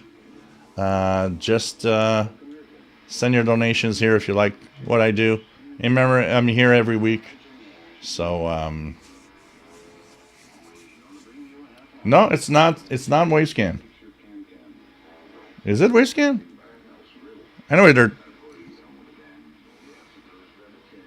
it's kind of an interesting show. 5950. Go tune it around. 5950. Some interesting stuff.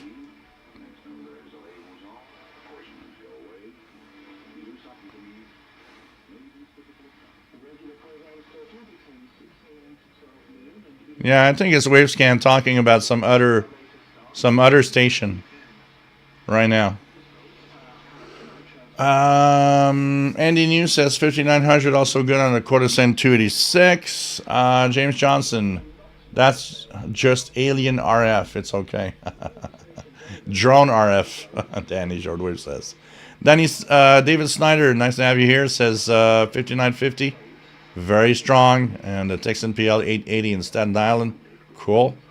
Jim Gordon, you mentioned Bulgaria. Does anybody remember the English shortwave program for Radio Sofia? Absolutely. I have a QSL. I got several QSLs from Radio Sofia, Bulgaria. Then they became Radio Bulgaria until the 2000s. They broadcast Radio Bulgaria shows until 2000 and something. It's like they've been gone maybe like 10 years or something.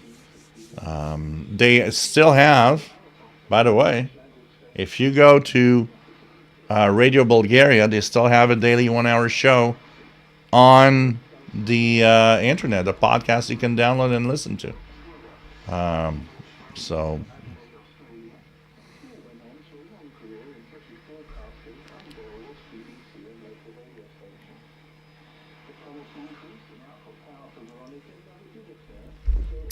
yeah, Joseph, 5950 is actually broadcasting to the East Coast, so it doesn't help.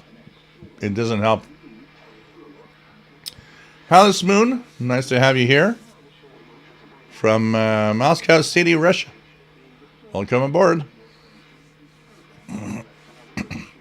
WF7I Homebrew, 5950, very strong to Virginia. John M., this may sound silly, but on the Texan S2200, what is the signal to noise ratio thing? It is the first 2 digits, the signal, and the 2 after the noise. I'm confused. So the noise, the signal. So it's one of the things we have on many radios. Signal to noise ratio. So the first signal on the left is the level of the signal compared to the number on the right, which is the noise floor that the chip is detecting.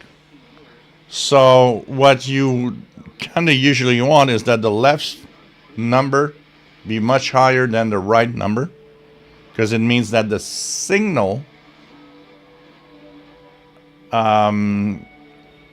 to noise ratio is good. When these numbers get closer, it means the signal and the noise are so, like the noise is so high that the signal is not really getting much into your radio. So a lot of radios have that. Now that said, don't rely too much on that signal to noise ratio. It is not very accurate, actually. So, deal with it in a kind of relaxed way. But that's pretty much what you want. You want to have the left number, the signal, as high as possible compared to the bottom number, which is the noise floor.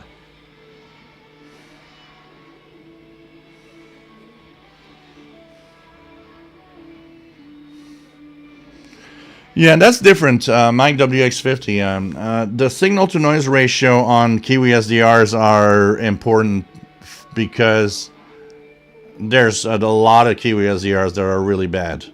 An example here in Montreal, we got 2 of them. Both of them are horrible. So when you do choose one, it is important to choose a good one. John Beck and the shortwave bands were crowded back in the late 60s regarding evening English language broadcasts. Yep, absolutely. Absolutely. I was looking at a schedule. I think I got it here. I'm just going to take it out, okay? We're going to bring out... I'm going to bring out a schedule. From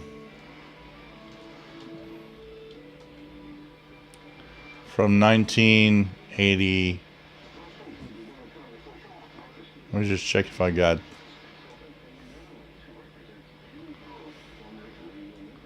If I can find it.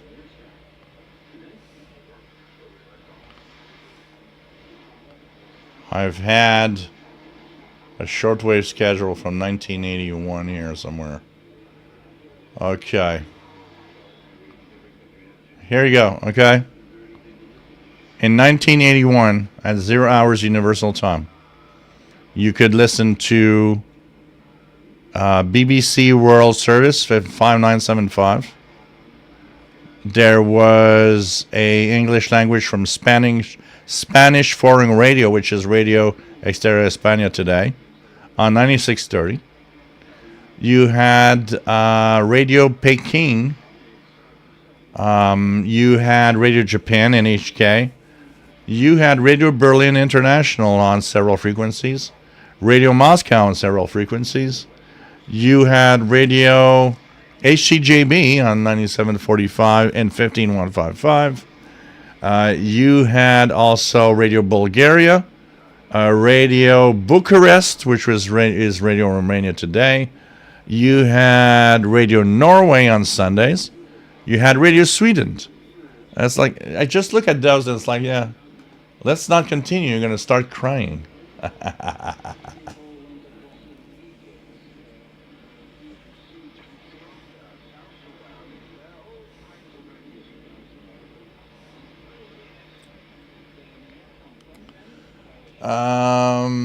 What do we have here?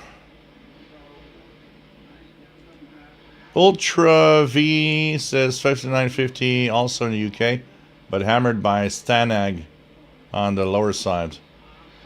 WS79 Ombre says, I use one Kiwi SDR in Montreal, which is the V2BWX, says it uses a Wellbrook. Yeah, but it's very noisy. It's extremely noisy. I've used it a few times, but it's very noisy. One of the great ones is in Ottawa, which isn't that far. It's 100 miles west, 100 kilometers west of Montreal. That one is really good. That V2BWX is like, compared to where I am, about I'd say in by car about 25 minutes away.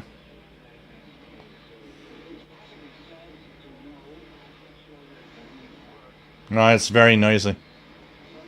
That is the most horrible. The two Montreal ones are horrible, and I hear it pretty well here. I will give a link at some point. My SDR playing device, once I play with it, I will actually put it online and give you guys a link where you can tune my SDR play with the MLA30. So I'll let you guys know when it happens, so you guys will be able. You know, my location is very noisy, but compared to these two Kiwi SDRs, it's better than where they are. Yeah, Jean Arash, absolutely. The Kiwi SDRs in Montreal are crappy. Totally crappy. I concur. They are very, very crappy.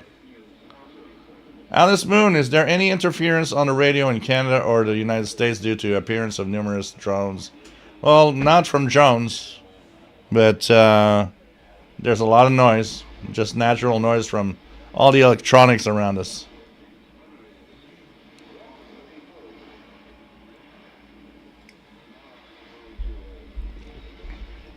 Drones are using a lot of the drones are using 2.4 gigahertz.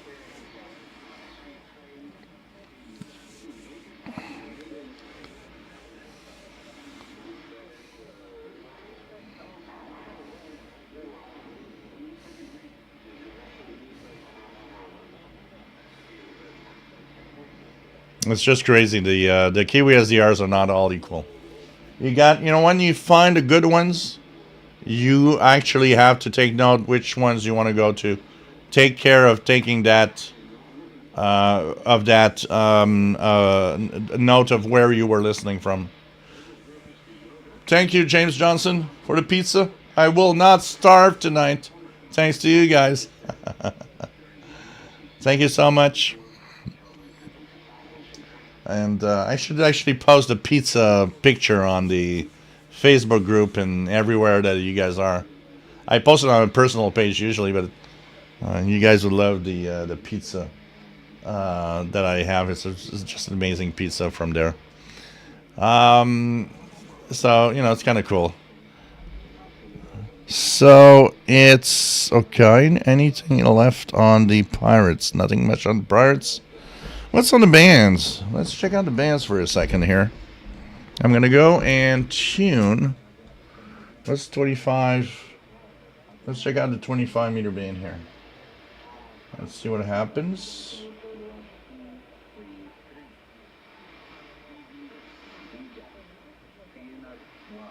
So we're going to do a tune. We're going to do a tune of 25 meters.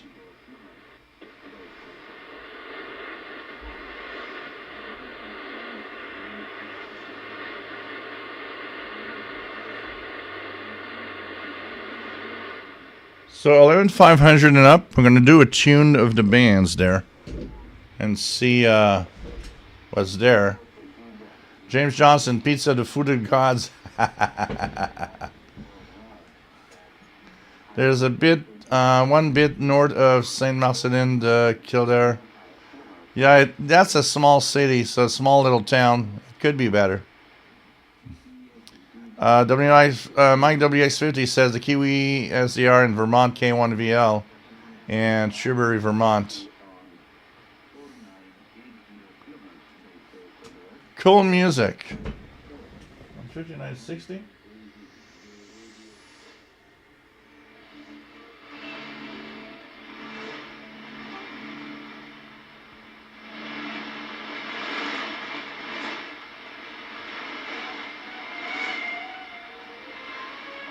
Oh, that's the Voice of Turkey. 5960 is the Voice of Turkey, different gear TV. It's Turkish pop music, probably, that you're listening to. It's the Voice of Turkey, which is coming in pretty well here. 5960, guys, Voice of Turkey English. I think they're in the English language broadcast until about for the next 30 minutes. So. Gabriel Gomez, nice to have you here from Montevideo, Uruguay, CX7BI. Nice to have you here, Gabriel. One of the things I like about Kiwi SDRs, what I do is I associate. I go to the AIBI space schedules, and I look at what's on for a specific time frame. And then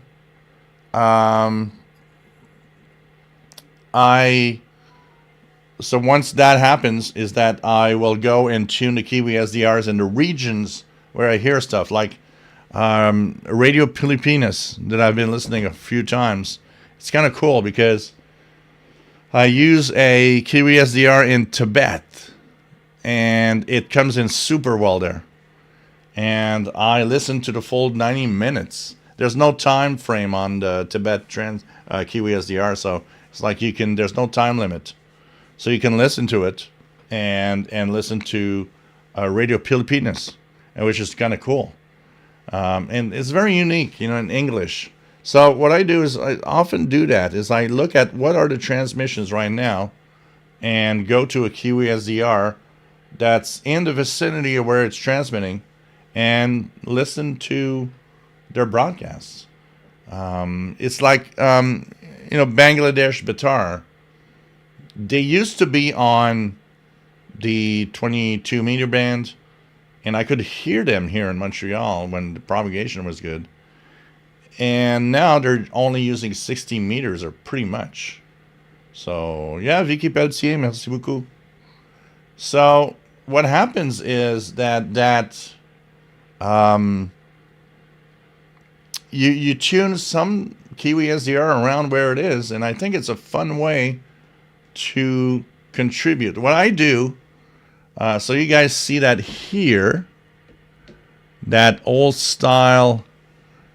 This is a Shoyuan, which is Shoyang R1. It's a shortwave and FM radio, but it has Bluetooth. And what I like is I take this radio out, I connect it to my PC that I'm streaming right now, and have these shortwave stations come out through this radio. So it's cool because it almost feels like I'm listening through a radio for real, although I'm kind of cheating.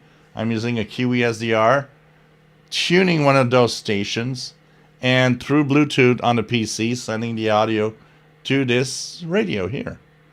And I find that kind of cool, honestly. So,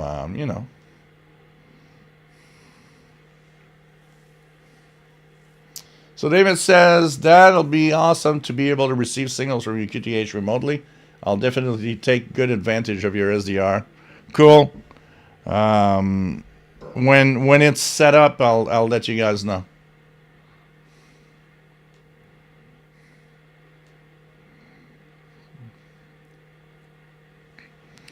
So, anything else? So let's tune 25 meters. I'm gonna just go here and check out what's on 25 meters. I'm gonna put these here, and when I started the show, I was feeling like crap, honestly, because I told you earlier that last night I kind of abused a little too much of alcohol, and I was feeling like crap all day today. And I started the show and I was like, oh man, I feel like crap.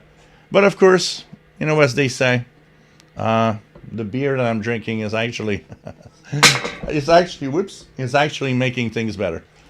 Robert, salut.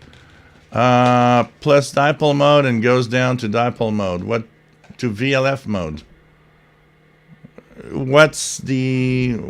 I don't understand what you're saying, Robert. Bert says, I agree with David. It would be fun to tune from your station. It seems cool.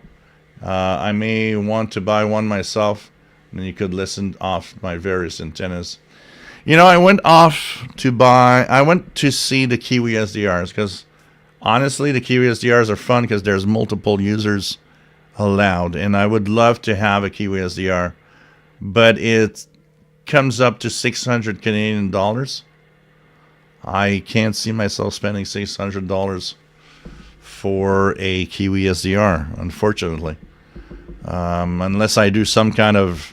If you guys want to tune here, maybe some kind of GoFundMe or something where we could share the cost of it, and I'll put it up because honestly, I'd like to have a Kiwi SDR here. And I would actually, what I would do? I would probably share the antennas. Meaning, on these days it's on the MLA30, and on these days it's on the end-fit antenna, so that you could switch and you could see the differences between both antennas. My end-fit is good above 10. My MLA30 is good below 10. And so, you guys could have the best of both worlds. Here the biggest problem is, thank you, Francis Moore, for the donation for beer and pizza. The problem here is it's noisy, but it's not. That's not compared. What I see is compared to the two other Kiwis in Montreal, it's actually better. So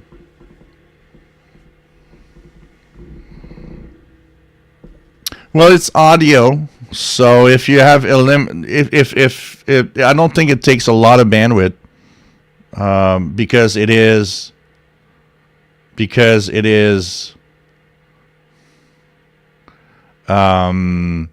know, just audio feed. It's like a streaming of a station, so I don't think it takes a lot of bandwidth personally. Here in my case, it doesn't matter because I've got gigabit internet.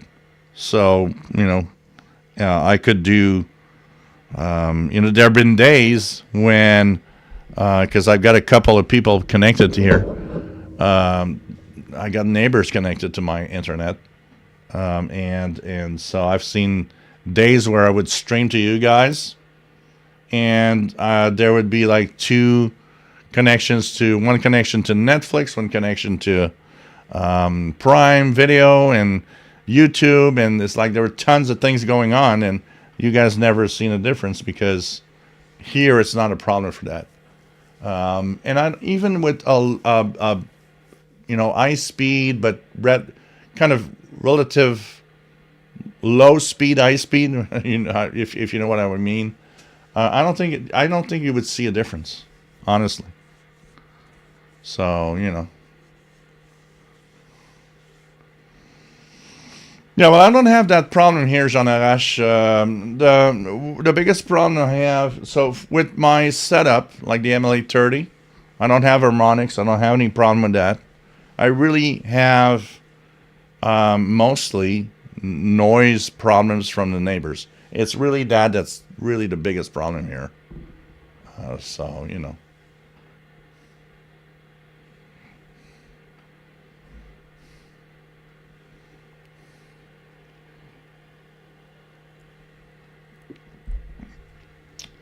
Let me just check it out.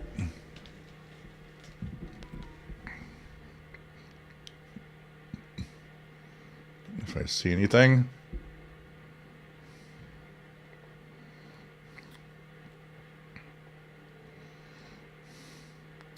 I don't see anything. Anyways.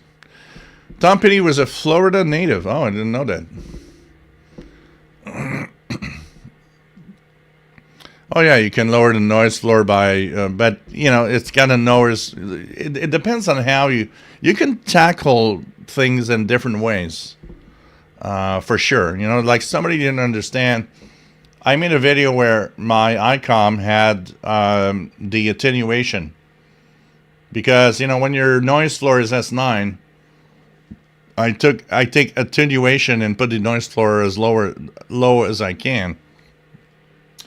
But somebody said, well, the fact that you don't hear well that station is because your attenuation is too high. No, you don't understand. I attenuated the noise. Whether it's up or not, the station isn't stronger. It's in the same relative noise, signal to noise ratio. And it continued like, no, it's not. Yes, it is. I attenuate the noise. I attenuate the station. If I bring 30 dB down, the noise is 30 dB down. The signal is 30 dB down.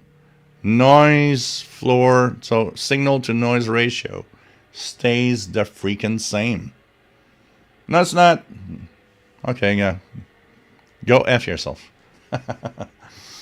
Francis Moore, I would chip in to get a Kiwi SDR. And we're going to check it out, okay?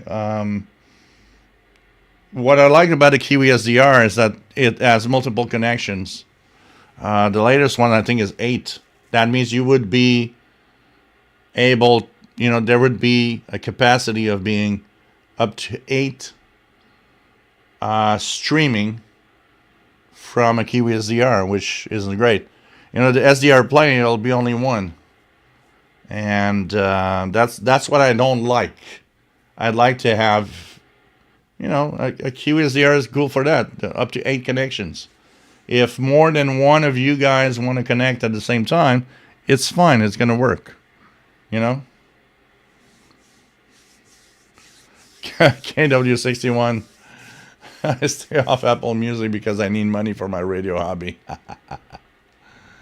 John Vargos says, I remember the Radio Shack Crystal radio kits. Yeah, I had one of those. I remember.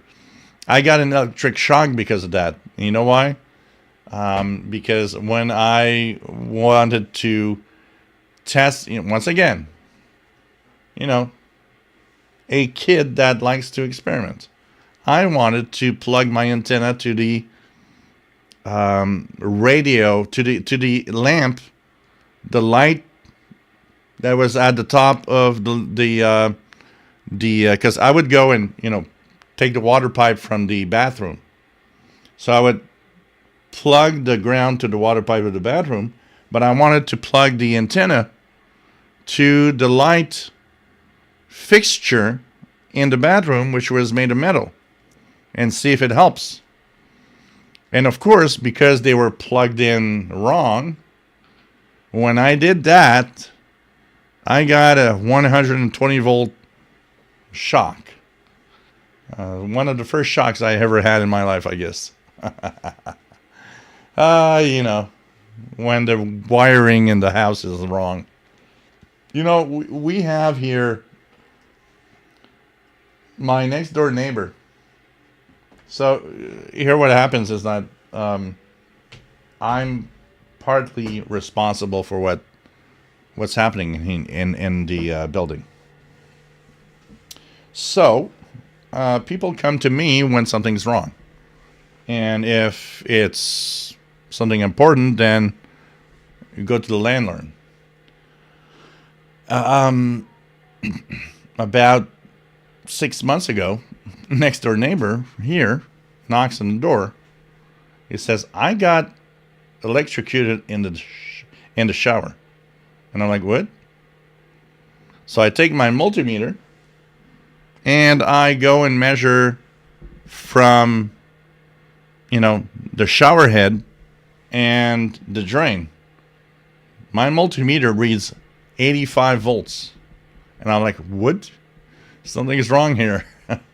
But, this building was built in 1950, which means it's a 1950, it's a 74-year-old building. It was built with the 74-year-old electric code of the time, the wiring of the time, the security of the time, which is not the same as today. So the electrician came over and looked. So I started talking to him, and I said, "Well, I measured 80 volts, and we started going to each apartment because I was wondering. I hope it's the only apartment that's like that." And the wires in the wall, so in the electric box, the wires started to, like the insulation starting to break out. So the insulation was touching somewhere in the pipes. It was touching the pipes. I was like, what the hell is that? But you kind of think about it. You're like, well, if it's like that here, could it be like that everywhere else? That's where you understand that. Oh man, there's a lot going on in the electricity and the way things are, and we got to be careful.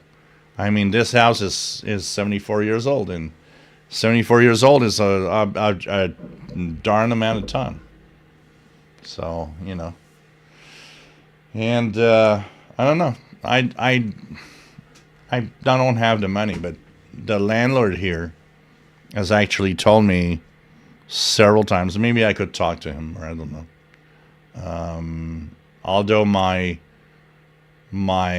living, my salary from YouTube is decent. We'll put it like this. The landlord here is 74 years old now. And he was at least 3 times in the last year, he said, would you like to become a landlord? And he said, we could talk and see if we can get the building. And I told him 3 times, I said, I don't think I have enough revenue to buy it. This is like almost $1 million building. It's a lot of money. And I told him, I said, I don't think I have what it takes to buy it.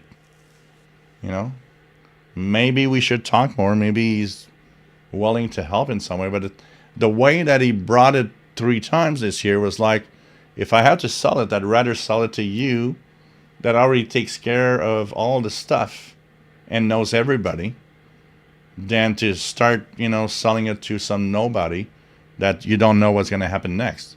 So I don't know. I don't think I have enough money for that, but we'll see. I'm going to see what's happening in 2025 could be a big game changer, I would not say no, but I know also at the same time I would be buying a very old building that needs love. So who knows? Okay. Yeah, Radio Shack, John Beckham. That was, how many of us started this hobby through Radio Shack? A lot of us. I miss the Radio Shack for that reason. What Radio Shack was and is, it's just amazing. Cheers, everybody, as we're continuing after 3 hours and 40 minutes. And happy to be here.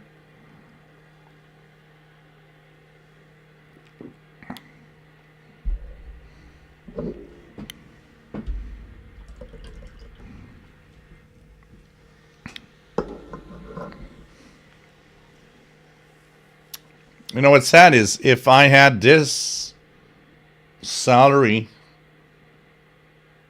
20 years ago, it would have been enough to have a house without any problem.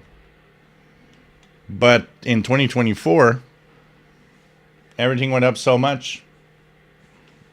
It's impossible. Robert says, have a look on Web 888, similar to QSDR, based and improved version of the Yars X888 MK2. Okay. RJ Dakota. I used to live in a house that was wired that way too. I had to be careful with touching certain things at the same time. The worst part is you know what? I think it's because people messed up with electricity. Because it happened to me in the kitchen too. In the kitchen, I put a lighting fixture above the sink. The frame of the lighting fixture was metal. It's brushed aluminum. And it was beautiful. And I mean, it was there for at least almost a year. But one night at 3 a.m., I touched the sink and I touched the fixture. And I got zapped like crazy at 3 a.m. And I understood that the only reason is because in the wall socket, the plug is wired wrong. And the neutral is not at the right place. Because it would never have happened if the neutral would have been at the right place. So I guess that whoever at some point changed the socket wired it wrong,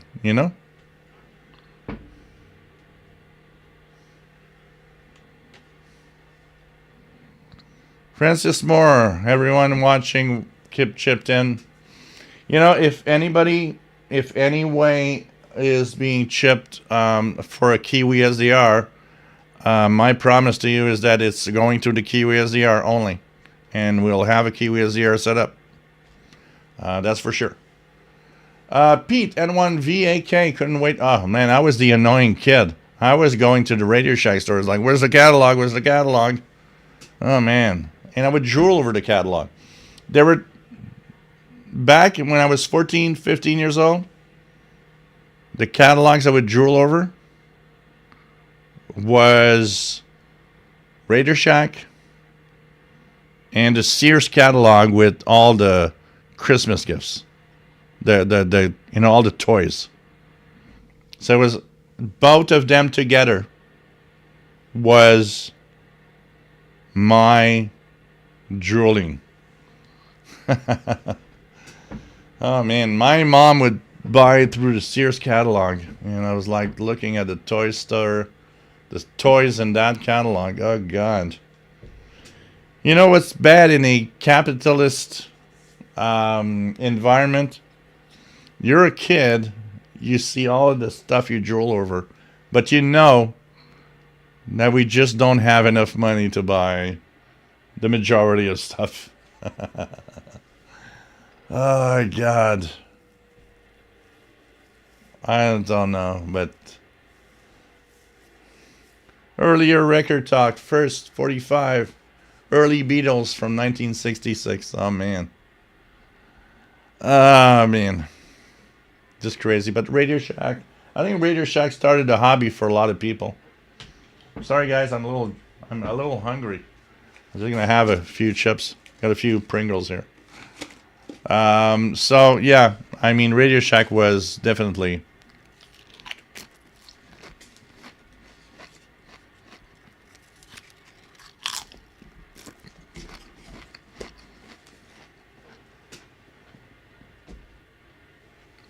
okay. Your British pounds, which is probably something like $7 or $8 Canadian, I will put aside just for the Kiwi.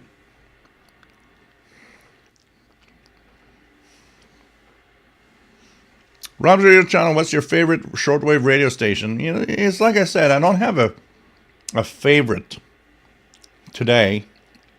Nor, you know, let's go back in time. Say we're in 1985. When shortwave stations were aplenty. What would have been my favorite shortwave station? I don't think I could have told you that I have a favorite one. I have a bunch of stations I like to listen to. And, you know, HCJB and Radio Moscow and so on. There would have been a bunch of them, which was kind of cool, you know.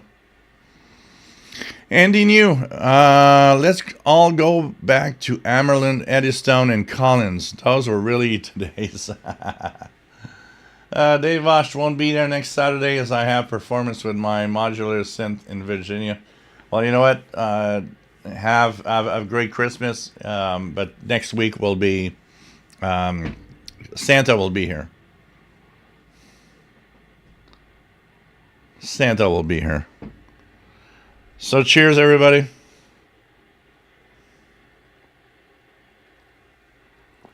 In 13 minutes, we're going to try, and there's going to be Radio Thailand in English. Danny Shortwave, yes, Sears, Radio Shack. And when I first saw Edmund Scientific, those were my main jewel catalogs. Edmund Scientific because of those super expensive Celestron telescopes. What I liked back in the day, you know, is what? We would write to any store, we would write to any store chain, or any company that sells stuff, and we'd get these really big catalogs for free in our mail. It reminds me, you know, when I was in the 80s, I would take, you know, there was these little cards in the magazines that you just check. You know, you check mark what you want to receive, and then you'd put it in the mail. And you'd receive catalogs from everybody. Everybody. That was so cool. I remember the first time I got a Universal Radio catalog. And I was at home, and I was drooling over every freaking thing I could see in there. Dang, that was like crazy. Oh, man. These were so cool. You'd get the catalogs. You know, it's like catalogs were as cool as whatever else. It's like you wanted these catalogs. You know, my mom would get the Sears catalog, and I would look at all the toys stuff and everything. Man, it's like, God, there was so much. It was so cool back in the day when things were so reasonable in price that they could actually print a catalog and send it to you because they could afford it, which is something we don't have. You know why? Because, today's everything's online. Yeah, Dave, Santa is here next week. You will have to watch the stream after. So, if you're a good boy, you never know. So, oh man. I would love those. Radio Shack catalogs. There was Addison Electronics where I went and made a video. They had a nice, big, thick catalog too. I would have catalogs from so many places. I'm like, oh God. Dang. I'd just love to have those. I just love to have those.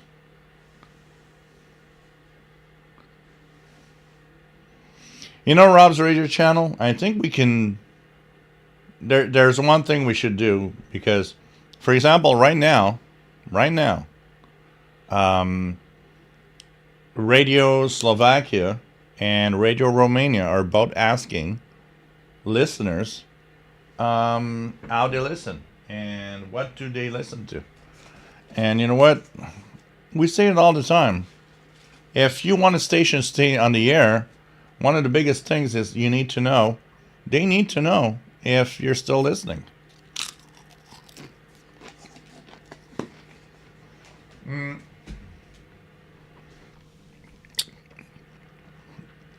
A lot, it reminds me of HCJB.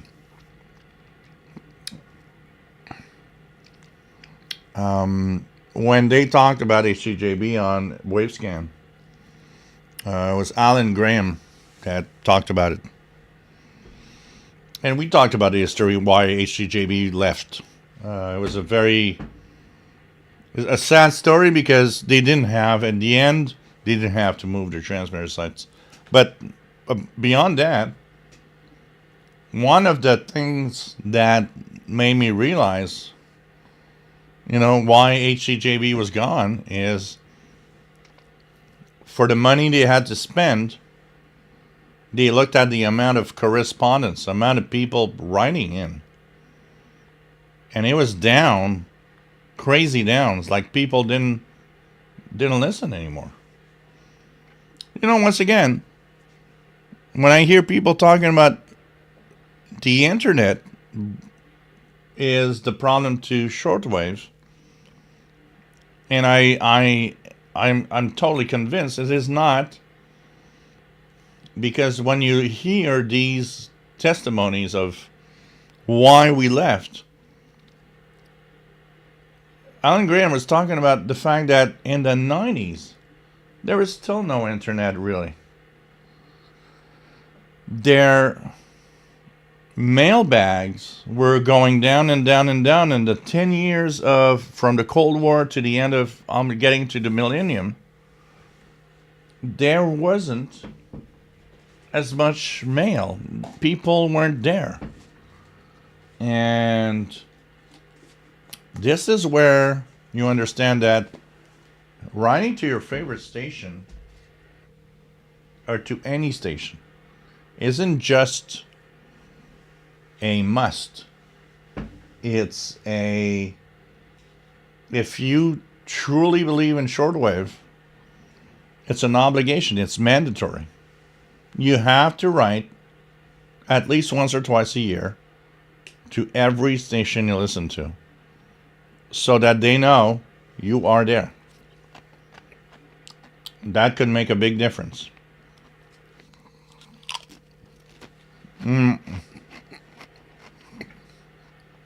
Remember that Radio Romania is an example.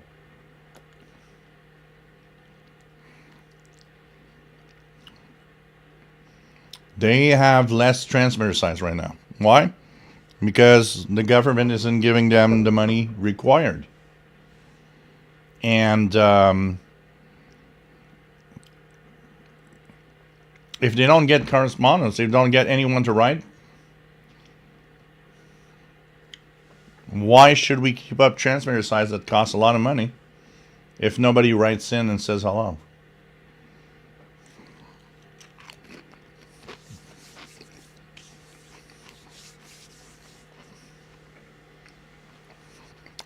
Hey, Kevin.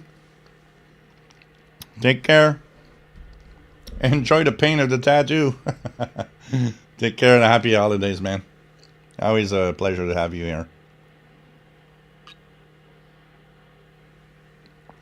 Oh, yeah, for some, James Johnson, for some, the content is insane. Look at it at Radio Canada International.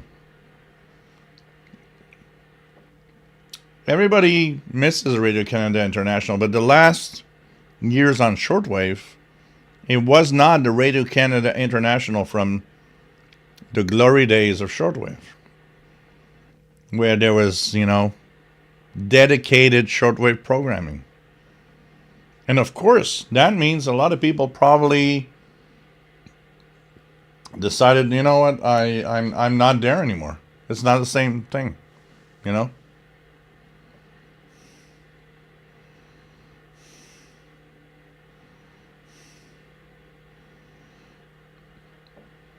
So, it's kind of different.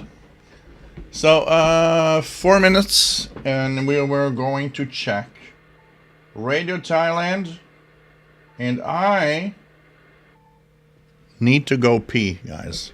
So I will be back in a couple of minutes, because drinking beer does that.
And we are back to the live show. Just gonna check something here.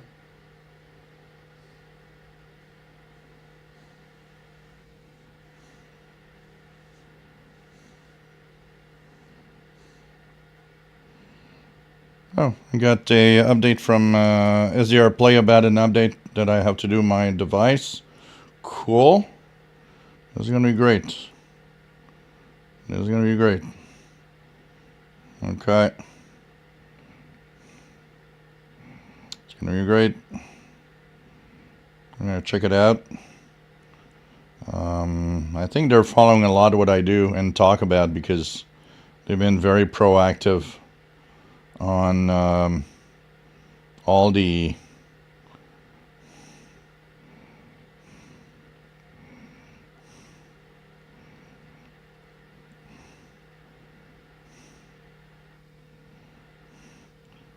And there's this. Here we go. Sorry, guys. Okay, here we go. So, I'm going to be checking it out. New update for SDR Play. And we're going to check it out. Okay. So, 13750, sorry.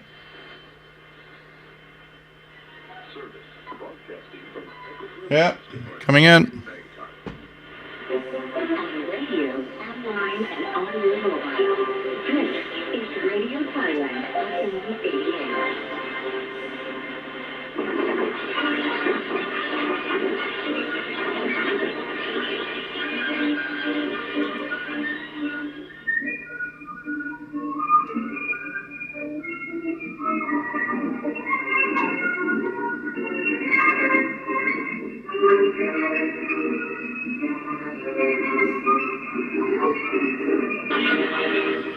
So not too bad of a signal from Radio Thailand. 13750, 22 meter band. Let's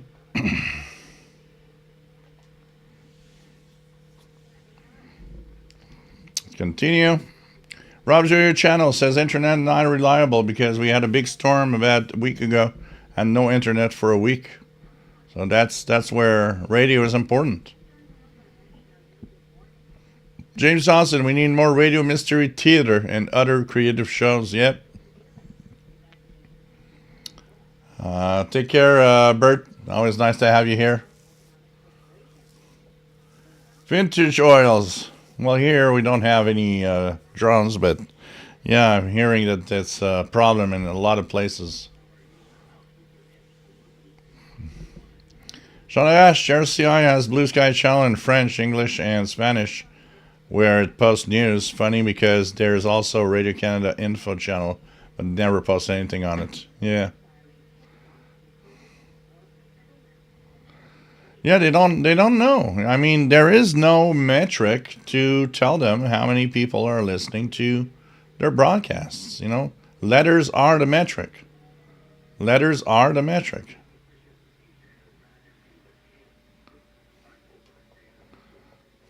Did you hear the toilet? The worst part of it is like it's so quiet, and I thought, well, they might be hearing the toilet.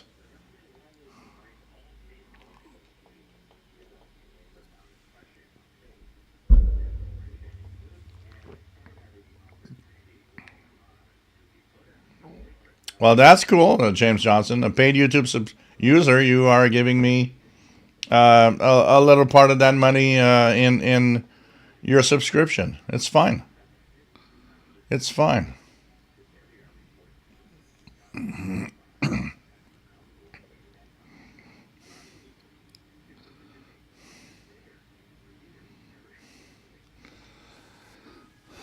The biggest issue I have, KW1161, with the SDR Play and RSPST is so many frequent disconnects, and it's driving me nuts. And I've been not talking about it because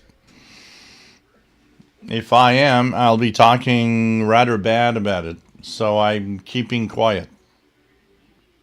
I'm just not saying anything for now. I want them to work out the bugs. When they work out the bugs, I'll talk about it. Honestly. You heard me, Jasmine? Doggone. Okay. You heard the pee?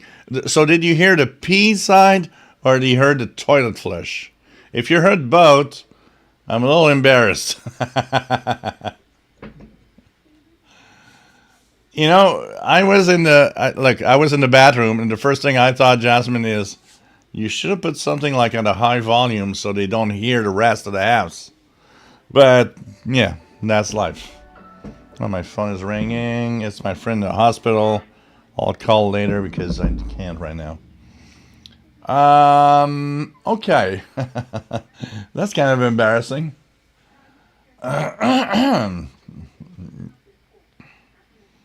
No, there was not a number 2. Ooh, wee wee. There was no number 2. Rob's Radio Channel says I heard it as well. Thank you. Thank you for making me more embarrassed. Oh, God. Okay. Sorry. I'm very sorry for that moment. Really sorry. Oh, man. What else did we do here? Okay. Okay. Now I know next time you gotta put some background stuff to make sure that it kind of nulls the other noises. I didn't think it was so so sensitive.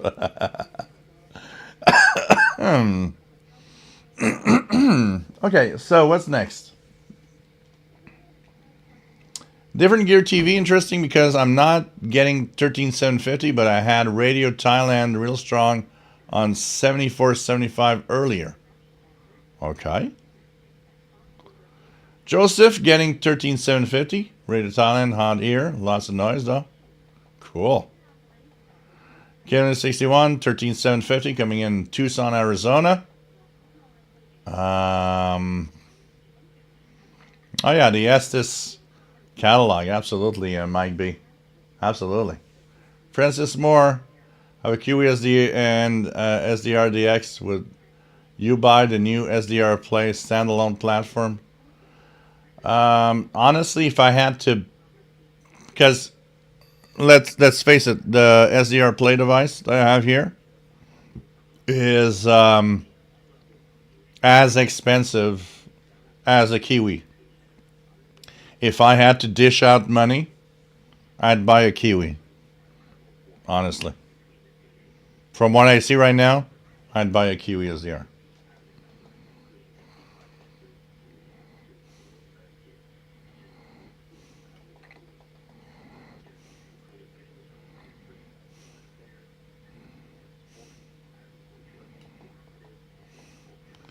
Danny Shortwave, I had that disconnect issue way back with an old network SDR, and that was enough for me to not use that SDR again. I hope they fix that. I mean, it's just so annoying that's why I'm not talking about it. Because I'm not going to give good notes, and I'm not going to. The radio itself, it's very simple. The radio itself is, the SDR itself is as good as their SDRs. So in performance, yeah. But, oh God, I don't know. I'm having a hard time. And the web interface, for some reason, seems better.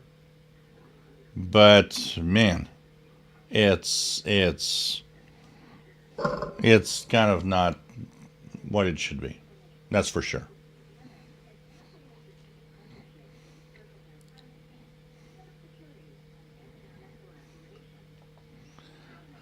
Ooh wee wee. Linux-based SDR any good compared to SDR Play? Well, I don't think it's the SDR Play problem. Well, okay. So SDR Connect, the software that they have, is Linux capable. Okay, it's a software now that is multiple platform, which is great. Which means Windows, Mac, Linux. You know what the problem is maybe I should. I have an old, it's not very old. I have a router I'm not using. Right now, I'm connected to my internet service provider's own hub, which is a very advanced hub. It has security in it. It has my phone tells me if something snoops on my network, things like that. When I connected the SDR Play device, it said, "Oh, there's a device that is a Raspberry Pi wants to connect." It's like, oh, okay. Is it my own device? I mean, I turned off the the features are if you don't have activity after a certain amount of time, your it turns off. Like, I've turned off all of that, but it not only disconnects to a point where SDR Connect sometimes tells me, oh, there's no RSP device on your network.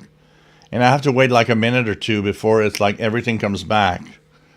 So there's definitely a connection issue.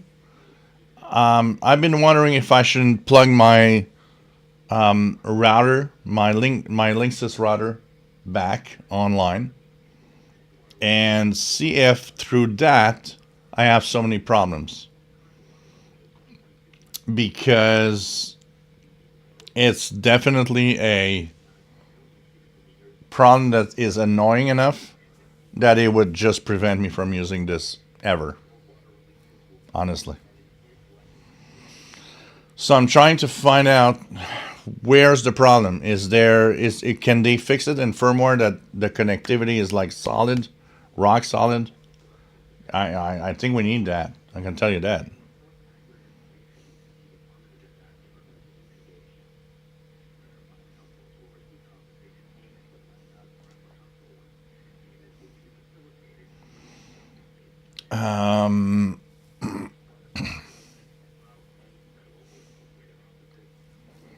So Jasmine, no, I'm not that shy. I mean, if you heard me pee, come on. It's life. We are human beings. Maybe I should have closed the door. I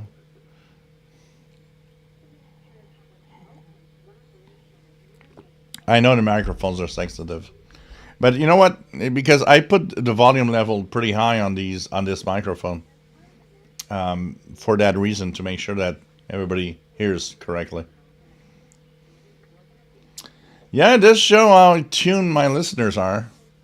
So, what happened last night to the live show? Well, at exactly 0 hours and 2 minutes, you know what? UTC, Jill went to pee, and then at 0313, he flushed the toilet. And he talked to Paul the Cat at 0410.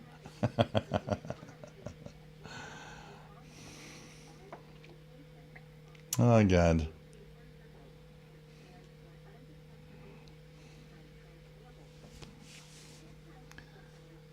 Jill's radar. Yes, I did read about the disconnects. I did. And I did change a few things, but I still have a lot of little things going on. I think we're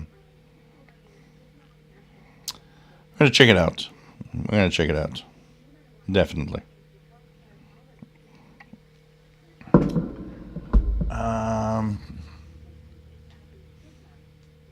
All in the Family. Oh, God, that's an old show. My mom would watch All in the Family.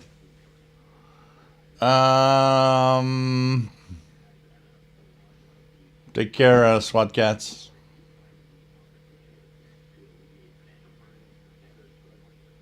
Dave Vosh, 13750, weak and noisy. Elon Lee Traveler with telescopic. Angpar, nice to have you here. Welcome aboard from Los Angeles. It was a live stream. Yeah, it was a live stream. When you think about it, it was a live stream. Reverend Gump, this new SDR play is all about somebody will know exactly what you are listening to via your PC, as opposed to prior where nobody did. I won't be getting it. It's not that. Anybody thinking about spying and how these things spy on us, please. I'm tired of that. Hank Parr, what are your thoughts on all these drones showing up in New Jersey? Look, I'm in Canada, so we have a very different view and opinion on everything. But it's definitely very... I said at the beginning, if it happened today over Montreal, over my place, for example, it'd be scary. I don't think it's something I want to live through. So kind of crazy. It's almost if I'm wondering if we shouldn't get permissions to fly them over certain areas before we do, because we just don't know anymore. Matt, MDK2, nice to have you on board from Colorado. Nice to have you here. Radio Thailand, 13750 in English. Pretty good signal right now. S9. No amplification, S9. Any pirates on the bands? Here. Let's check it out.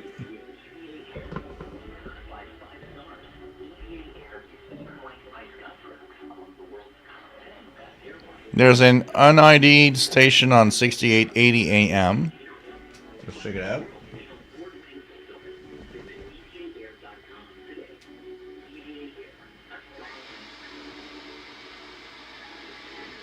Nope, not hearing anything, but I've got a lot of noise here. I gotta tell you that.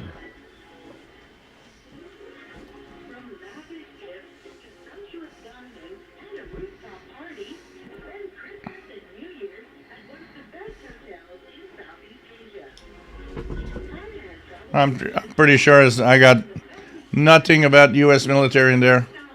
It's a bunch of jerks and idiots.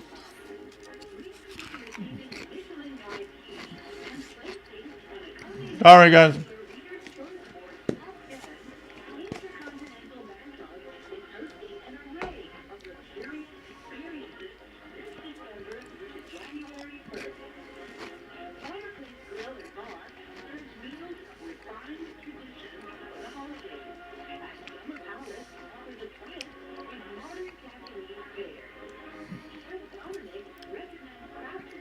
Different Gear TV. Where are you located? 6035 BBC.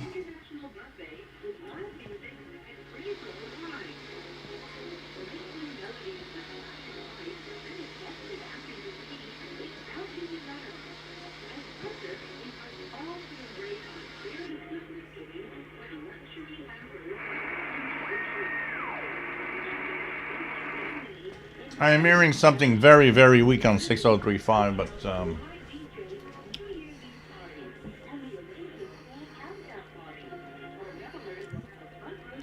Hankpar, where is your Back to the Future t-shirt? You need to wear it more often. Yeah, I know. It needs to be cleaned. It's in the wash bin. I need to wash it. I'll wear it next time. In Spain, okay. Okay. So maybe you're hearing, yeah. Here there's a weak signal on 6035, but nothing I can really make out.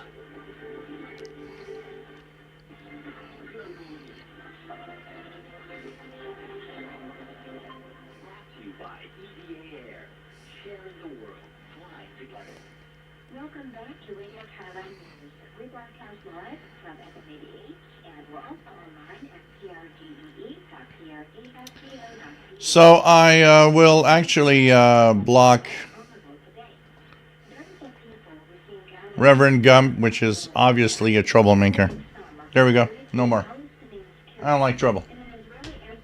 So, in unacceptable words, get the fuck out. Sorry for bad words. MD Saful Alam, good morning from India. Nice to have you here. Our friend from India, nice to have you on board. MD Medical Doctor, welcome aboard, I guess. It's always nice to have everybody here. And it's fun to see people all around the globe joining here and having a great time. So what are your shortwave? And anybody is listening to anything special shortwave they want to share with everyone, like something that they find it's kind of cool? I mean, I'm going through shortwave. listening to Shortwave this week one night, and I shared it with Sheldon. We talked about, what's on the air in North America. And I mean, if you take out what's off of WRMI, it came to me that there are several time slots in North America where there's just nothing anymore. We are being left out of the shortwave grid. You look at all the stations on a EIBI, for example, and there's a lot of English broadcasts in every hour. But North America seems to be more and more left out in recent months. It's just crazy. James Johnson, 7200 lower assignment for a good laugh. Yeah, I go on 80. What I like in the winter nights, going on 80 and see who's is out there. There was yesterday evening, before I went to the video stuff and started drinking. I was actually tuning around. No, not yesterday. Wednesday. Some interesting conversation on 80. Technical conversation. Paul, nice to have you here. VT Radio, AA1SU. So, played on the 10-meter band all day. Cool. Contest. Pretty cool. Yeah, that's the biggest problem on shortwave in North America is like it's the constant, stuff about, Brothers Terror and so on different stations. Doug Noble, I got a question about medium wave listening from the UK. Do you hear stations from the continent easily?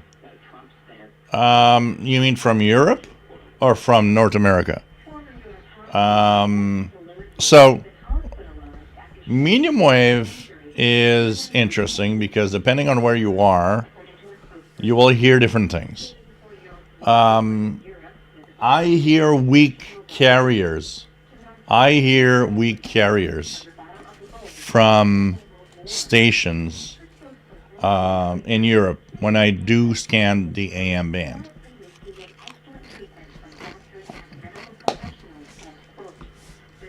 And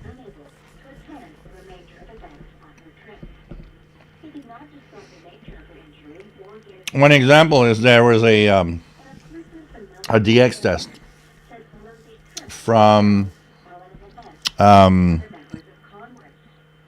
WCBS, not a DX test. They were actually, the transmitter was being kind of upgraded, and they shut down WCBS 880 a couple of years ago for that purpose. And on 882, I would hear one of the BBC channels. So from North America, and I'm inland, which is tough. Close to the Atlantic border, it's much better. There are European stations making it through North America. Like if you live near the ocean, you probably hear North American AM stations going through, Europe. So,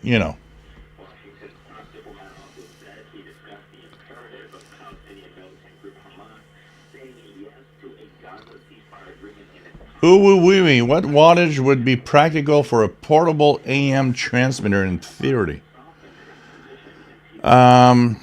It's not just a question of power. It's a question also of the antenna used to broadcast that amount of power. It's a mix of all of that. So the antenna is important. The power is important. Look, if you're on the AM band, the medium wave band, you don't need that much power to hit Montreal from Toronto. We're not that far apart. If you look at the 160 meter band, 100 watts would probably be able to easily hit Montreal in good conditions, low noise, and a good antenna. Tumbril, thank you so much for the great donation here. Thank you so much. Much appreciated.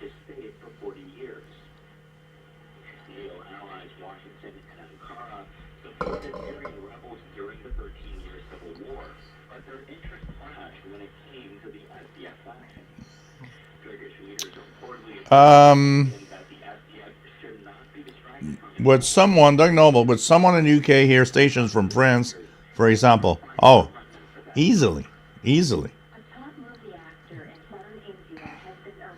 I'm hearing, I'm eating chips. I'm hungry too because I'm eating sour cream and onion Pringle chips. I'm sorry, guys. I'm hungry.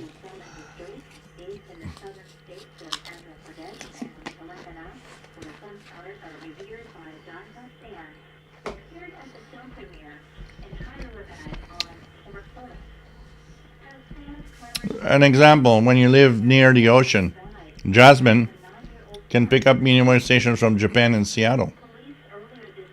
John Vargas says pick up Bahamas on 810 kilohertz.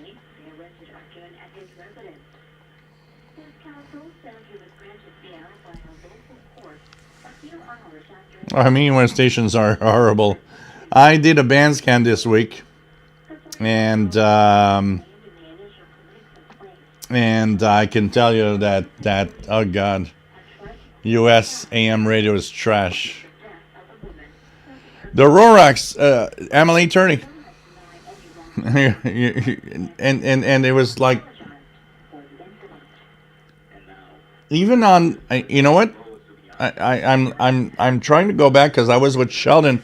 Sheldon and me had a stream. We were talking and we were trying to listen, and on my SDR I could see it, and when the station 880 was off, I can barely hear it. It was on the MLA 30 on my SDR Play SDR, but even on a portable radio, good portable radio, when I was turning my radios, I could hear when 880 was back in low power, a Teradyne. I could hear that 882 was there, even though I could not tune it really. It's surprising.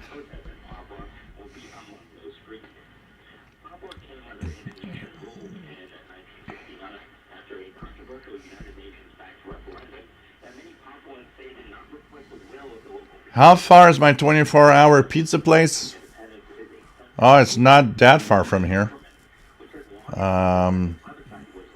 Usually they are, when I order, they are here in, it's a very popular place, so it takes about 45 minutes to an hour to get your pizza, but pretty good. But it isn't that far from here. Doug Noble, the Talk Sports station is a good idea given the popularity of soccer football in Europe. Yeah, there's a lot of stuff. It's interesting. There's an interesting article that we're going to talk about in the French press here, La Presse. There's an article about listenership to radio stations, and they were saying that in year over year, from 2023 to this year, 2024, there was a lot of stations. Actually, all programs and all of the listenership went down. So they were giving it in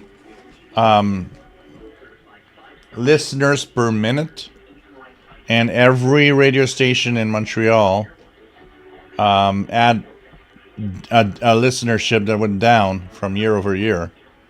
And it was kind of interesting. It's like, okay, but what does it mean? You're listening, or you're listening online, or what's the difference? Why is it that it happened?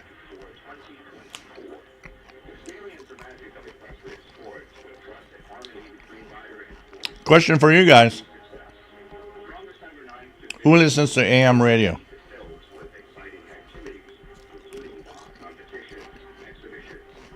I do just because I do a band scan, but I don't really listen to.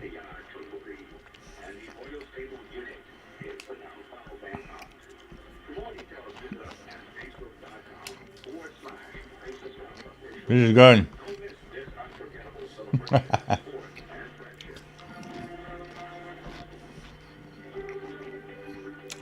And thanks for the very generous donation, Tumbro. Much appreciated. And here we go. Ooh, wee says at times. BT Radio says I listen to AM radio on the road all day long.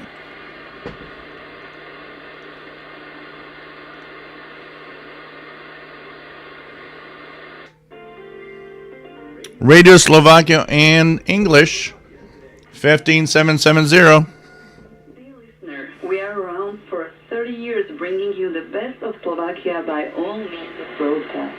Contemporary life and media landscape evolve, however, very fast. It is important for us to get to know you, our listener, where you are from, how you listen, and why you are tuning in, so that we can tailor our programs more for the needs of our listenership worldwide. Please take a few minutes of your time to take part in our survey. Go to rsi.sk to find out more. We appreciate it. Conflict between doctors and government still unresolved as Parliament passes a law that... Radio Slovakia English on 15770 via WRMI. That's interesting. A lot of people here are listening to AM radio. That's kind of interesting.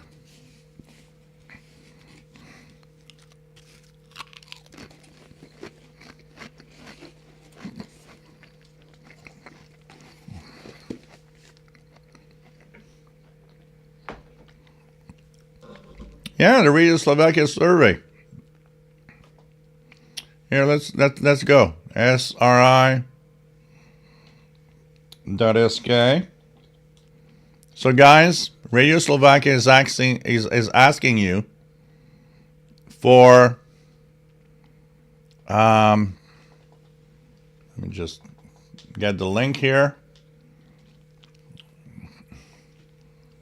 Radio Slovakia survey. I was going to try to find it. English, yeah. RTVS SK survey. Here's the page, guys. Let Radio Slovakia know that you're listening to them. Here's a link. Okay. That's the survey. David Snyder, 15770. With a lot of noise. Here's really strong.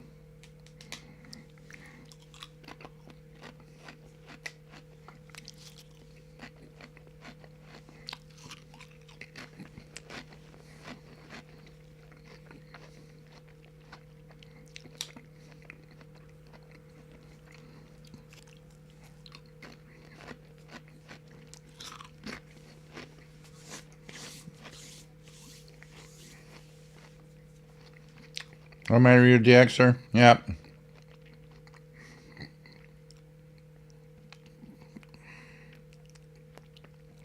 Yeah, John, you're in the skip zone. Tucson, Arizona has a few music stations. Cool. Here in Montreal, what we have on AM is 600 kilohertz, which is a joke, playing music, as it should be a talk station. 690 is TSN Sports. 730 is a traffic station. You know, if you want to know if you're going to be stuck in traffic. Then we got CJAD 800, most popular Anglophone station in Quebec. Then we've got 940, which is a French equivalent to 600, a big joke, which should have French programming and news, but as music. What else do we have? We have 1280. We have 1410, which are ethnic stations. We have 1610, 1650 religious station, which, interestingly, because it's owned still by the group that is from Israel, we have Call Israel at like 7 or 8 p.m., which is kind of interesting. I should actually make a video of it. But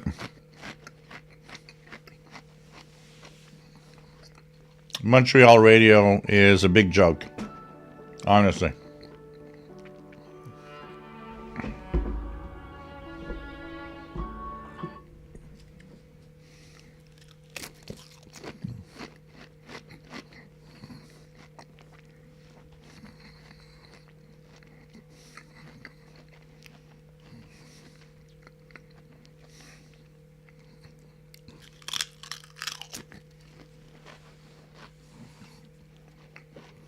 So I don't know.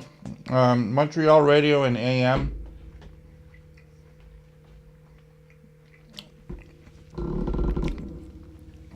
$16.50 is the only station we get that is at HD. An HD station. Yeah, David Snyder, I will. I get Call Israel every night on that 1650 station because it's owned, I believe it's owned still by the Jewish community. In the daytime it's shared religious broadcasts, but I think it's at 7 or 8 they have Call Israel 1 hour. And I stumbled upon that the other day in HD. 1650 is the only HD station in Montreal on AM. I will make a video and put it on the channel, David. I was surprised they were still doing that. Bendy, I have a pirate station 24/7 for 5 years now, running 200 watts. What's the frequency? Let us know, Bendy. Engpower here in Los Angeles, we used to have AM 710, which was Disney station. It ceased in 2021. Cherry Hot listens more to Sirius XM stations. Yep. BD Radio, I listen to any AM Montreal stations when I'm close to the border. Yep. Yep.